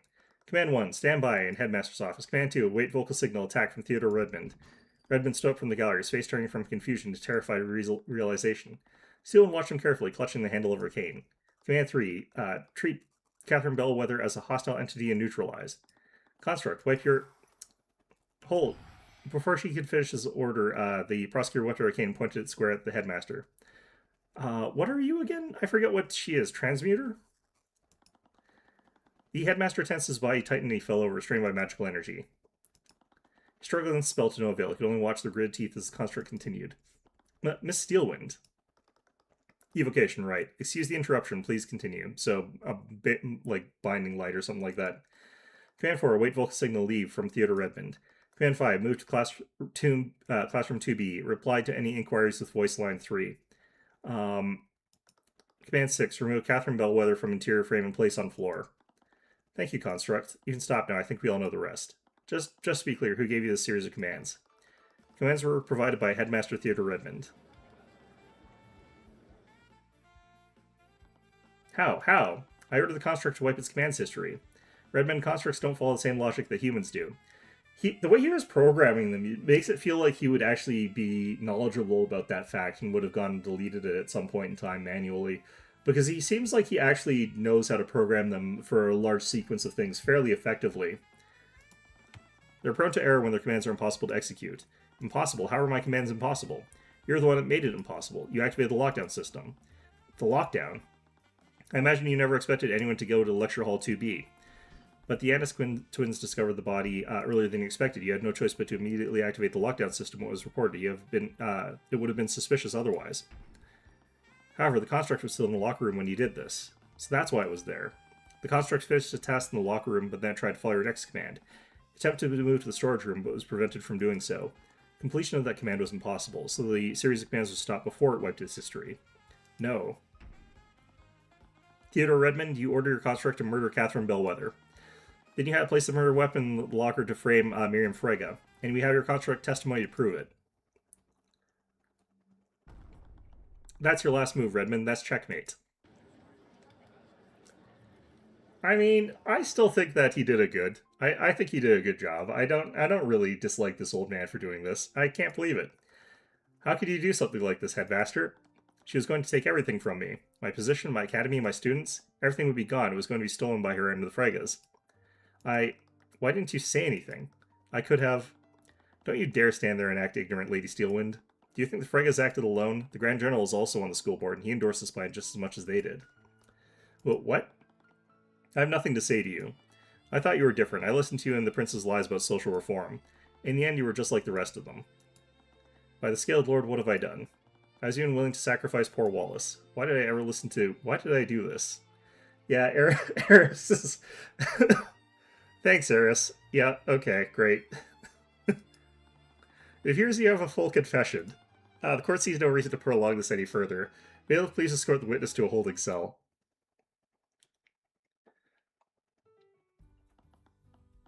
Mr. Cuthbert, you really did it. Feels amazing, right? Like a big weight being lifted from her shoulders. It does, but Headmaster Redmond, what am I going to do now? Headmaster Redmond was the only reason I could even attend the academy. Laval, yeah. The school board replaced us in with someone like Bellwether. Come on, don't think like that. You've been acquitted. You still have your freedom. I want to agree, but the study of necromancy was outlawed. Without Redmond's support, there weren't many places he could learn it. And then there was stuff at the Imperial Academy.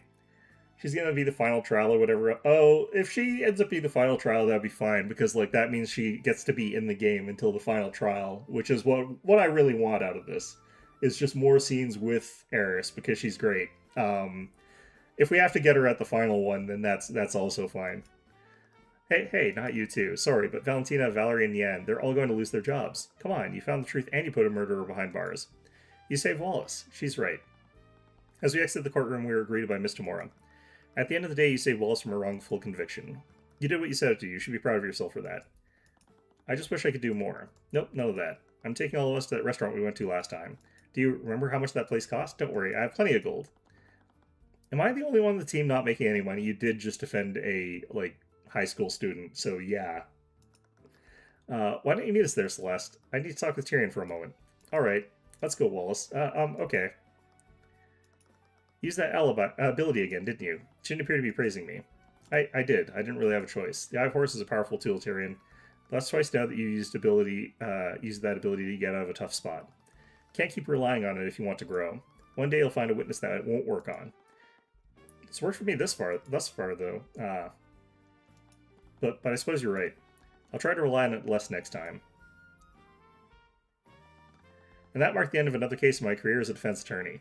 Another life saved, another murderer brought to justice. But I still couldn't shake the feeling of uneasiness. Was it guilt for what happened to the faculty staff, or was it something else? I can't believe it. It was really Theodore the entire time? Can we talk about something else? Thinking about all that is really bumming me out. I hope I'm not interrupting. Oh great, what do you want? I've always tried to act with more compassion than my fellow aristocrats, but I suppose I'm still blind to the privilege I was born with. I'm truly sorry if my words during the trial were insensitive to your circumstances. I've been speaking with students here. There's quite a bit of outrage about your firing. Wait, really? The idea of a machine doing your job just didn't seem to sit well with the student body. While not everyone was as sympathetic as I'd hoped, almost everyone agrees that your leaving would be a tremendous loss. Spoken with the head of student council, we believe that we can convince the school board to keep you on staff. You can do that? But is that what you want, Valentina? I don't see the working conditions here improving without Redmond as headmaster. Well, we've got to make a living somehow. There's actually a merchant on Aranax who takes an interest in people like you and your sister. He's recently purchased a condemned building in the city. He's looking to turn it into a restaurant. I remember how delicious your meals were when I was a student here. I'm certainly certain he would hire you if I asked. Really? Will you be interested in that? It's a bit of a gamble, but your employment wouldn't be left to the whims of the nobility. Of course. What about Yan, though? You'll probably be hearing from him soon. She's not so bad for a noble. I don't know if I buy it. You've heard about what your dad's been doing, haven't you? Don't be so pessimistic. She seems nice. I'm kind of with Valentina on this one. Something's always been up with the Steel Winds. Do you remember that scandal all those years ago? No, actually, what happened? Right, you two were probably just kids when it all went down, but it was big news at the time. That girl's mom went on a rampage and massacred a village full of farmers, children included. Scaled Lord. Lucio Steelwind's violent streak didn't start with these rebellions. I think they had a bad marriage or something. He couldn't wait to get rid of her. After what she did, he personally prosecuted her and demanded a death sentence. He even carried out the execution himself. He really is a monster, isn't he? Yeah, I'm not sure if I trust anyone raised by a guy like that. See, there's always something up with the aristocrats. As far as I'm concerned, I'm not getting any help up until I hear from this merchant from Aranax. But hey, if I do get that restaurant, we'll need someone to help us keep it clean. You interested, Deanne? Cleaning one small restaurant instead of an entire school? I'm falling asleep just thinking about it. Okay, just make sure you still do your job, okay?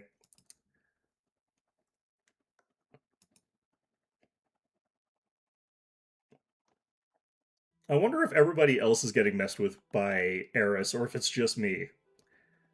Man, C1's been keeping the old-timer here for hours. What's there to even ask at this point? Turns out she doesn't trust his testimony. Something about his memories not matching up with the crime scene. I mean, he is pretty old. Yeah, well, she found that damn symbol etched into his desk.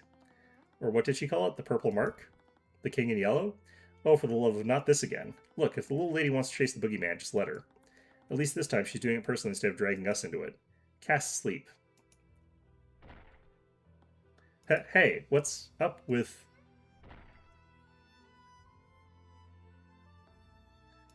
Wait a minute. I remember it now, but how? That was close.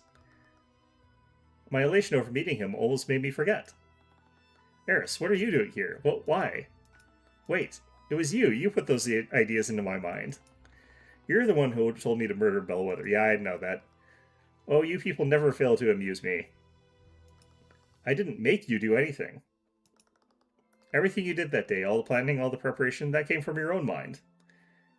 Has to be AoE, otherwise someone at the courtroom would have commented on him blaming her. I think that would just be funny if no one else thought anything of it.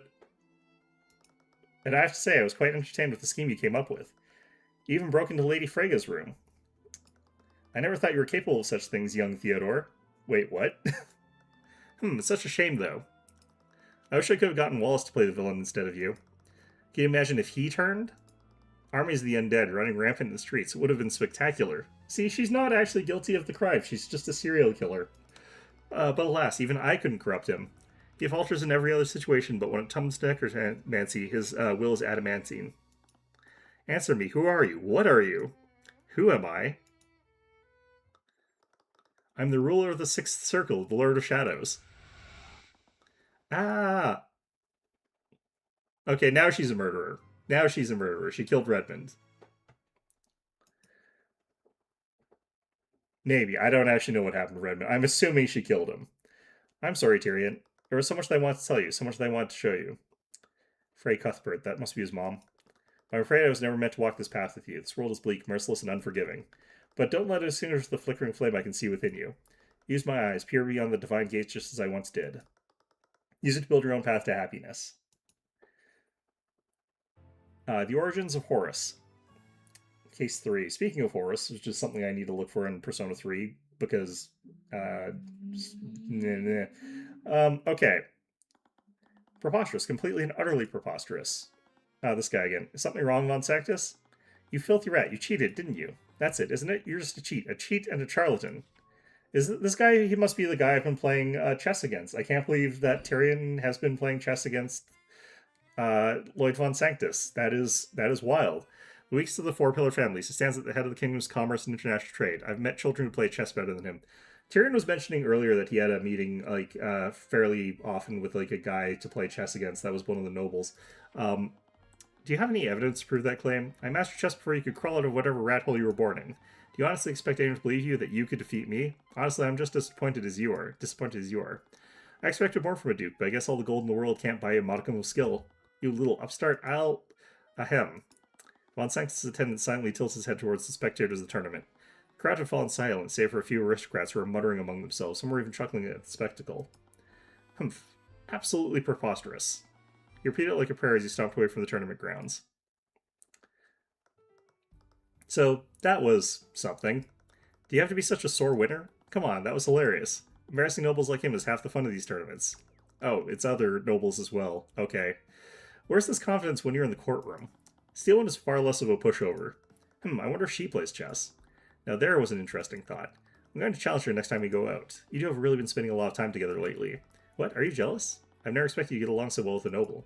I mean, you've talked to her. She's not like most of those stuck-up heiresses. She really takes her job seriously, maybe even more than you do. Yeah, probably. I'd just be careful around her. You've seen what the paper's been saying about her father. Hey, she's nothing like her father. Does say things like that when she's around.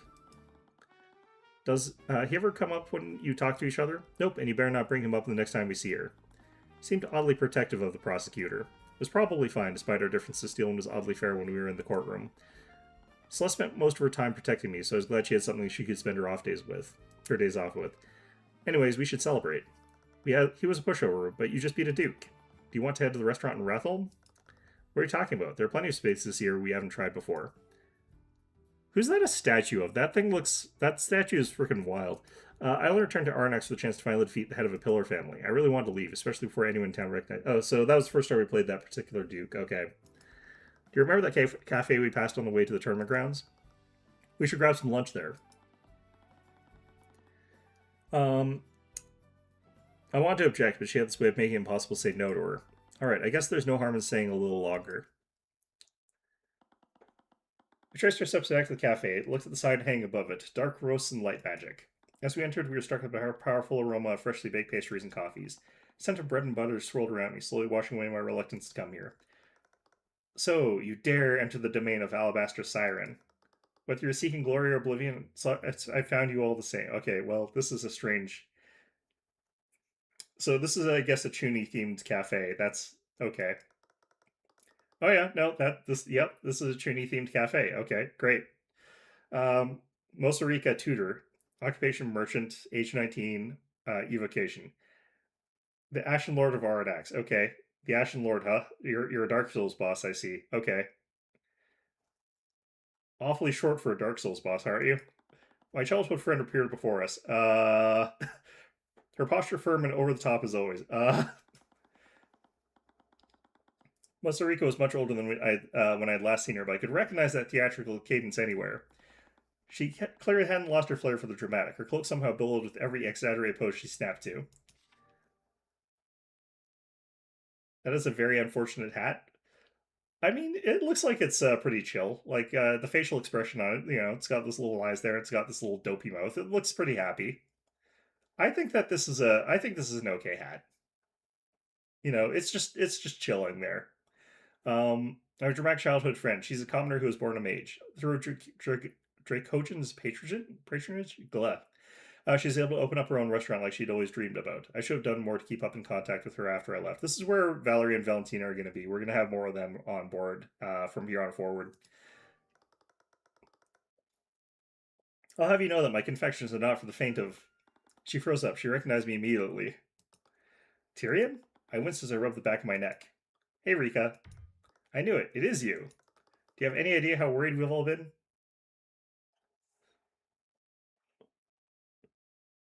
You're American speaking? I mean, it's got mostly just... I know. I see what you're talking about now, yeah. I mean, it kind of looks like that, kind of doesn't.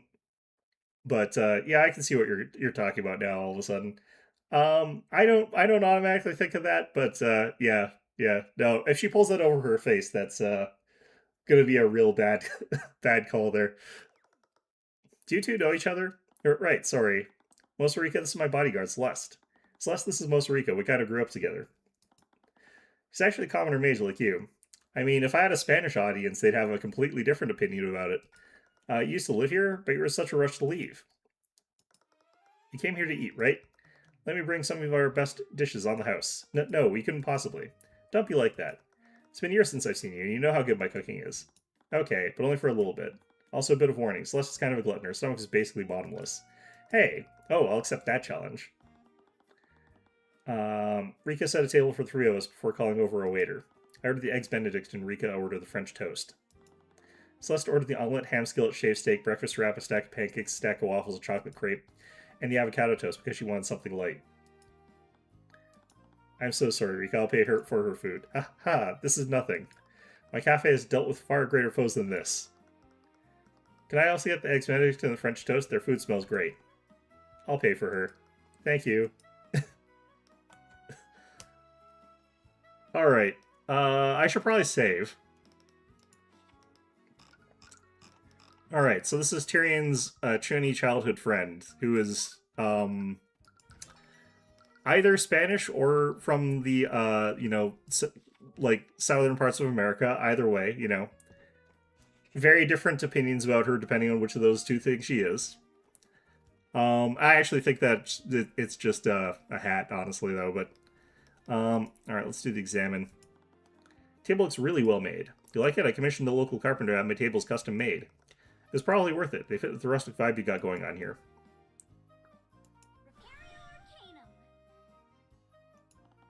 Some kind of tarot card. Customer must have accidentally left it here. The Magician.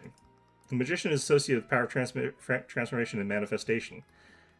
And if it's in the upright position, which is associated with the resourcefulness to harness one's inner potential. It often symbolizes a person who possesses great skill, creativity, and mastery over their craft. I never knew you knew about those things. Of course I do. Power of the Magician is the power to shape reality through the power of will. To be fair, if that was a different color of hat, it probably wouldn't have that kind of connotation, even though it's still the same shape, because it is literally just a wizard hat shape, normal sort of thing. It's just the color. Doesn't that remind you of someone? No, not really. Hey! There's a shelf full of drinks, mugs, and a sugar behind the restaurant counter. It must have been where Rika's employees prepared coffee to be served. Reika seems to have decorated the entire cafe with several plants and flowers. The green added a fresh and earthy look to the restaurant. There are artificery lights hanging from the ceiling. Your business must be doing pretty well if you can afford artificery like this. That's just one of the benefits I get from working with the Dracogen Trading Company. Most of the merchants connect to the artificery ley line. The colors and the buttons looking like eyes. I guess? I kind of feel like there's actually a lot of Wizard's Hat that have like little things that look like eyes on them. Without the buttons, it would be fine? I guess so. Yeah, that's also true. I guess it would also look fine if it was like straighter. Just went like purely up, like in a triangle cone, like a really cheap Party City wizard hat.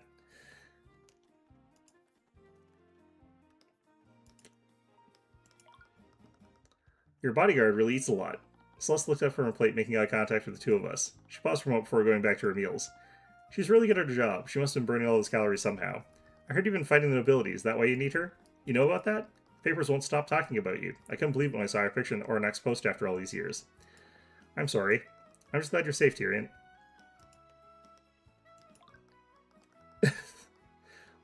Look at you. I've never expected the Light-Sworn Monarch to start wearing a suit. What's this Light-Sworn Monarch I keep hearing about? Oh, this is back when Tyrion was in his Chuny phase. Honestly, with his Eye of Horus, he should actually just go back into it, honestly. I think he should just revert. Ugh, it's something I used to call myself when I was a kid. Wait, really? That's adorable. Pales in comparison to the Ashen Lord of Oranax. Just as I expected by your apprentice, you're practically famous now. Not even the headmaster of the Imperial Academy could stand against you. Winstep being reminded about Redmond, I still didn't feel great about what happened. What's wrong? Theodore Redmond wasn't a bad person, he just made a really terrible mistake. I don't think that was a mistake at the end of the day. I'm with him on this one. I stand with Redmond here. I'm not happy about indicting him. Oh. Are you the owner of this cafe, Rika? You always dreamed of opening up one up when we were kids. Source of my strength is the everlasting financial support of the Dracogen Trading Company. Its owner was rendered powerless when he tried confections. He had no choice but to fund my warpath. Dracogen Trading Company? I don't think I've heard of them. They're pretty small. They're only operating in Oranax right now. But I heard they're planning to expand their operations throughout Weavengard. I'm sorry that the Duke of Commerce is letting that slide. Isn't he the guy you beat in the chess tournament this morning? Wait, that was you? House von Sanctus is one of the Four Pillar families. They manage mercantile operations throughout Weavengard. So House Steelwind controls the military, and House von Sanctus controls businesses. House Rega controls the banking houses in exchange of currency, and House Sybil controls the judicial and legislative branches of the kingdom. Okay, Oranax City. Is it just me, or does the city look a lot cleaner than before? Alright, you left before all those new merchants appeared. New merchants? Did they come from the Merchants Guild? Not exactly. The Dracogen Trading Company was one of the first merchants that came. They bought some of the Arcane manufactories a few years ago. They transformed into the heart of artificery productions within Oranax. All the merchants felt the way of the winds and followed them here. Being based in a port city would definitely give them an edge. And Oranax is one of the few trading hubs that sends and receives exports from the other kingdoms. Just looked at her surprised. Hey, I'm a businesswoman. I know about the economics. Their presence lit a flame in the city's economy. They aren't owned by the nobility, and they pay their employees a lot more than Von Sanctus does. It's really opened a lot more opportunities for the people here. I doubt the Duke appreciates the competition, though. There's even talk among forming employee-run unions. Oh, good. Oh, the Duke definitely won't appreciate that. Yeah, he won't. Okay, chess tournament. So, you still play chess? Yeah, I'm nationally ranked, too. I heard that some upstart commoner defeated Von Sanctus at the tournament this morning. I should have known it was the Light-Sworn Monarch. Upstart commoner? Hey, do you still do things that thing when you play? No. What thing? Nothing? She's not talking about anything. Oh, I can't wait to see what this is. Wait, you're actually embarrassed about it? When we were kids, you did it even more than I did. What do you used to do? Why don't you show her, Tyrion? I refuse. Come on, show us, Tyrion. The thing. Why would I decide to bring that up? That seems insane. Alright. I think I'm a little too old for this. I'm insulted that you think that age has anything to do with it. You need to feed it, Tyrion. Let your radiant light be smothered by a flickering ember. Wait, what? Be smothered into a flickering ember. Why would you want to do that? Do it, Tyrion. Yeah, do it, Tyrion. The two of them began chanting, drawing the attention of the other patrons in the cafe. I feel like I'm being bullied. I took in a deep breath.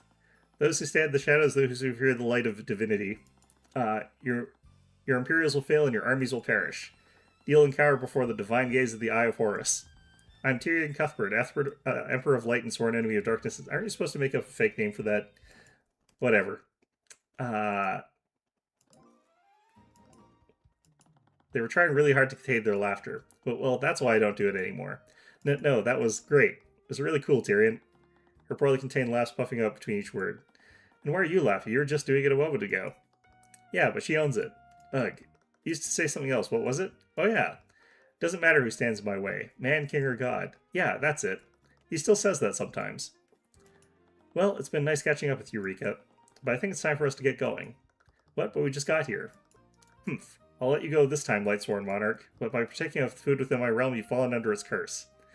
Am I Persephone now? Can I only leave half of the year and have to come back here the other half of the year? Curse? You're now bound to my domain for eternity.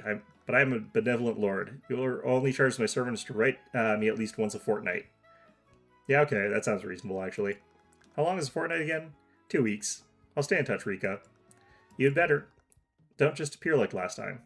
Don't just disappear like last time.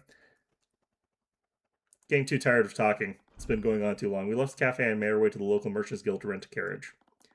The city streets seemed a bit more crowded than before. There must have been some kind of event going on.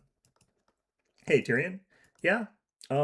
She fidgeted with her hands and seemed unable to make eye contact with me. She looked like she wanted to say something, but she couldn't find the right words. Never mind, it's nothing. Okay. We made our way to the Merchants Guild in silence. With each step, we found the streets becoming more and more crowded. I really hope this traffic wouldn't interfere with the ride home. Hi, could we rent a carriage for travel to Wraithholm? Sorry, but travel outside the city is temporarily closed. What? Why? Haven't you heard? Steelman soldiers locked down the city. They set up a blockade and everything. A chill ran up my spine. What are you talking about? Check the city gates if you don't believe me.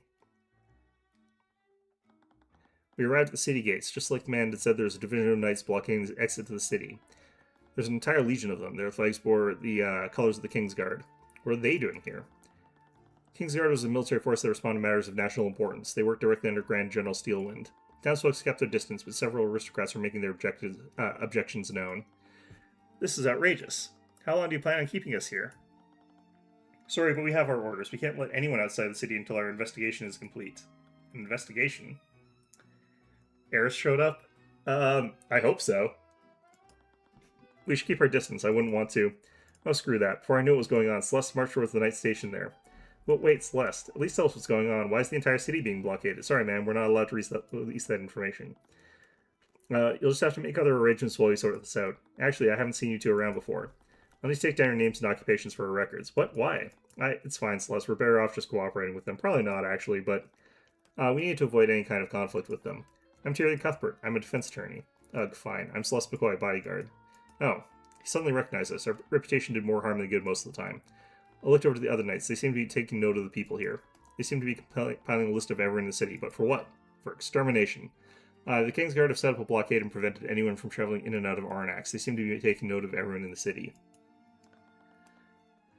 I have an important engagement tomorrow. What am I supposed to do now? This can't possibly be legal. The Minister of Justice will be hearing of this. Nobles continued shouting at the knights. It was clear they wouldn't be budging anytime soon. As soon as the knights were finished speaking to us, I quickly backed away. Celeste followed closely behind me. I mean, this is probably one of those sort of situations where they probably would have to be a little bit more careful. It doesn't matter that they control the military de facto. The reality is, like, all of the nobility each have their own, like, private portion of the army, and if they piss off enough of the nobles, the actual, like, royal army is usually actually quite small within a kingdom. So even if he's in charge of the army, that doesn't actually mean he's in charge of, like, the actual armed forces, so you'd have to be a bit careful about that. Tyrion, wait. She said that, but it took very little effort for her to keep pace with me. My breathing was getting faster, my head was aching. Skilled Lord, it's happening here. What? It's exactly like what's been happening in the countryside. Lucio Steelwind sent his men to keep the peace here. Oh, that's why you're so freaked out.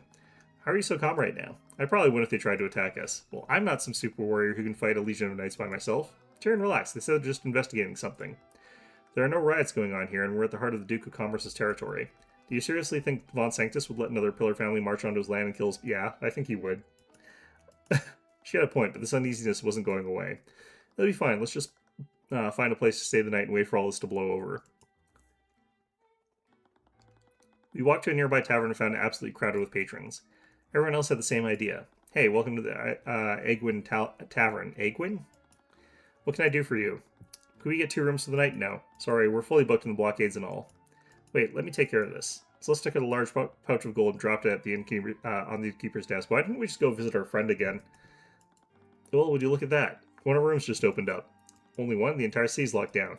Even with this gratuity, that's the best I can do for you. What? Embarrassed to share a room with me, Tyrion? No, I briefly glanced at the innkeeper. He chuckled at my reaction. Fine, let's just go. We walked into the room they had prepared for us. There was one bed. So how should we... Oh, I was just kidding before. You can have the bed. I'll just sleep on the floor. But what? I can't just let you. Please, we're both commoners, but you live a cushy life in the city. I'm a mercenary. I lived on the road for years. Yeah, she's probably used to it. We have, however, got an entire table with 7, 8 chairs around it. We could probably have someone sleep on the table, I guess. You just take the table, you flip it upside down, you like put the like extra whatever these are tablecloths on it. Use an extra like bedspread or something like that. I don't know. Couldn't argue against that, but I still felt uneasy. All right, let's just let me know if you change your mind. Yeah. I let myself fall into the bed. Celeste started checking the room for anything suspicious. I tried to relax, but Lucio Stilo was in my hometown. I just took deep breaths. Celeste was right. The Grand General wasn't insane enough to try anything in the heart of... Yeah, he is. I really hope that was true. He's absolutely insane enough to try something there. We had an arrangement. What are you doing? I don't know. I guess I'm going back to do my actual job. You little rat. Do you think you can get away with crossing me? You've already come this far. You're far from blameless. Now get back in the office and activate the device. The device? I thought you wanted me to rob the place. What's so special about this thing, and why the office? How about I activate it right now? Do not do that. I knew it. There's been something more to these jobs, ain't it?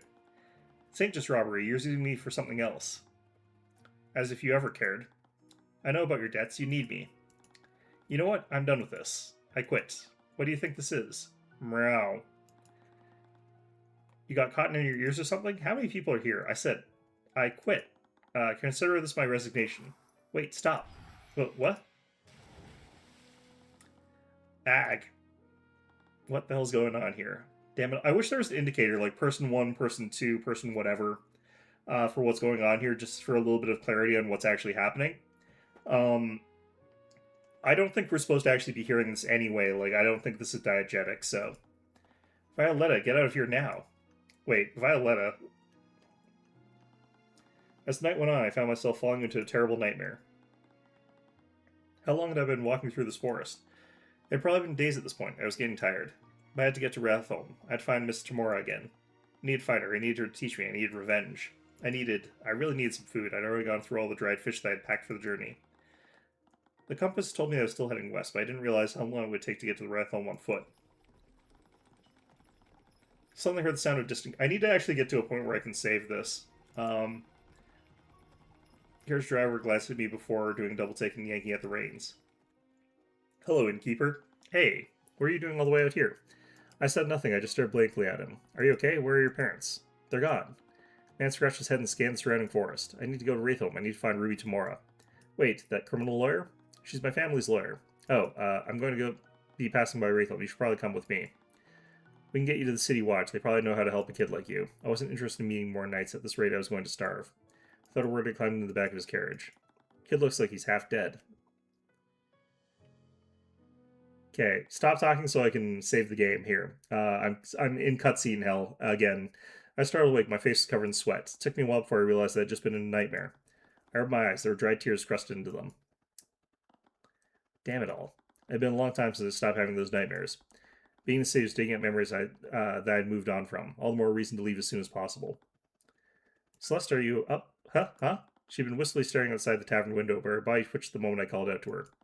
Are you okay? Yeah. You just startled me. He wasn't awake, was he? I'm not going to ask something. There's clearly something else, but she didn't seem keen on sharing. Do you know if the city's still in lockdown? I haven't checked yet. I was waiting for you. We arrived at the city gates. It was still being blocked by the Kingsguard. If anything, it looked like they doubled the numbers of knights there. Really didn't like where this was going.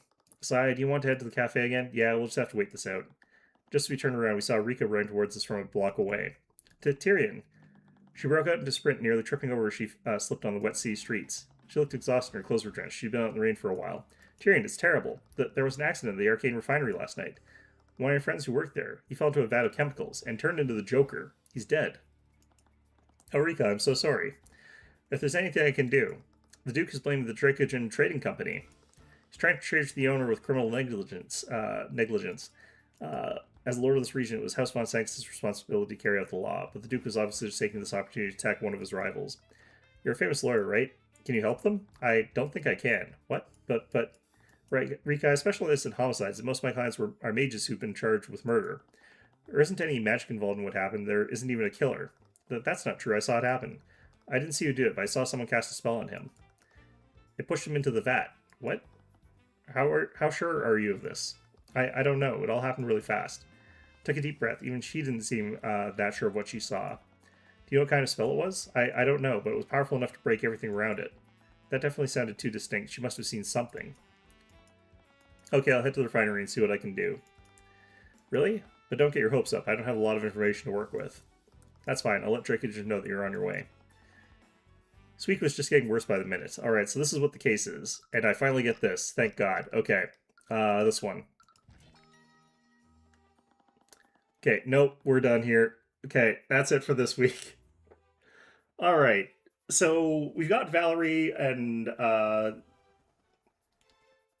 what the hell's the other one? Valentina.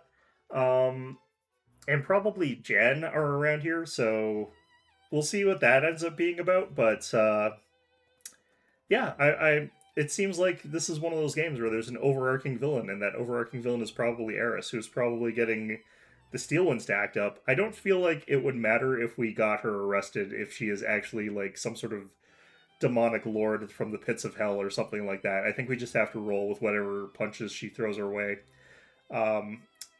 Because I don't think that we could successfully actually stop her from doing what she wants on a physical or literal level. Maybe someone could, but that probably not Tyrion Cuthbert, Attorney of the Arcane, unless like maybe the Eye of Horus can lock her up or something like that. I don't know. I doubt it. I don't want to have to get the shit kicked out of me by the devil. That would be unpleasant. But yeah, that's gonna be it for today. Hope you found this one enjoyable.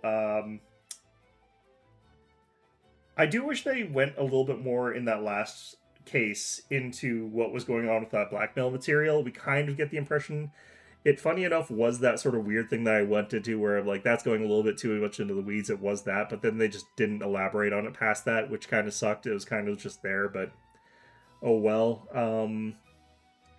But yeah, no, that was a lot of fun. He did say man, king, or god. Yeah, man, king, or god, but this is Satan. That's not any of those three things, right? A devil is not a man, a king, or a god. So, you know, what can we do about it, really? You know, she dodged us on a technicality.